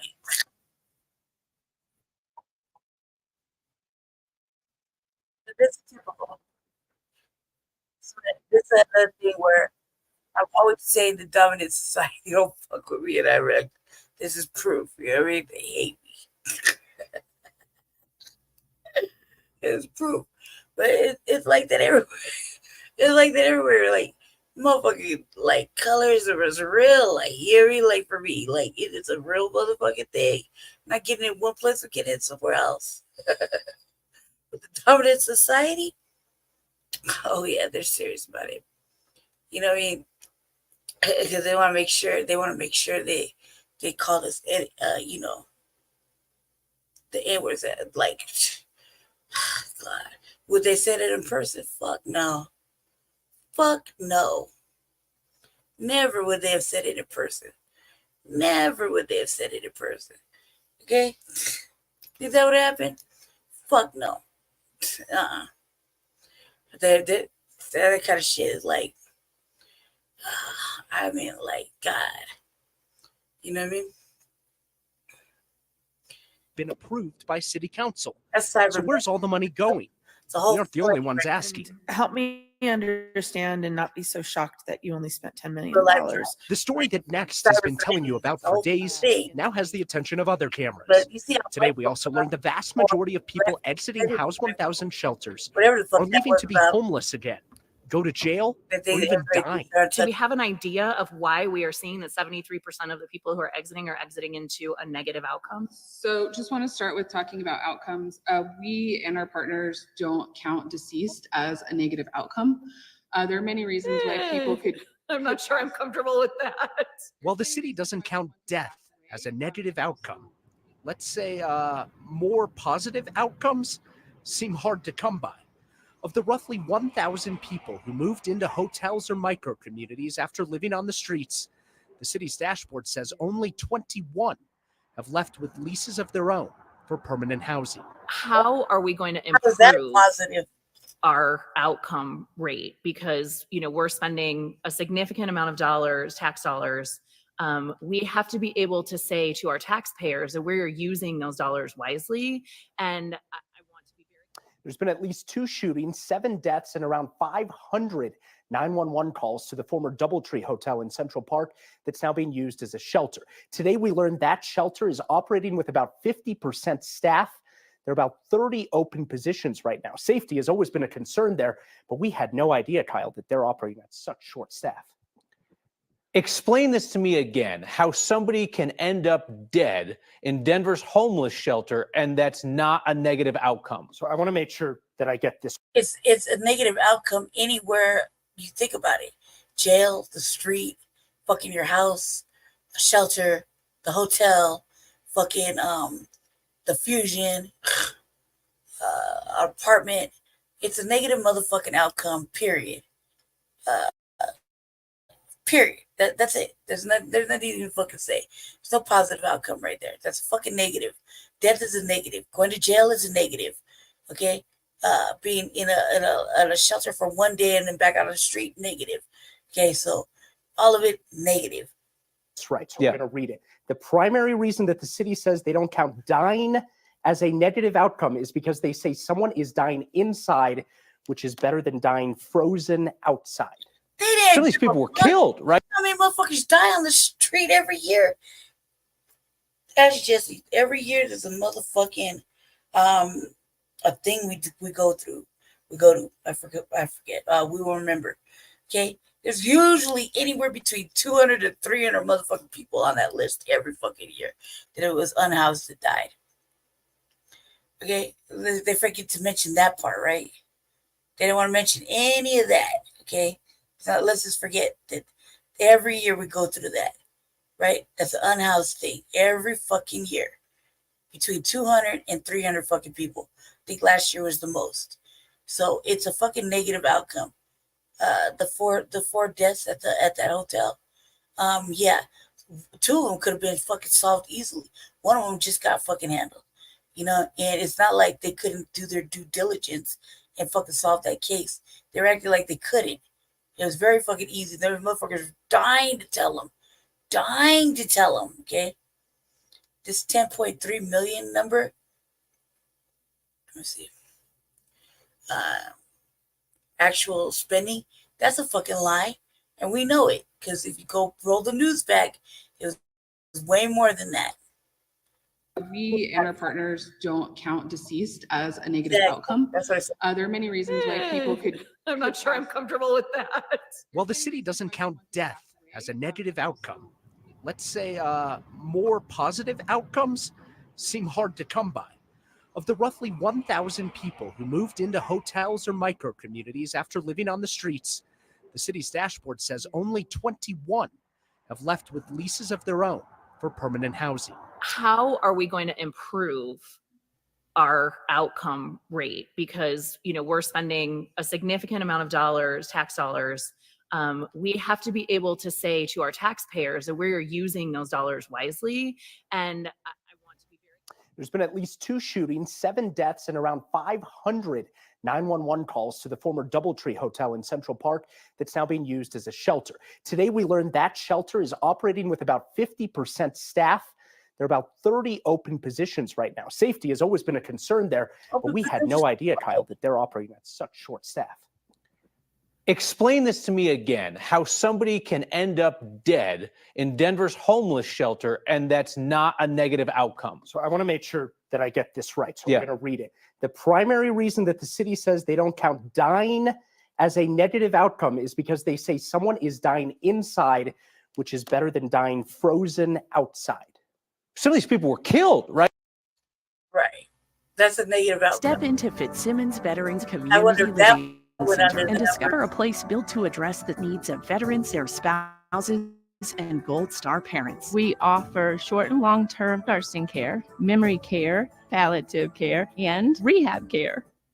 We begin here at 9 with an encampment near Elitch Gardens. It's going to be swept next week, forcing dozens of migrants living there right now to find another place to live. But as Fox 31's Rogelio Mares learned today, some migrants prefer to live in encampments instead of city-funded shelters. He has the reason why and joins us live near Elitch Gardens tonight. Rogelio. Yeah, Talia and Erica, these migrants told me they're not intent to keep living this way, but that legal work permits are their way out of this lifestyle. In fact, they say until then, they'll keep doing those odd jobs, collecting resources among each other, and that, in fact, the encampment itself is the way they're able to maintain themselves right now. Say what you will about Jose, from just one look at him, underneath he's hiding scars. He showed us wounds he said he suffered from torture in his native Venezuela. He faces a new struggle now, though, finding somewhere to live. This is after orders were made by worst motherfucking battle scars from living here in the city of Denver. Like, I'm all fucking cut up like a major motherfucking warrior over here. Like, those little cuts right there was shit in comparison if I fucking in comparison my motherfucking head. In comparison to all the motherfucking war wounds I got. Motherfucking burns, cuts, whole fucking grafts. I have 8 fucking skin grafts. 8, okay? 8. The fuck you talking about? Oh my god. Oh my god.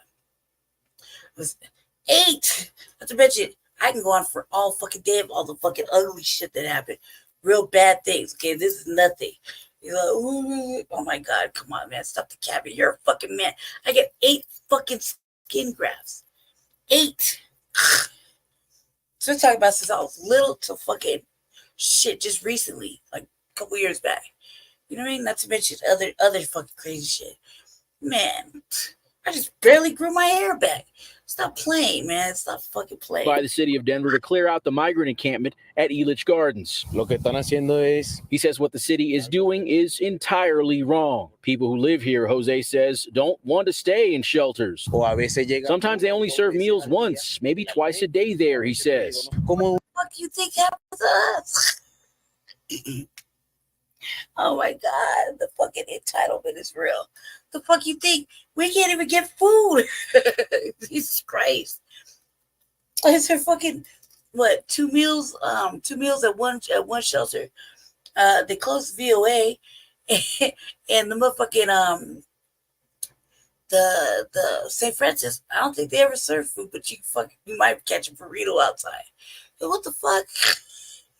Man, you're lucky if you eat. Let alone during summer months, you're lucky if you get any motherfucking water. Jesus. Serve 1 or 2 meals. We don't want to eat there. Man, we'll go back home. Shit. Who told you to fucking come here in the first place? Stupid. Man, I was outside for 5 motherfucking years. I barely ate. It's lucky if we fucking ate, and it's lucky if motherfuckers came around and threw food at us. You see what I'm saying? Not because we didn't want to go in somewhere. So last time I checked, I'm from here. Beggars can't be motherfucking choosers. Simple as that. Beggars can't be fucking choosers. But we don't want to go there. I only feed once or twice. Look, you got a motherfucking meal at all. The fuck you think we're going through? Oh my God. You think they feed the men in the men's shelter at night? When they go in overnight? Fuck no.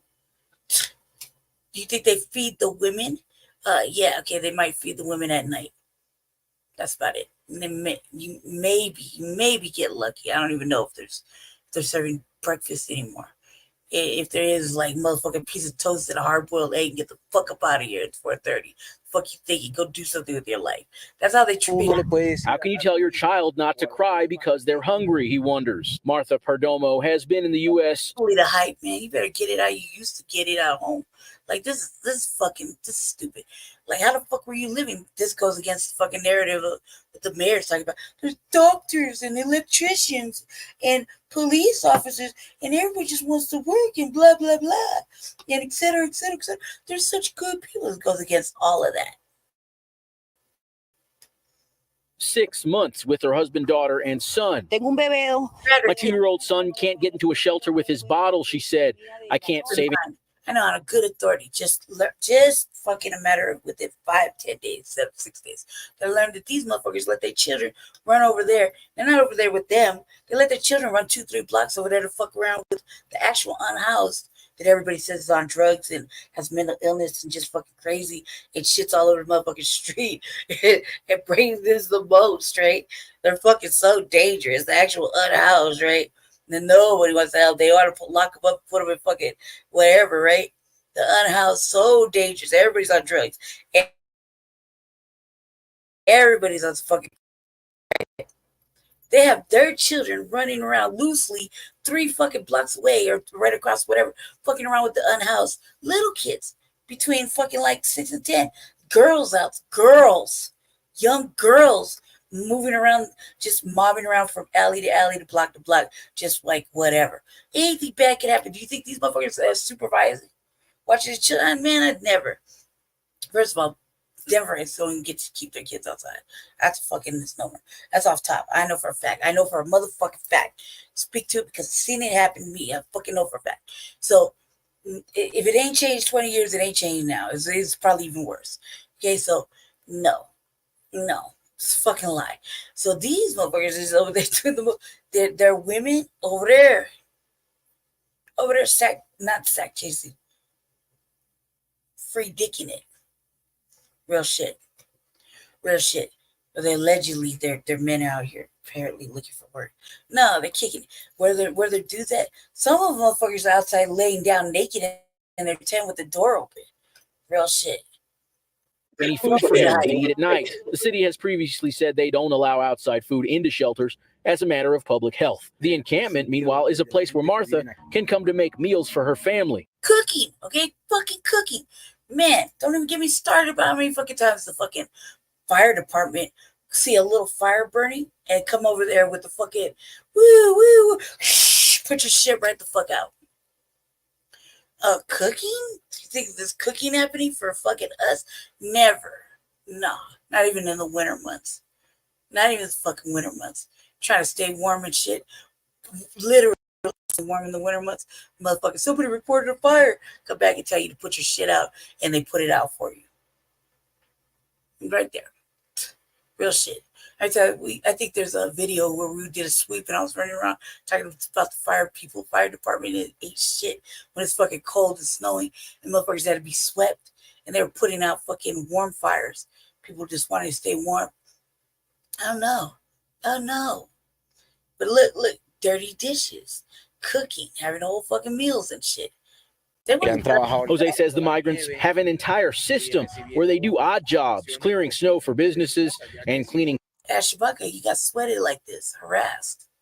And he was on visit. Now, not just one time either.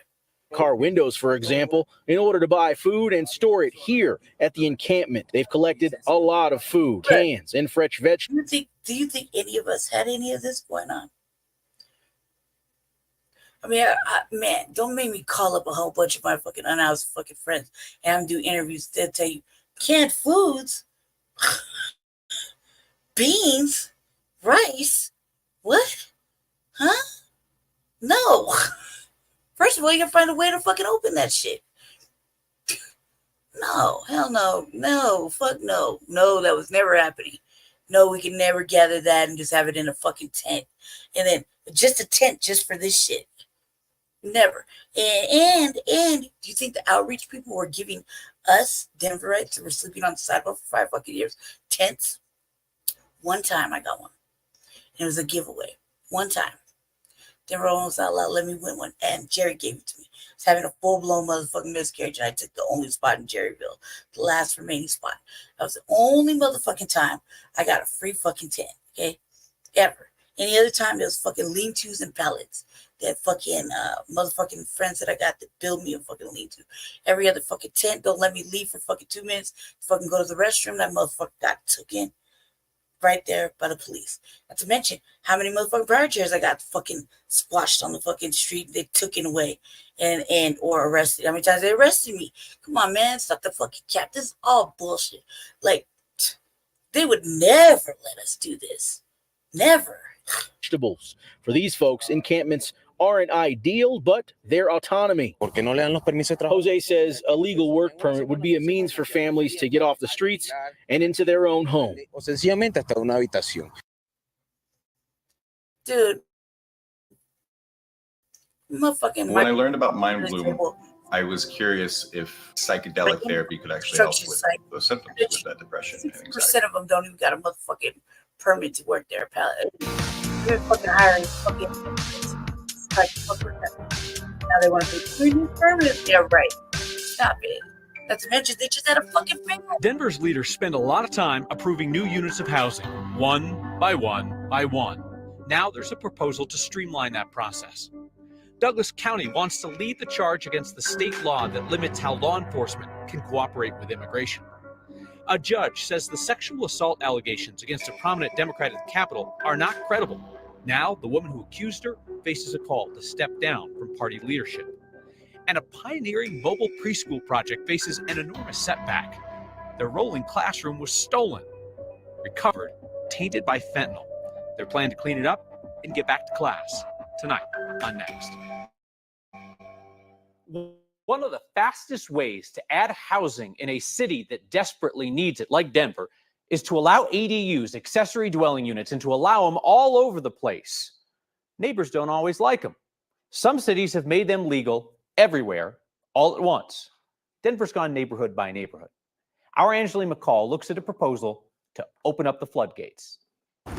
A topic that Denver constituents always bring up to their council members came up here at Monday's council meeting. From a policy standpoint, we've said yes to every ADU that has come through council but one. Council member Chris Hines says many homeowners who want an accessory dwelling unit or ADU typically need to apply individually if their area isn't zoned for it already. And frankly, the folks in Congress Park are unhappy that they don't already have access to ADUs neighborhood-wide. Hines with Councilmember Sarah Parody and Darrell Watson say, why not make it easier? We've been going neighborhood by neighborhood for a while, and we've just come to that tipping point where we feel like it's in everyone's best interest to do it for the city as a whole. They're proposing zoning changes that would allow ADUs in all residential use zones. Neighbors have communicated consistently that they want this option. This is an option of flexibility for them and their families, for communities that they want to stay in. The process would streamline it for homeowners and for council members. People ask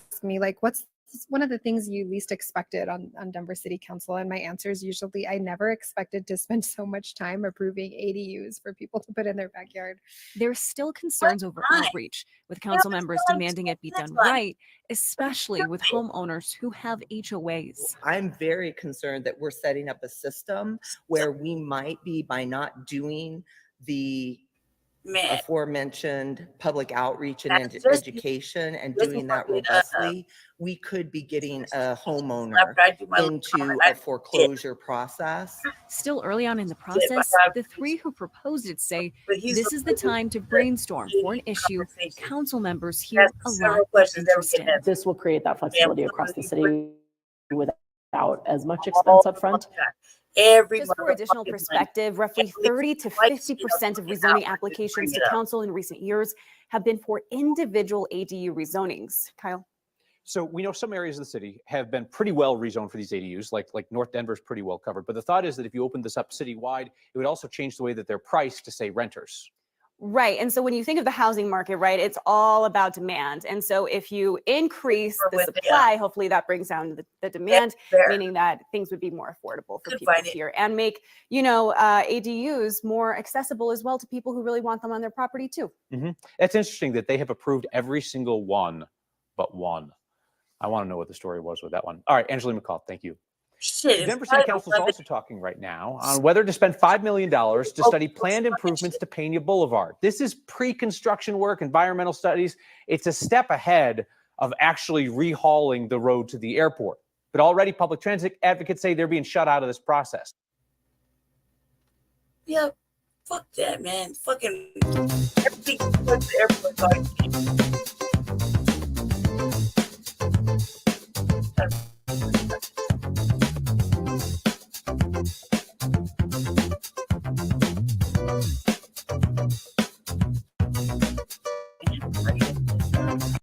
Well, this is another big story that we have been following, developing right now. The city of Denver announced that 4 shelters are being shut down for immigrants.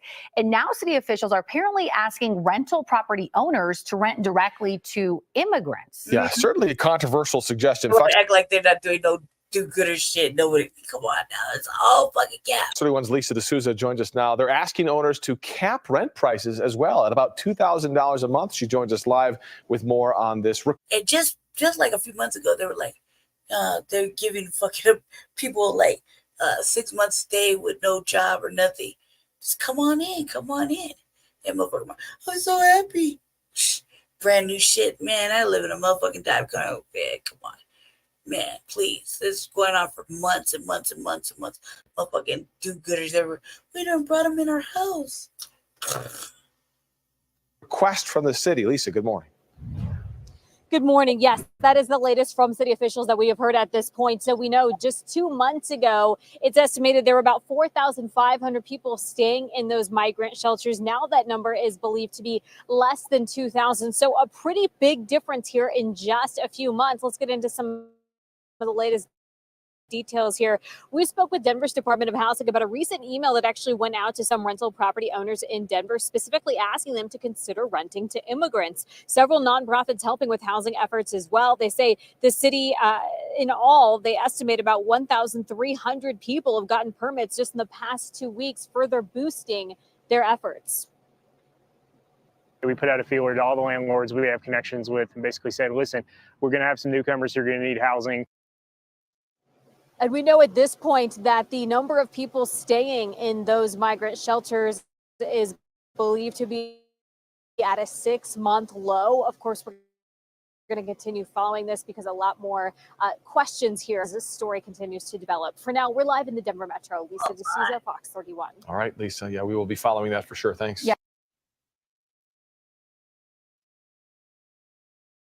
Go ahead, skip a garbage day. This smart kitchen bin takes weeks and weeks to fill up, and it never smells. Talking about unhoused people. Immigrants are not just coming from South and Central America either. We're also seeing people arrive from African countries. Many coming the same way, though. Denver 7's Wanya Reese joins us now. And Wanya, a viewer actually reached out to you expressing that many of these immigrants are really facing some unique challenges here and need help. Yeah, good Wednesday morning to you, Brian and Nicole. We know that these local organizations, they are just starting to get strained. The Center for Immigrants reached out to me with hopes of bringing light to the more than 500 Africans who have recently arrived here. Just like those arriving from Central, South America, and Mexico, these immigrants are simply just searching for a better life, but are running into some roadblocks trying to reach that goal.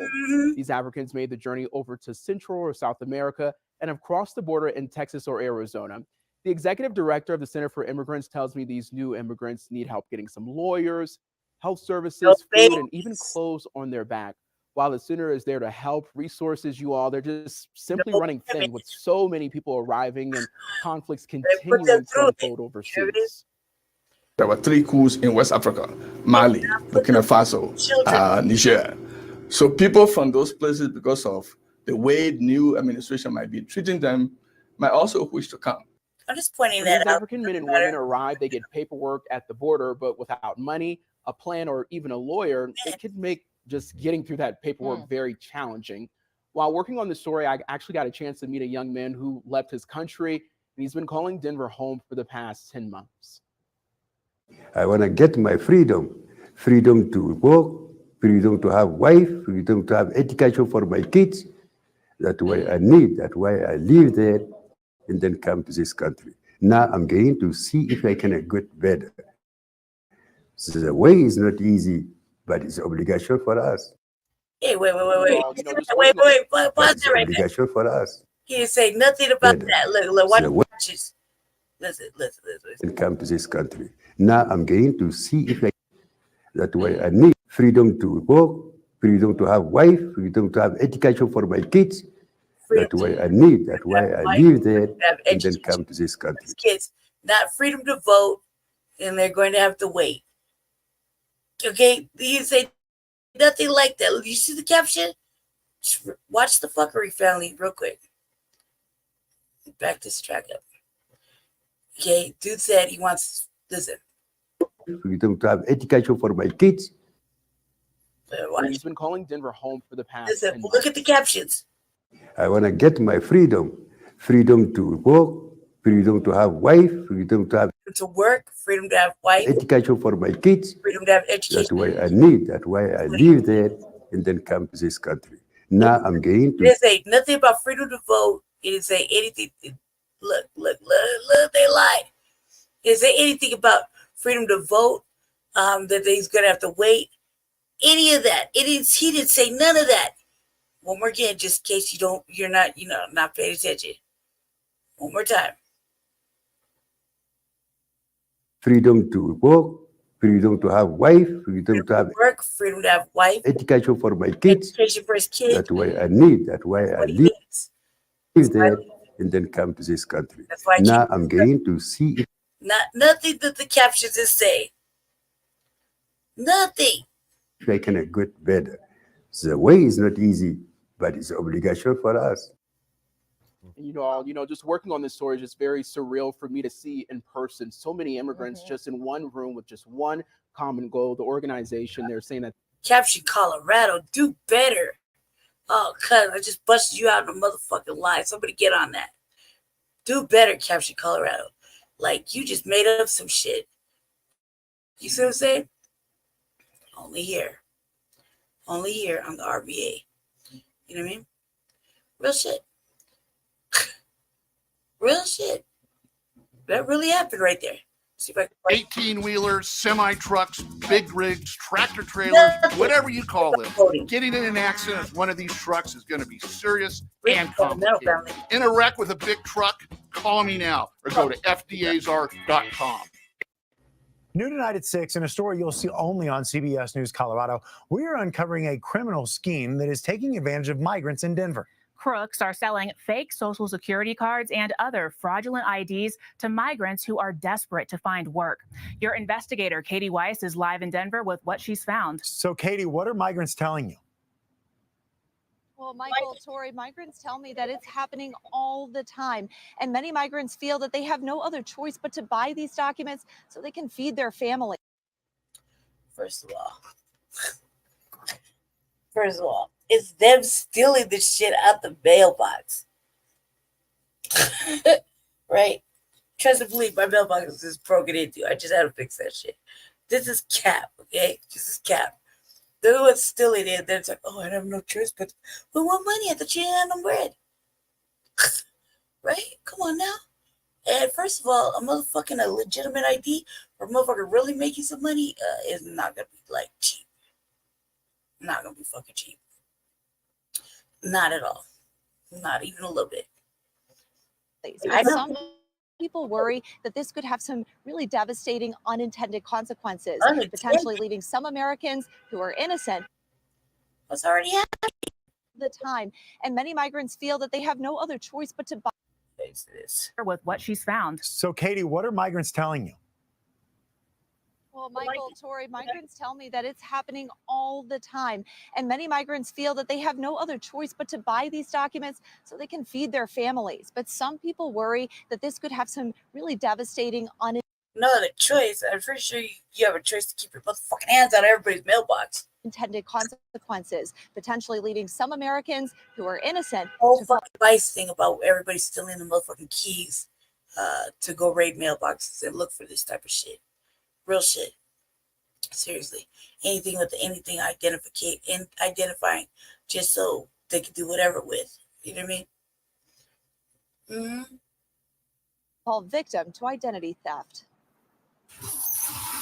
Living in her apartment in Aurora, safe and able to wash dishes in peace, is something Evelyn Ferrer Ruiz is grateful for every day. My house in Venezuela was very humble. Very humble. Like nearly 40,000 others in recent months, she and her son made the terrifying journey on foot from South America to Denver in search of a better life. The most difficult part was crossing the Darien jungle because I did it with my 11-year-old son. When she made it to a Denver shelter, a man approached her. The guy offered us a work permit, which we didn't know if it was legal or illegal. He and other men have been selling fake socials and permanent resident cards like these to many people in Evelyn's shoes. Quite appealing to many migrants who have to wait up to 8 months to get legitimate work authorizations. But before taking up his offer, Evelyn talked to Joanna Saenz, an advocate helping migrants in the city. I told her about the guy. She advised me not to do it. Don't do it because that can harm your case. For Joanna, preventing identity theft is personal.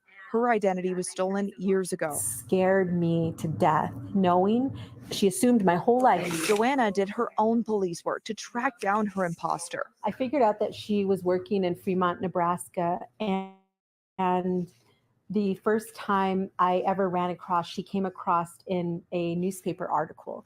And this was the first time that I saw her. And it says, Joanna Saenz, my name, receives a farewell gift. After Joanna reported it, police arrested her identity thief.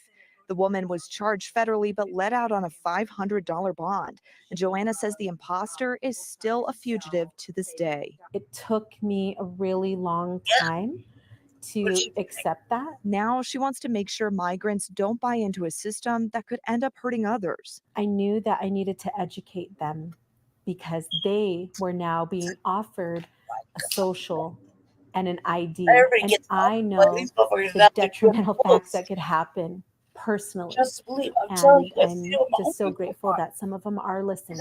Since February, the city of Denver says it has helped nearly 1,000 people apply for work authorization permits, and other community organizations like Joanna's have also pitched in to help process work permits faster, so more migrants aren't tempted to buy counterfeit cards like these. They're just wanting to work. They just want a better life.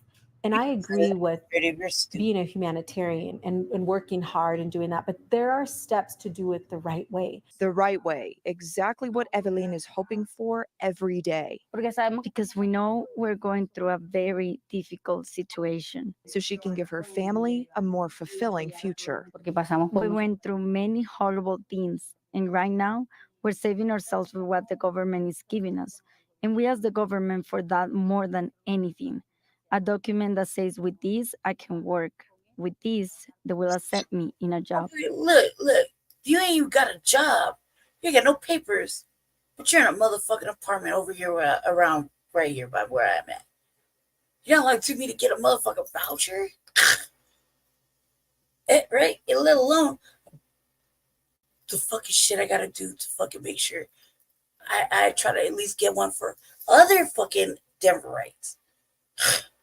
and get the process of fucking ignored or denied. I mean, come on, man. This broad's in a fucking apartment. No papers, no work permit. How the fuck you supposed to pay for that?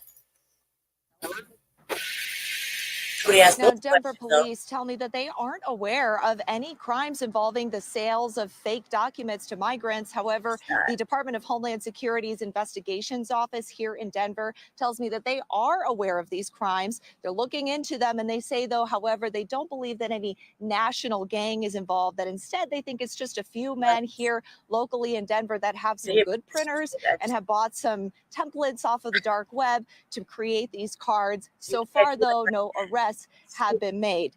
Michael, back to you. And Katie, we also know that you went undercover to try and get to the bottom of this.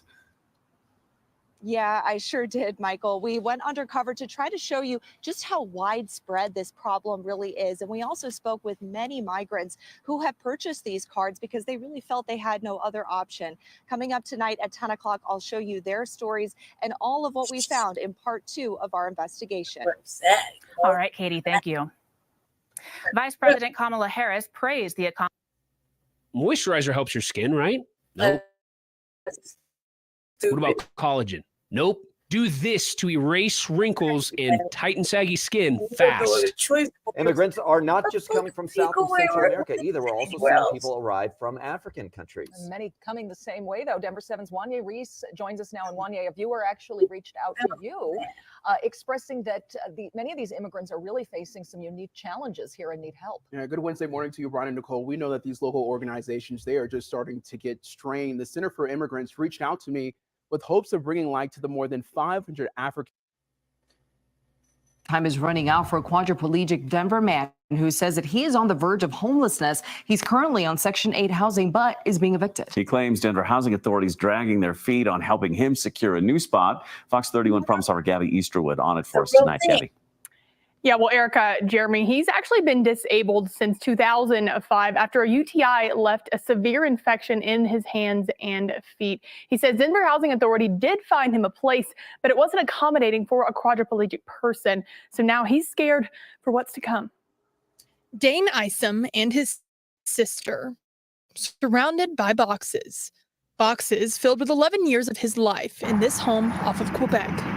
Now, I'm just thank God to be alive, you know, and shit. When you like this, you can't take too much anything else. Fucking years. No trauma. They've been asked Wondering where you're going to stay, where you're going to go. He's set to be evicted.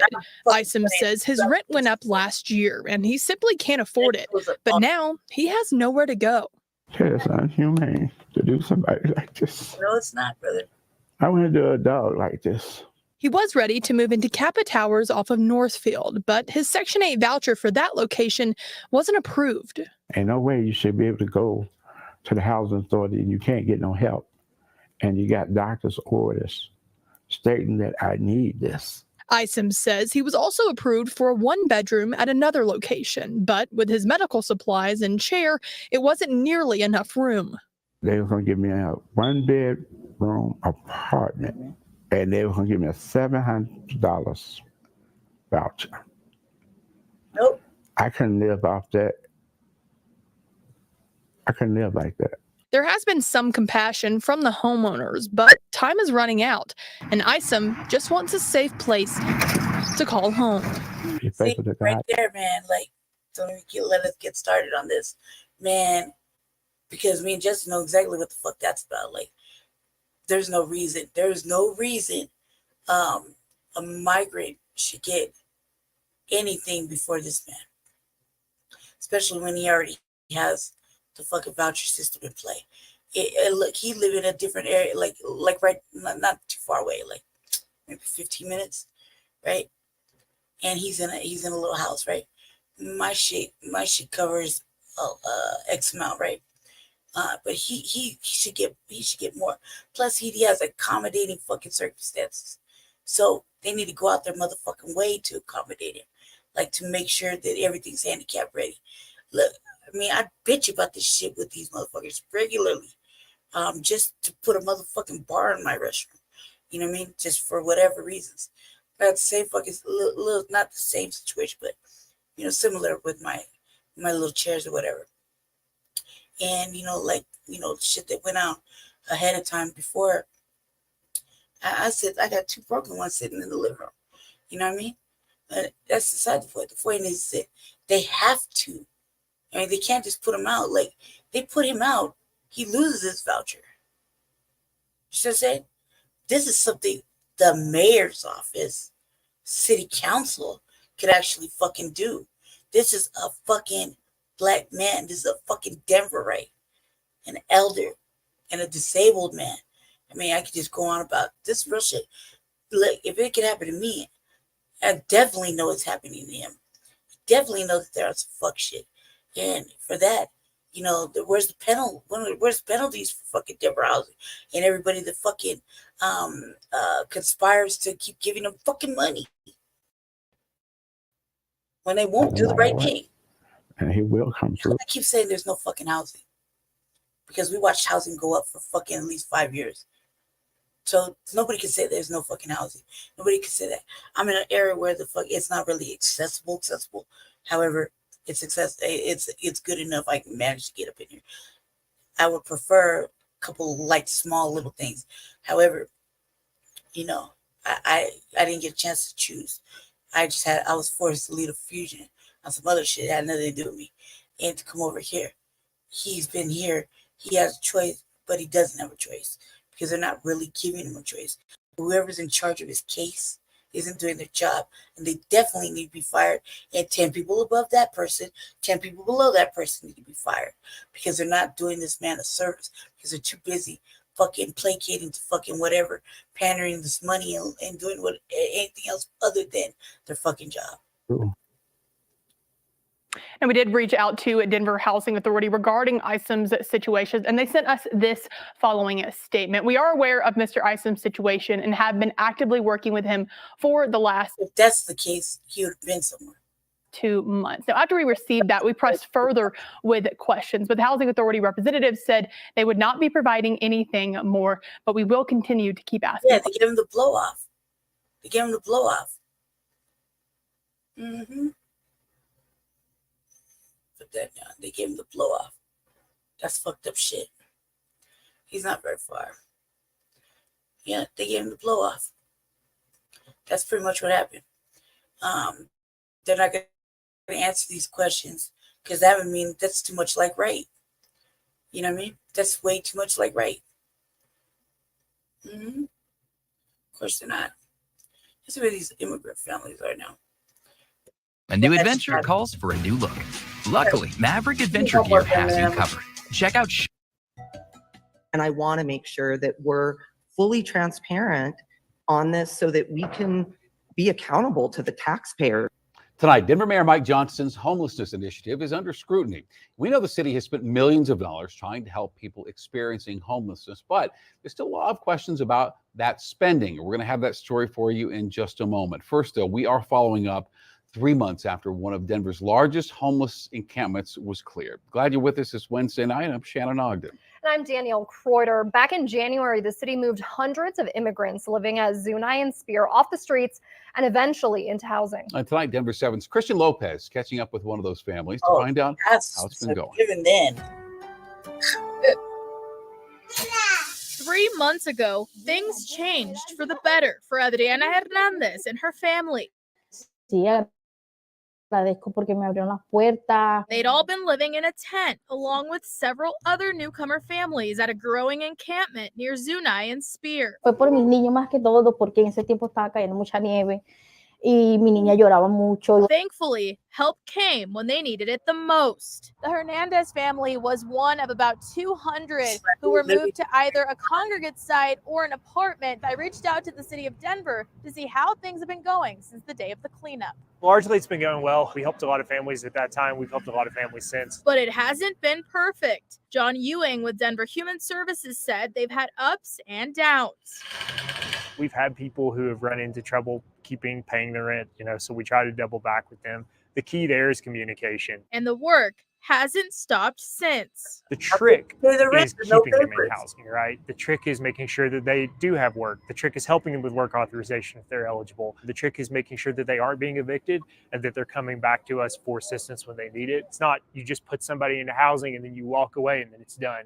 There's still case management. There's still work opportunity. Adriana says they received assistance from the city to cover first month's rent and deposit, but she tells me her husband has since gotten a job, allowing them to take over the rent on their own. ¿Cómo se siente al finalmente tener un apartamento aquí con sus niños? De verdad me siento súper bien porque uno se siente más cómoda. In Denver, I'm Christian Lopez, Denver 7. And Denver City Council members are seeking clarity about the cost of Mayor Mike Johnson's plan to address homelessness. They had an opportunity today to ask how much the All-In Mile High program is costing Denver taxpayers. But the answers provided by the mayor's team aren't entirely clear. There are many things. Let me tell you about this all-in motherfucking Mile High program that Cole Chandler helped see. That motherfucker coming off of a different program with the tiny houses. And keep in mind that we done reported many times about how this motherfucker is so racist that a lot of racism towards one of our friends, Dwayne Peterson. And the fucking fuckery that went on behind that they never want to talk about. He's also the same motherfucker that never has answers when the council be like, well, we've been asking for these where this money is, and show us. And he's always fucking deflecting. How he got put in place of another little merging this all in whatever the fuck they were calling it. Right? I learned about it today. He's now sitting up there at the DoubleTree when the shootings and whatnot, trying to run that. And I'm like, look, this motherfucker ain't built for that. I said that off top. And I'm like, this right here should never have had a job in the second administration. Her should never had a job in the second administration. 10 above, 10 below, amongst other people. It wouldn't have never. He definitely wouldn't have a motherfucking job because he doesn't have no accountability. He's just riding off his motherfucking fucking whiteness. You know what I mean? He gets away with all kind of fucking man. He never fucking has an answer. He's always deflecting. They tell you, when I was watching it, he acted like he had his shit together, but he really didn't. It's who the mayor chose. I would have fired her. She's a smart ass. I would have definitely fucking fired her ass. I'd have fired her. That we're working on to fully understand, and I don't know that I'm going to have a good picture of that until closer to May. The city spent more than $10 million on the mayor's initiative last year. Now, that's $35 million less than was approved. That money has carried over to this year, meaning spending could top $75 million in 2024. Oh, we could run it back.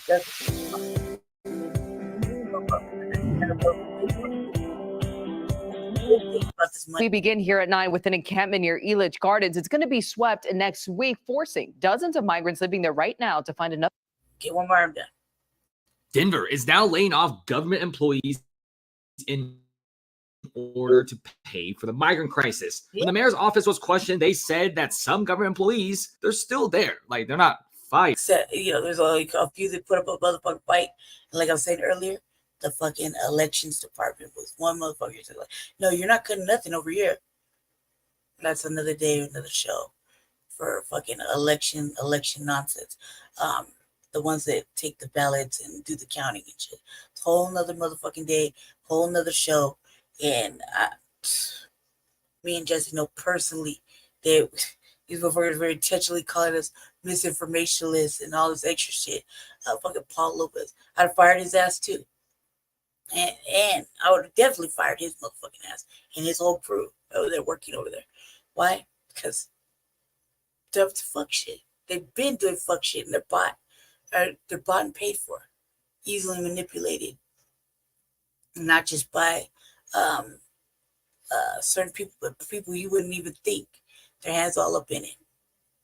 So yeah. Here per se, but their hours are reduced to 0. We don't really know when that number 0 might go up to 40 or 50 again. Now, this is pretty crazy. Like, they don't call it a layoff, but it technically is. When all your hours get cut to 0, you're not making any money.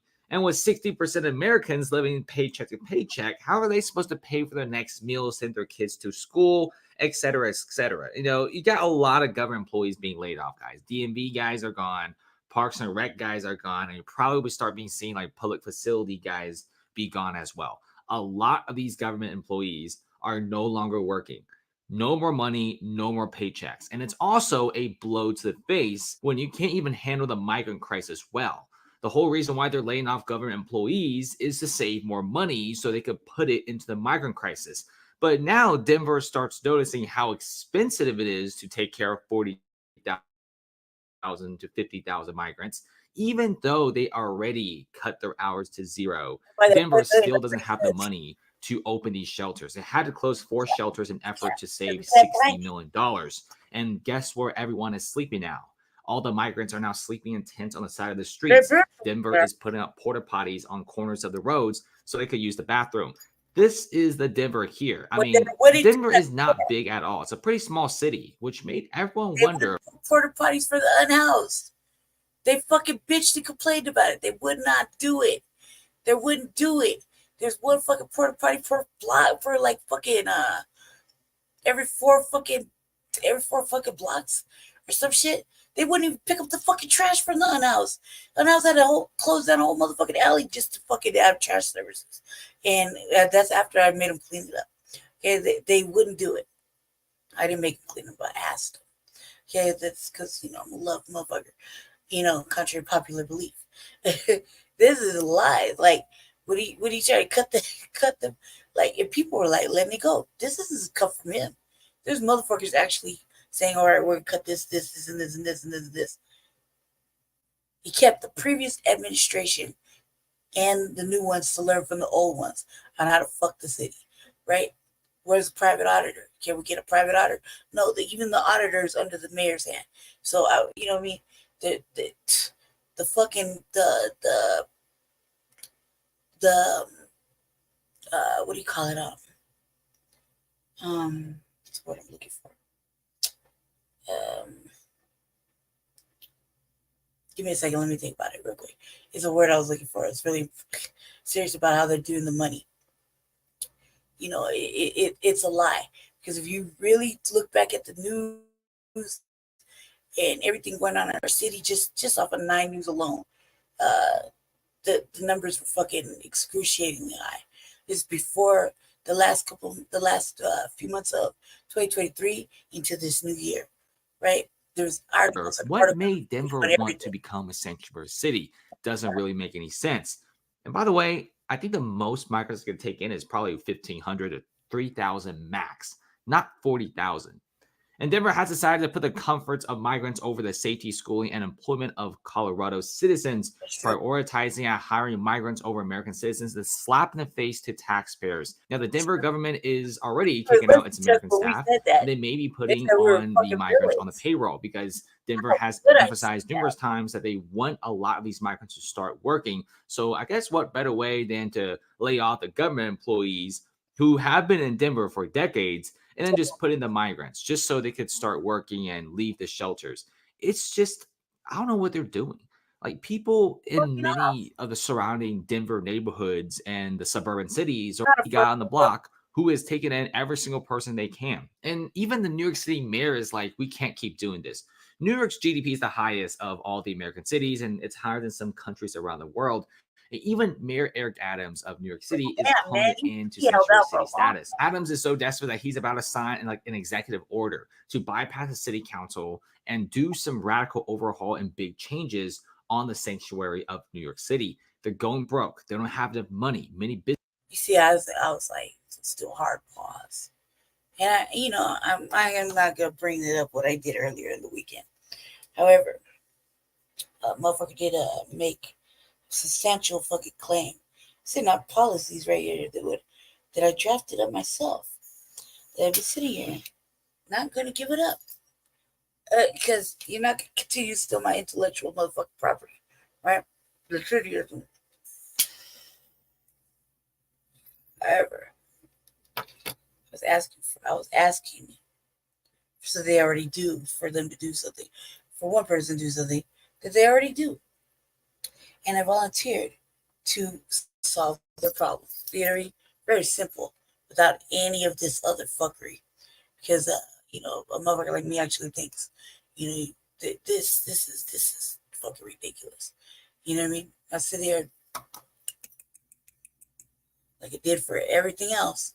It's sitting right here. Why? Because I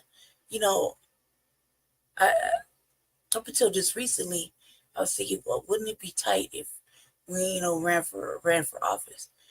Until I had like this, I have questions. What is the fucking point? If everybody's bought and paid for except for you, how do you expect to get anything done? If you're not chosen by the fucking dominant society, nobody gonna pay any fucking attention. But they're listening, but they're not listening. Do they care? No, they're not caring. But yet they maneuver when we fucking say something, but they're not acknowledging they came from us. They're acting like it didn't come from fucking black folk. It come from white folk, and now they gotta make moves. Because the whites are uncomfortable. People are uncomfortable. You know what I mean? Black people tell them, hey, look, this, no, don't do this. This is bad. They didn't give a fuck. Businesses are no longer investing in sanctuary cities because they feel like these sanctuary cities are spending all their money on the migrant crisis instead of spending money on better things like improving its own city. I feel like American cities are just so chaotic. It's so far to get like a normal city. You know how hard it is to just find a everyday, peaceful, quiet city in America? It's pretty difficult. And honestly, there's only a few cities left. You got some in Florida, some in Texas, and some in Nevada. That's really about it in the US. The rest is all kind of iffy. And look at this. Monument, Colorado also votes against becoming a sanctuary city. So does Lakewood. So does AURORA. Nobody wants to deal with what Denver is cooking up. Nope. Whatever Denver is cooking up, other places in Colorado. All the other places were like that with the unhoused too. Anybody decided to migrate over, the motherfuckers like, never come get your motherfucking people. They can't ever to try over and migrate over to Aurora. Fuck that. Right? So this isn't like the first time fucking any of the other little areas around Denver is like, no, we won't accept your unhoused. Coming over here because you keep fucking, you got a camping ban. You keep pushing them out, and fucking arresting them and throwing them in jail and shit. Everybody has problems, right? No. Every fucking little area around here is like, fuck no, these are yours. This is your responsibility. Take care of it. So this is nothing new. Now they're doing it with the migrants, but yeah, because the fucking mayor decided he want to be slick and sneak motherfucking migrants over and kick fucking people out of the actual hotels to put migrants in and sneak over fucking migrant shelters. They got quickly busted and fucking dismantled. So no, he didn't go about it the right way. He had, matter of fact, he was like the council and shit over in Aurora, and they're like, nah, we didn't get them. We didn't get those calls. We would never, because they wouldn't. Why? Because Aurora's fucking racist. That's off top. The Aurora's still like kind of, no. I don't give a fuck what you think. I'm out here. I'm right here, right fucking here. So I'm telling you, it's not. Look at the city council, okay, and the moves they make. It's fucking serious. Not only just the city council, but just watch the shit they do during the week. You know what I mean? I stopped fucking around looking at Aurora because I felt some kind of way earlier. I'll get over it eventually. You know what I mean? Right now, I'm just like, I don't need to look at it. Fuck them. You know what I mean? They fucking did something bad. I didn't have to. I could have wrote that out to the fucking election day, right? But no, it's racist. It really is. Truly fucking racist. When they want you to fucking fail, they make sure you know that they want you to fucking fail. When they want to fuck with you, they make sure you know that you're being fucked with. So it is a reality. But no, this is nothing new. This is nothing fucking new. They were doing it with the unhoused. They do it with the migrants. And maybe it could have been a little different if the mayor hadn't been a lying, conniving, or letting the conniving happen underneath him, and he has to go and play damage control. He just pivoted around and he sent his motherfucking meetings to do fucking press control and shit. He fucked up. There's plenty of fucking articles about it. They do not want it. Denver brought this onto themselves. 40 to 50,000 migrants more are still coming in every single day. Can Denver take care of all of them when shelters are closing and government employees are being laid off and hospitals being overrun? I don't know, but Oh, I thought yeah, if fucking Denver hospitals. didn't become a migrant city or a sanctuary status, I think they would have been fine. It just would have been an everyday at Denver, but they decided to become a sanctuary city, and now the whole entire city is basically collapsing. So thanks for watching, guys. City before Mayor Johnston, so it's not like that's like new information. We've been a sanctuary city. Just there was I think a little bit more fucking order. You know what I mean? Before, kind of had some ideas sometimes. You know, it's not like the first time we didn't help anyone who needed it. You know what I mean? What happened was it got palm rushed. The fucking border got palm rushed. Like, it's stupid. It's stupid. You know what I mean? I don't want to admit to that. They don't want to talk about that though. So, yeah. Well, that's what happened. You know, so don't believe that hype. It is true. Motherfuckers don't live here, you know, it's really quick to say something. You know, people who don't actually go outside and actually see shit or don't, you know, communicate, talk to people. You can't believe what the fucking media is saying. Right? The same. The media will have one narrative. The migrants will have another. I mean, the migrants were in our fucking city council chambers holding up signs in English, and the city council members were taking time after the fact to go out and there's whole pictures of it, sit there and put an ear and, you know, listen and blah blah blah. But when it came to like shit like me and Jesse, you think any of the council members gave a fuck? No, in fact, they were laughing and they got checked right there. You know what I mean? They didn't give a fuck about what the fuck we were talking about, and we were talking about black people, actual Democrats. They didn't give a fuck. They let everybody else get their way. They'll be sympathetic. They'll come out. They'll listen, et cetera, et cetera, et cetera. You know what I mean?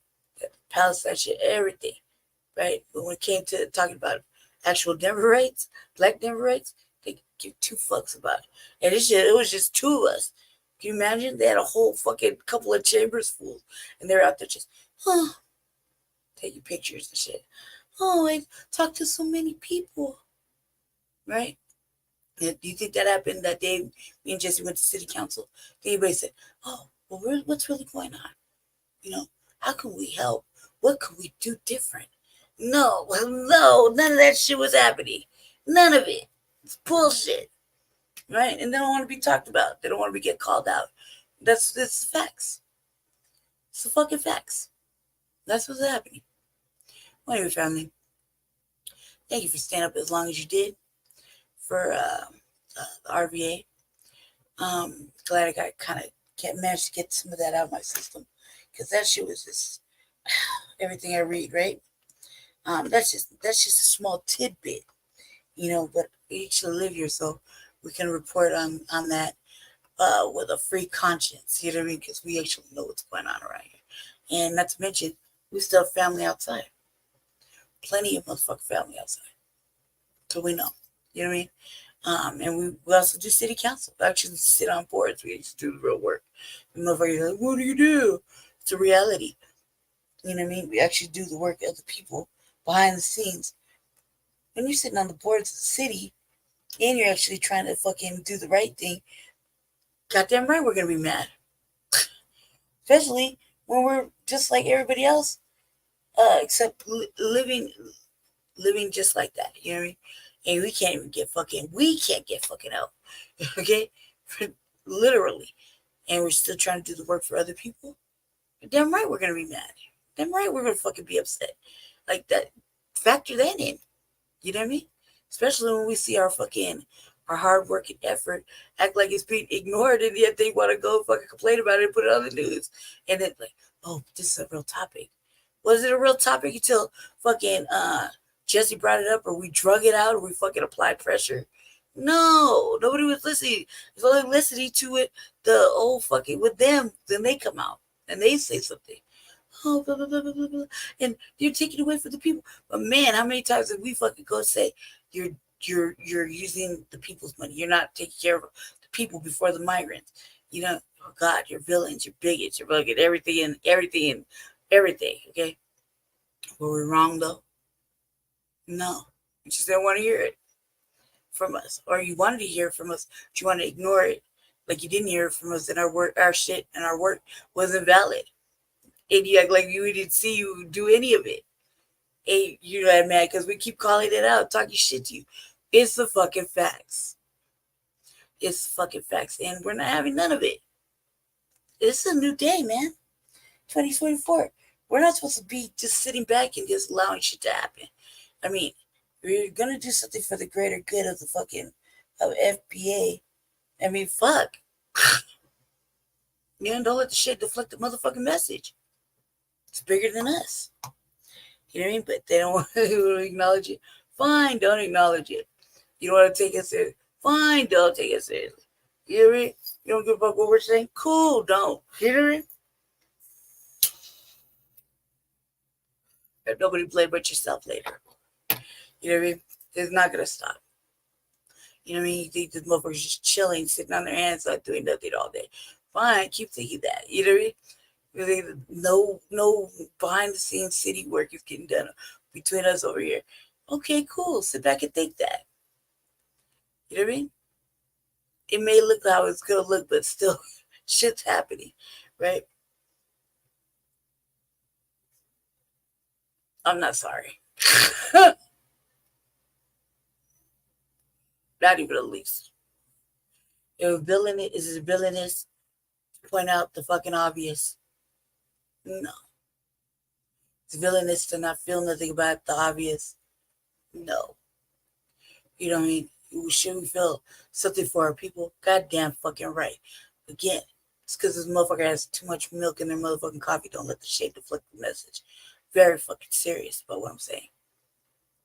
I sit here on these boards too and give them that business. I do it on city council. I do it wherever I go. Sometimes I get a little nervous when I get on big fucking places or people that are intimidating, like, you know, that I, trying to make a point. I get a little nervous or whatever, a little ampy, a little excited. So fucking what? But I'm very fucking serious about what the fuck we're talking about. There's no fucking nothing for us. There's no thank yous. In fact, there's the stealing of intellectual property. There's no fucking, the Paris team over there said this, this, and this, and this, and this. I've been saying this since the start. No, there's none of that. Or, just President Brandon Majors had a fucking point. No, none of that. No fancy little articles written. Nothing like that. There's no money. There's no fucking check or nothing written for a fucking hard work and effort, blood, sweat, and toil that we put into this. There's nothing like that, but yet it's bigger than both of us.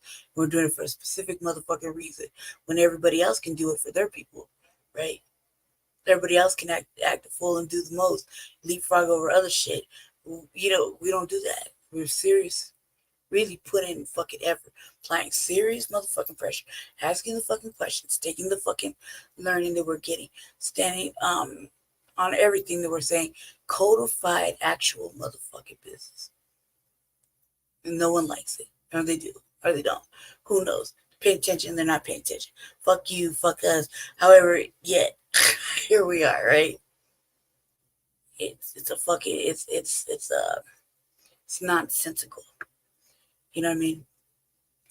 Everybody's gonna catch the cut at the end of the day, though. If nobody likes it being checked, no one likes to be told. However, it's the fucking truth, and we're telling them the fucking truth.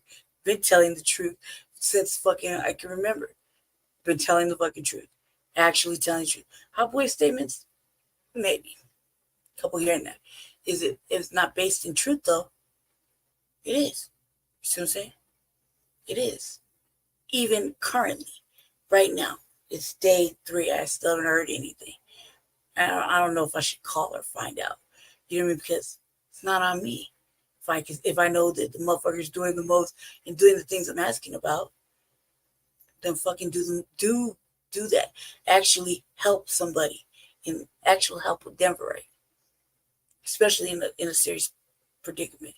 Instead of just doing this extra shit and the people, we had to listen. We had to let them take over the chambers. We had to. Come on now. You gave motherfucking apartments to illegals with no job or papers. And that was going on for months. You know what I mean? These motherfuckers, Denver is coming to Denver. Motherfuckers acting like they didn't know they were coming to Denver for like 3 fucking months, right? Bus ticket to somewhere else. What? Now they're getting caught fucking saying that shit. They're putting them out. Goddamn right. You know what I mean? It took a whole bunch of other motherfucking shit to happen. You know, the mayor don't like to be put on fucking this. However, he fucked up. Fucked up when he kept half the administration. He fucked up by hiring fucknuts on his cabinet to deal with shit like this instead of motherfuckers that actually knew what to do. You know, when we said we had a 4-year motherfucking plan, 4-year motherfucking plan did not include this bullshit because this would have never happened. Right? Motherfucker said, she said, I'm sitting on shit that I drafted up to solve all these little problems. Yeah. Do I want to give it to you? No. Because specifically, I'm going to put shit in there to specifically help black people first. I'm going to solve your problem. Maybe I'm going to help black people first. You know what I mean? And I'm going to hand it off to black people that are solid. Right? That I don't have to have doubts on whether or not they're cooning it up. And I have to write it in there. Man, you're hanging out with the, coons. I hate to think that you want to. You know what I mean? But okay, whatever is the motive, I hope it's motherfucking worth it. Because it's a fucking shitty look when you're supposed to be a solid motherfucker and now you not, because you in league with the mammies and you're in league with coons. Please don't let it be a true statement. You know what I mean? I ain't afraid to fucking write this shit out. I ain't afraid to say it. What's the worst that could fucking happen? A little act right? That shit, thank me for it. You know what I mean? It's character building. Anywho, I'm gonna go now. I want y'all to have a great day. Stay black, stay dangerous. Don't let the shit deflect the message. I'm serious about what I'm saying. Sorry about the early 20 minutes or so. You know, I really was hoping for a motherfucking debate or, something of actual quality conversation. Even with them, I know there's difficulty. But, can't blame a girl for fucking, trying to give the benefit of the doubt. But as you can tell, motherfuckers are bored. They hate me so much, but yet they like to fuck with me. It's all right, I'm gonna go ahead and take care of that later. However, stay black, stay dangerous, stay favored, stay informed. I hope this was clarity. You know what I mean? I hope this cleared up some shit. And I hope that, for just small little message booster over here, I really am serious about the work. And I know it's going to take, a long time, but I really do my best to, incorporate everything that we learn from what we're learning at the New Black Media. It's really standing out some shit, Say this, have a good night. It is fucking Thursday. Stay tuned on Friday for Grand Rising with Shabaka and Chase. I don't know if Black Talk is working, but you can definitely catch it on StreamYard. Jesse will probably throw it together. And Frontline Black News, of course, on Saturday at the usual Frontline Black News time, 10 o'clock Mountain Standard. So stay tuned for that. And if you missed anything, catch up on Shabaka's Black Experience Enhanced that he did, I think it was yesterday or Tuesday. I'm sorry, Tuesday. Yeah, catch up on that and the show before that with that I did over there with Blog Talk. Yeah, Shabaka let me do a show. I think I streamed it on StreamYard. So catch up on all that. Yeah, have a good day. Have a good morning. Grand Rising. It's fucking 5 o'clock Mountain Standard Time. So I'm gonna go.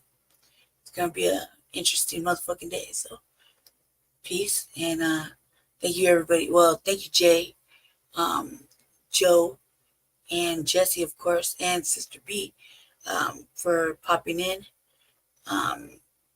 Thank you. And have a good night. Have a good morning anyway. Go ahead. End this.